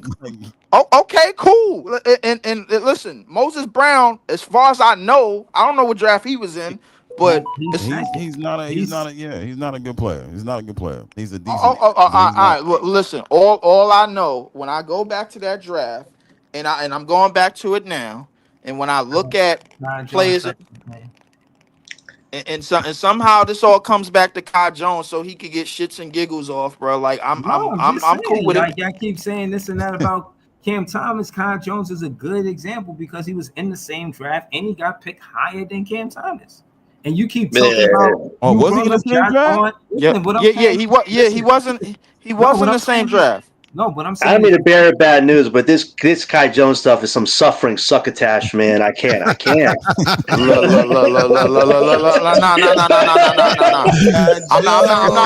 not going to do it that way. I'm not going to do it that way because Santiago Dama and Dayron Sharp went after Cam Thomas. Herb Jones went after Cam Thomas. Miles McBride went after Cam Thomas. Who else? Who else? Ayo Dawson. Ayo Dawson. Hold on, wait. No, I'm just naming the players. Ayo Dawson Wama went after Cam Thomas. Who else went after Cam Thomas, bro? It's a bunch of. Jericho Sims went after Cam Thomas. Aaron Wiggins, who is on OKC right now, went after Cam Thomas, bro. So I mean, no. But explain to us how Kai Jones is a top 15 player. That's a top 15. This is based on starts. When players that started, you say he would be a top 15 player. So I'm saying how? What do you mean how, bro? Like how? Based on players that He's have not better than Cade Cunningham. He's not better than Jalen Green. He's not better than Evan Mobley. He's not better than Scotty Barnes. He's not better than Wagner. Like that's 5. Go ahead. Okay, he not better than Giddey. He ain't better than Suggs. He ain't better than Kuminga. He ain't better than Cam Thomas. He ain't better than who else? He ain't better. He ain't better than Jalen Johnson. Respectfully, I like Jalen Johnson. He ain't better than Trey Murphy. He is better than Corey Kispert. He don't get no clock. He ain't better than Sangoon. Sangoon is up there, but Sangoon is probably top 5. He's better than Keon Johnson. He's better than Chris. Is he better than Chris Duarte?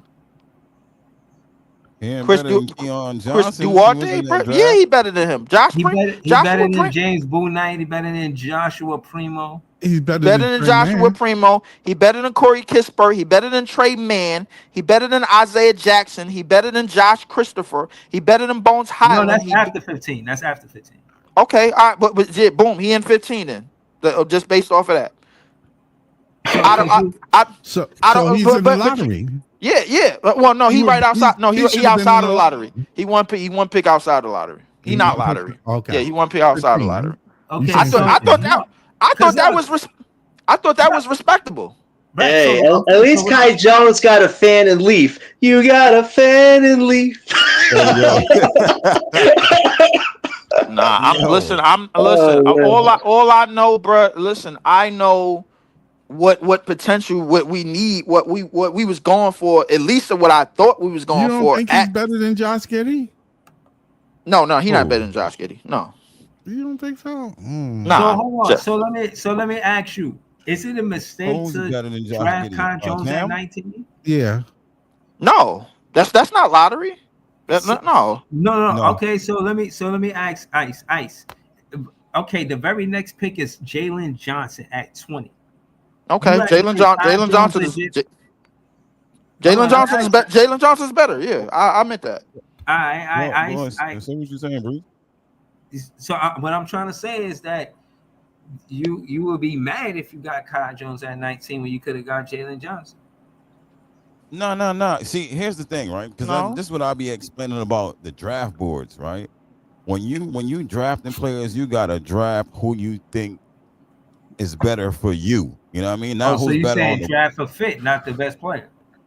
Nah, I mean, when you get out of the lottery, right? When you get out of lottery, bro, you drafting more for need, bro. Like right, when you get out of lottery. I agree with that. Right. When you anything past 15, you drafting more for need. I say even past 10.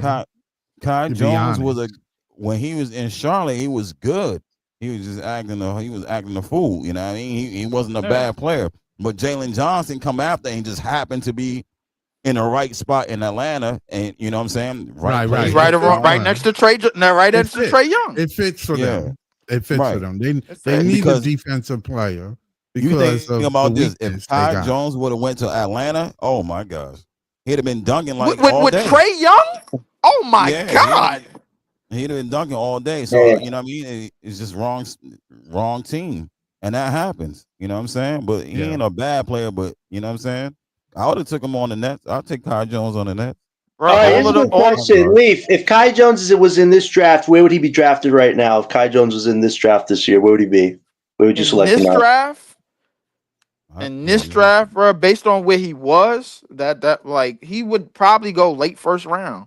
Depends. Interesting. No, it's might go late first round. I don't really see him. I don't really see him in the top 20. That's based on the fact that you're saying that that draft because is weak. Yeah. Well, the 2021 draft than this one. The 2021 draft is starting to become a legendary draft, bro. Like I ain't gonna lie, slowly but surely, bro. Right, like, I think so too. If you look up and down the board, bro, like it's players, bro. Almost. There's some good players on that board. In the second round. Bro. You got Aaron Wiggins with at number 55. Yeah, that's bro. Like, come on, bro. Like this draft is starting to become legendary. Like, so Zaire Williams shouldn't be in the top 10. Zaire Williams, probably not. No, but you know, Keon was in that draft too, 2021. That's what I said. Keon was in that draft too. Williams was in the draft. Queen 8 at 7, right? There's probably like a good 20 players good in this draft. Dayron in this draft, bro. Like, come on, bro. Like a lot of these dudes, bro. I was convinced that we was picking up a lot of niggas from the 2021 draft at the start of the season. Why not pick Kai Jones? Right. Like I didn't understand that, bro. I'm like, and now we figured out that we got Drew Timme, a very talented 5. Why not put Kai Jones next to him? I think we should try to get Thomas Sorber to maybe pair with another big other team. I just don't see Kai Jones as being a long-term player. Hey, listen, I'm fine with drafting Thomas Sorber, bro. I'm cool with that. If he works his way in the starting lineup, that's cool. I'm cool with that. But in the meantime, you're gonna have to start some players that have been in the league outside of maybe Coop, because that's what I think we're getting. But Leaf, let me ask you a question. Do you really like Timme, or do you think? No. I really do like Drew Timme. Oh, okay. I do. Okay. I do. I like the Drew Timme, bro. Like I see a lot of his game opening up, bro, because when you at the 5. Bro, and you have the ability to space the floor, bro. Like that means the court is open. Yeah, that helps. Yeah, that helps. And when you got regular natural abilities, you got the knack for rebound, offensive rebounding.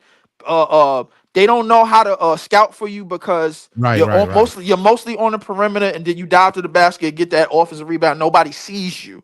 Right. You know what I'm saying?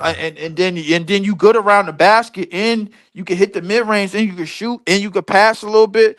The only thing about him really is defense, bro. Like, why not put Kai Jones next to him, nigga? Like, come on. Yeah, and his jumping ability. Yeah, his jumping ability. Yeah, you know what I'm saying? He's not athletic. I mean, he could jump. He ain't the greatest athlete, obviously, but I think Drew Timmy could do something like if you give him time.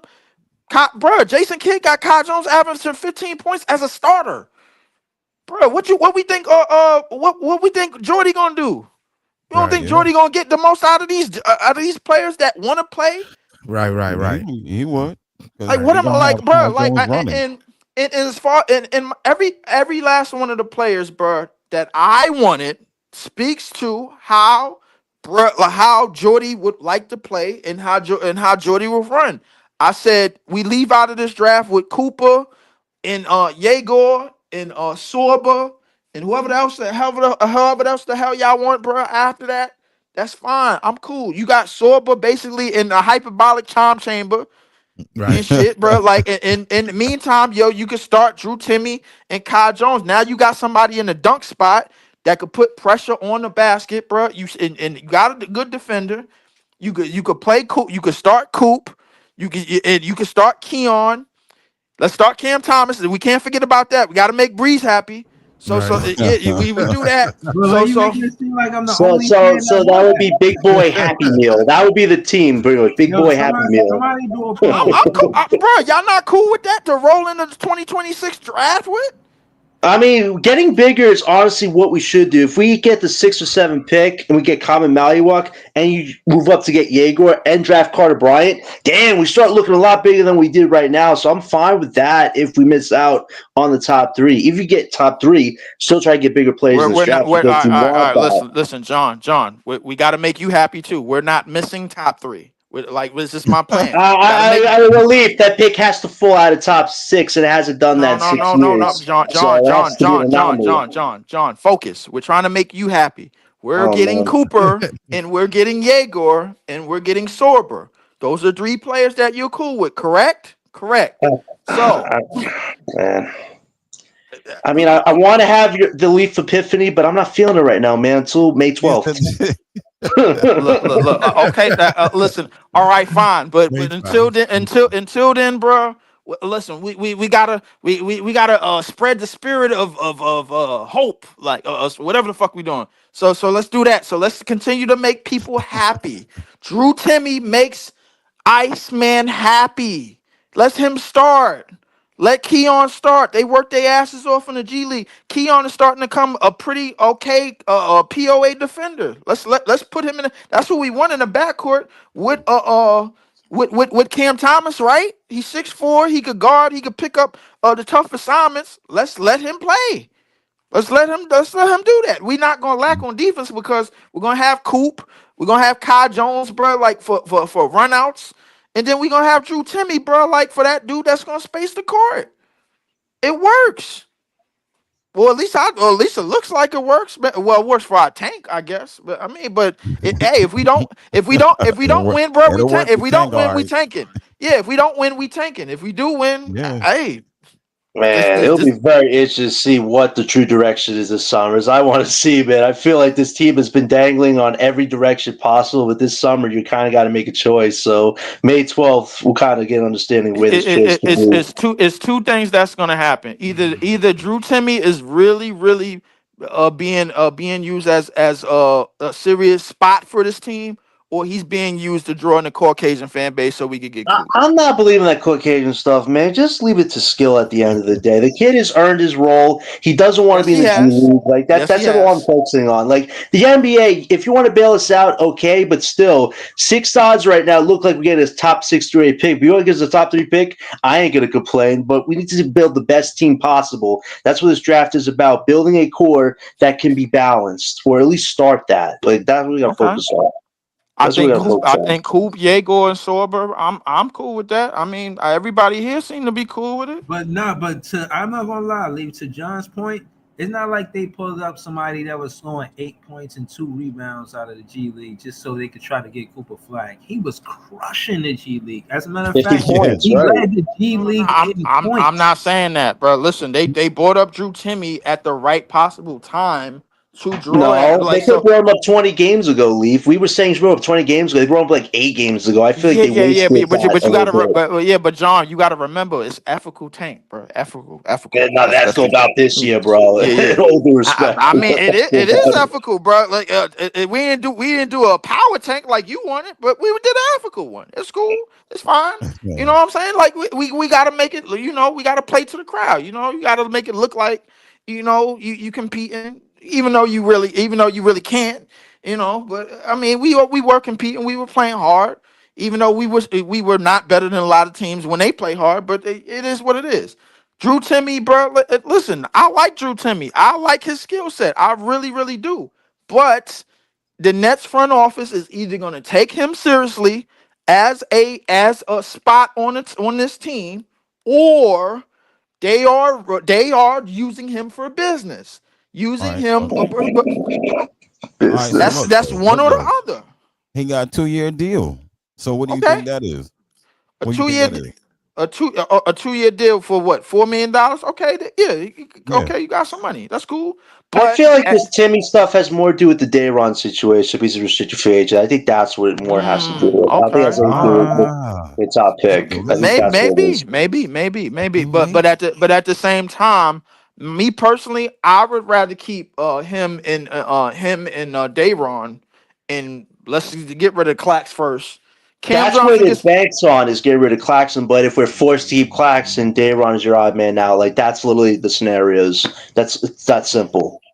Which is wild to me, because I think Dayron worked his ass off, man, most if not all of the season, bro. But listen, like I said, my additions for the team, I'm making myself happy in the process, man, because Coop and Yegor, y'all Ice and everybody else wanted Sorber. Okay, cool.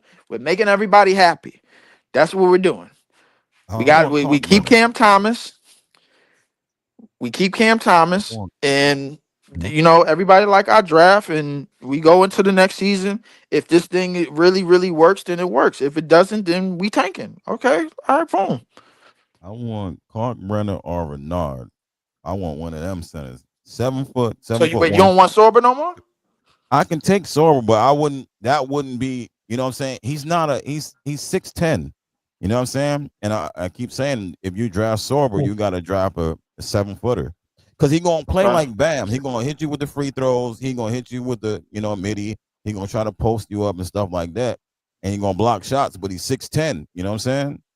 I feel you. I mean, Maynard. You got me sold on Maynard, bro. Like Maynard, not Maynard. Maynard, or whatever. Yeah, my bad. Maynard. Maynard. Raynard. Raynard. Not me, Raynard. I keep saying Maynard. Raynard. He could space the floor too. I mean, he got a pretty good offensive skill set.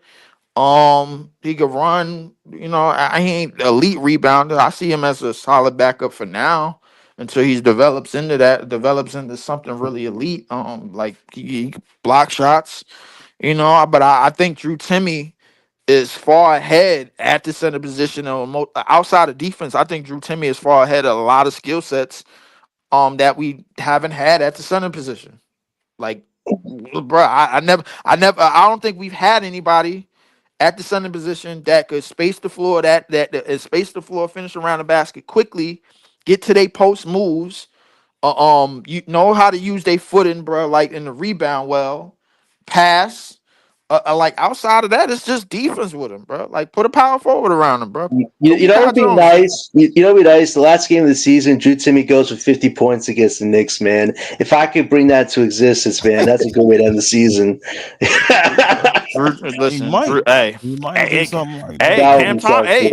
Cam Thomas ain't out there. Hey, right? Look, Drew Timmy. He might, man. Yeah, Don't why sleep not? on Timmy, man. Drew got moves. You know what I'm saying?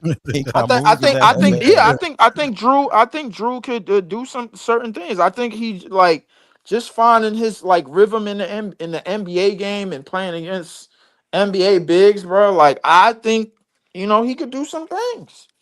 I think he could evolve out of like face up out of the post Yeah. turn and fade, bro. Like over the left shoulder, over the right shoulder.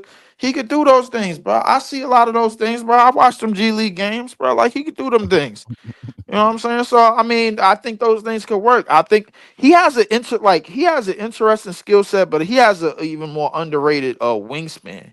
A lot of people don't realize that, bro. Like he has a good enough wingspan for 6'10". That's pretty damn good, bro. Like and he has quick hands around the basket. You know what I'm saying? When He you got does. quick hands around the basket, you get to that floater, get to that catch and shoot. You know, he don't BS around with the ball. Oh, he don't. You know what I'm saying? Like make simple passes.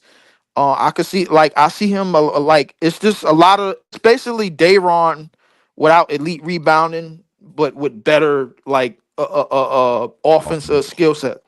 That's Yeah, basically that's what a it good way to is. describe it. That's a good way to describe it. I think it's good just to let a guy that's a tall guy get run on this team. Like, if we could get bigger as a team, then I know this organization actually gives a damn about getting rid of from small ball philosophy. Like, that's what's been killing the Nets the last few years, you know? Like, get away from the small ball philosophy. We don't need it anymore. Get bigger. This is a draft where there's so many 6'5" players. There's a good abundance of them.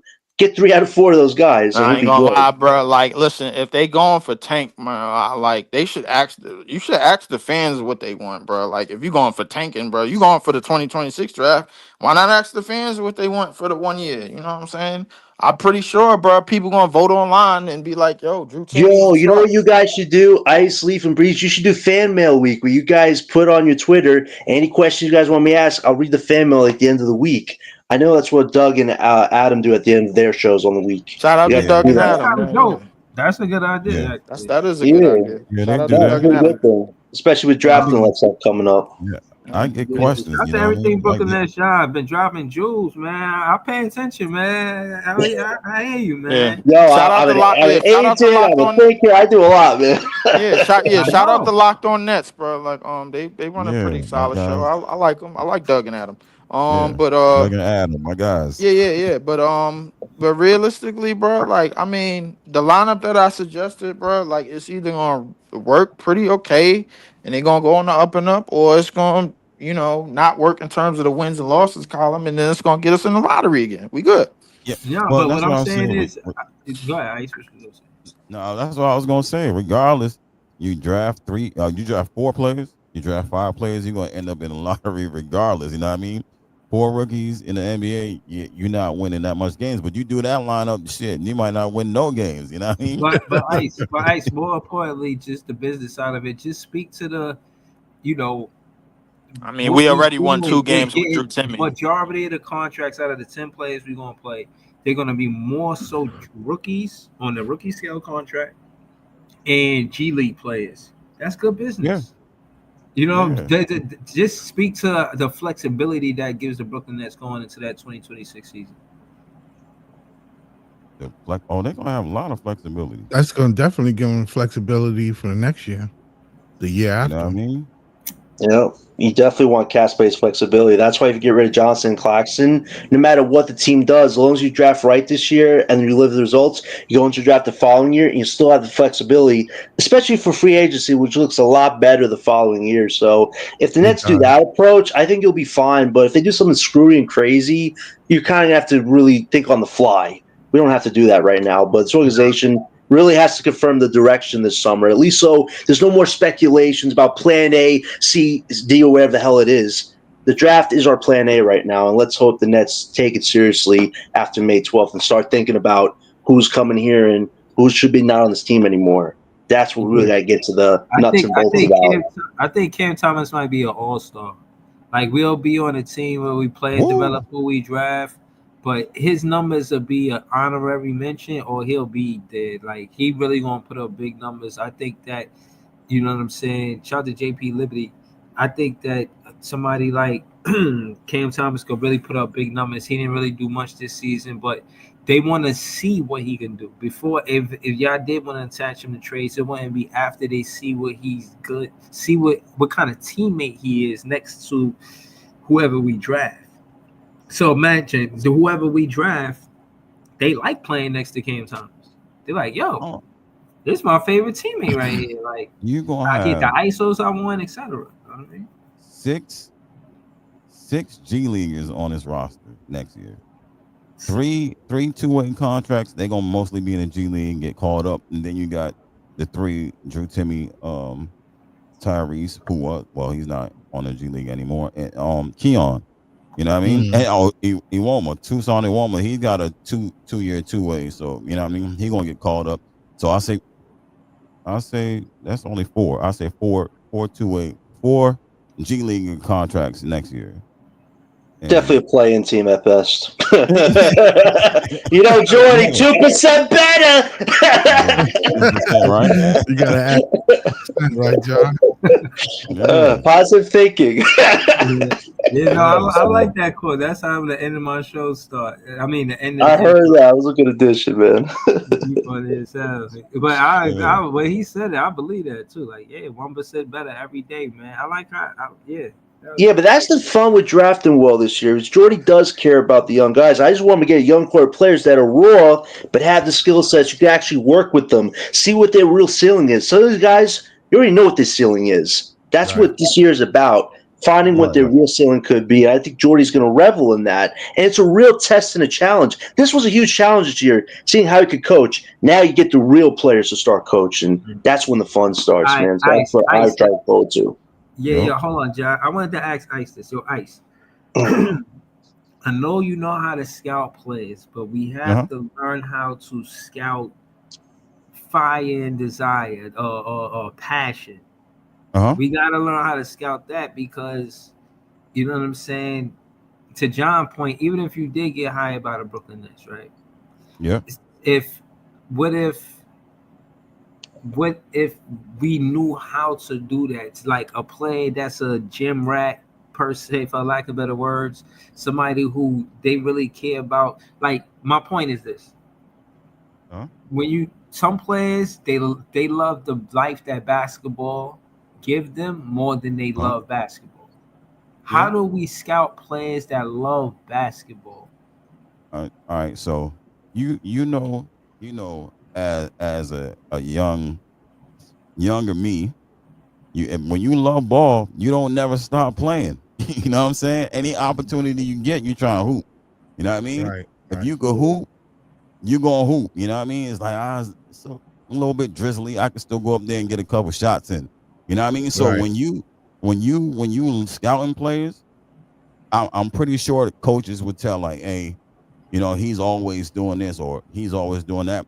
Or even now, I still catch like videos of AJ DeBoncier online, like he's doing private workouts. You know what I'm saying? So I see all the work he puts in. I see Nate Ament workouts. You know what I mean? I see some of these guys' workouts online. Even like Nick Claxton. In the summertime, I catch Nick Claxton workout videos. See him dribbling and trying to shoot and working on 3-point shots. You know what I mean? There's ways to find out who's really serious. Like, even though you might not see Nick in the game doing something, he don't even do some of the stuff that he even worked on in the summertime.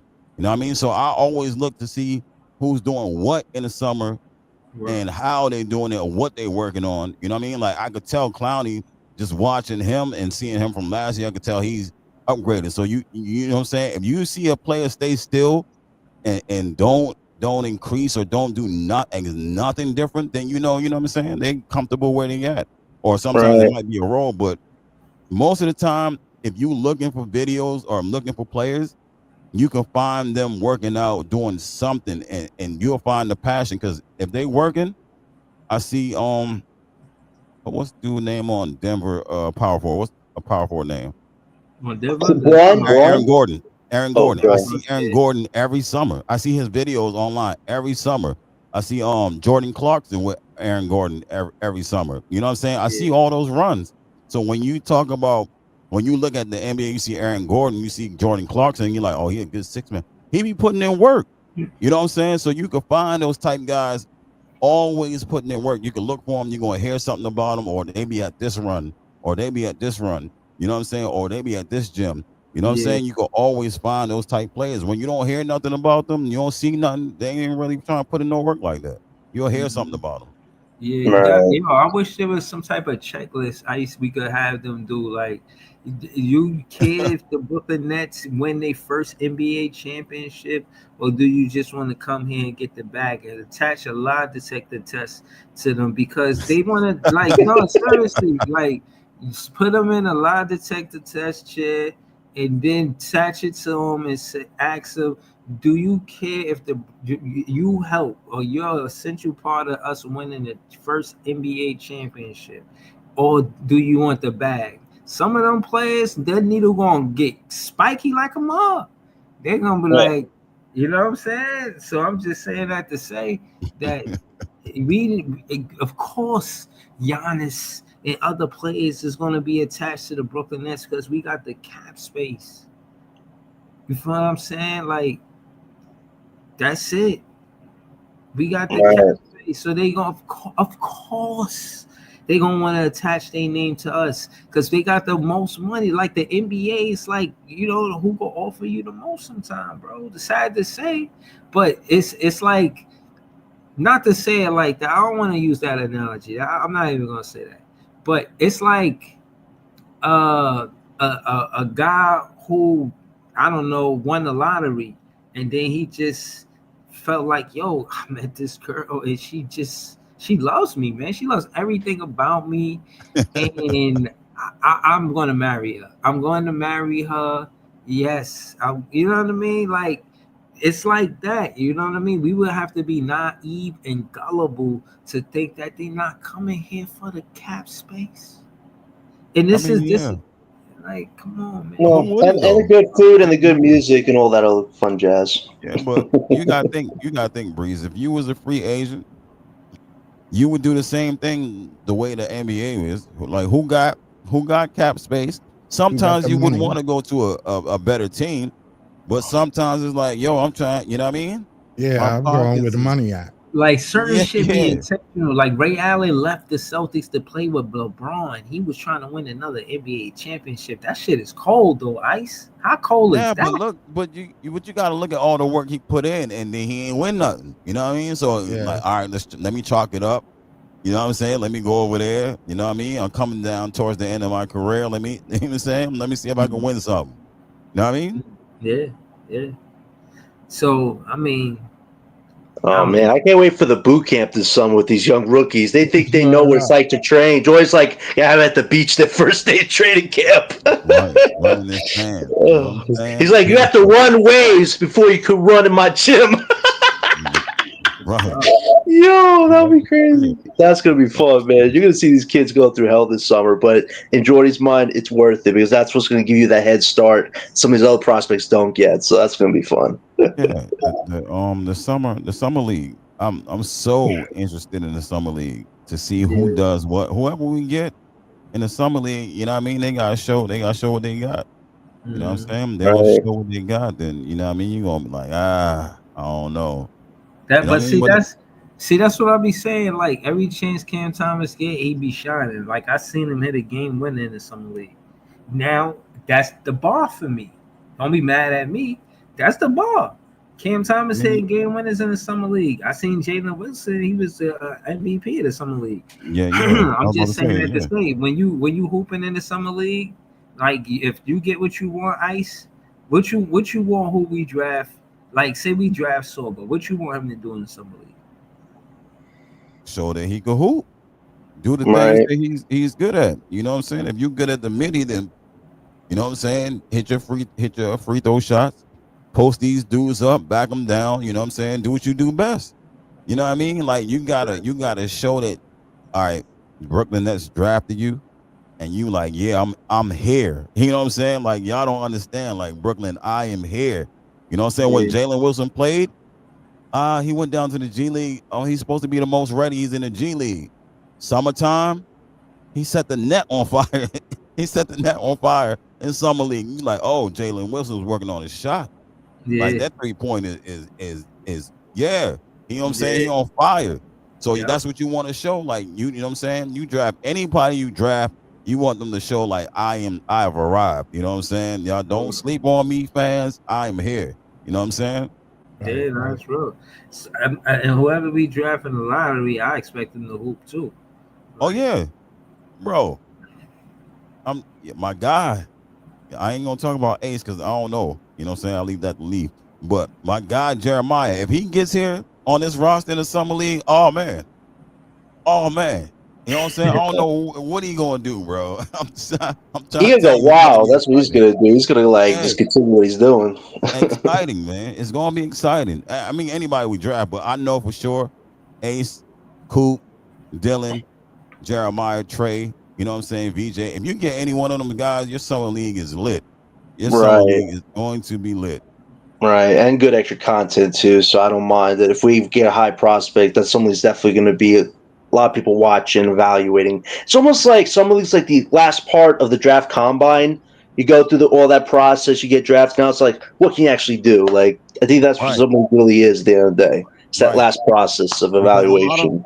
a lot of fans don't watch college, and a lot of fans don't know the players till they get on the roster, till they get drafted. Right. And Yeah, then that's me. that man, Like that's me. That's my story for real. yeah, so you won't see nothing till like, oh, now he's in summer league. Let me see what he can do. And your eyes is open, like, oh my gosh, we got this player now. You know what I'm saying? I can't wait till the season start to see this guy hoop. You know what I mean? Yeah. Right. But see, that's what I'm saying. Like, I'll be following certain things. Like, I pay attention to Jalen Wilson. I see he was getting busy, and he was doing good. But Zaire Williams took that spot. Let's just call it what it is. Like, he was playing good, but not better than Zaire Williams. Wilson dropped the ball, man. Like he has opportunities, but if he has a point guard to help him out, like he's just 3-point chucker, man. At that point, like Yeah, it's just not there. What we need right now. he Yeah, nah, definitely but needs a point guard. Go ahead, yeah, Breeze.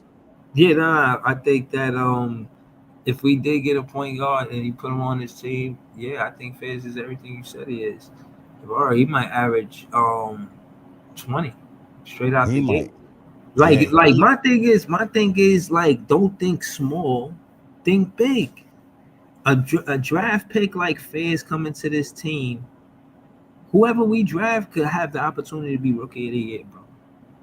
Because we'll probably be the closest thing to impact winning on our team. With the way we look this year and how close we are in towards the end of games and how competitive we are, why wouldn't it make sense for the Brooklyn Nets to have the rookie of the year, whoever we draft?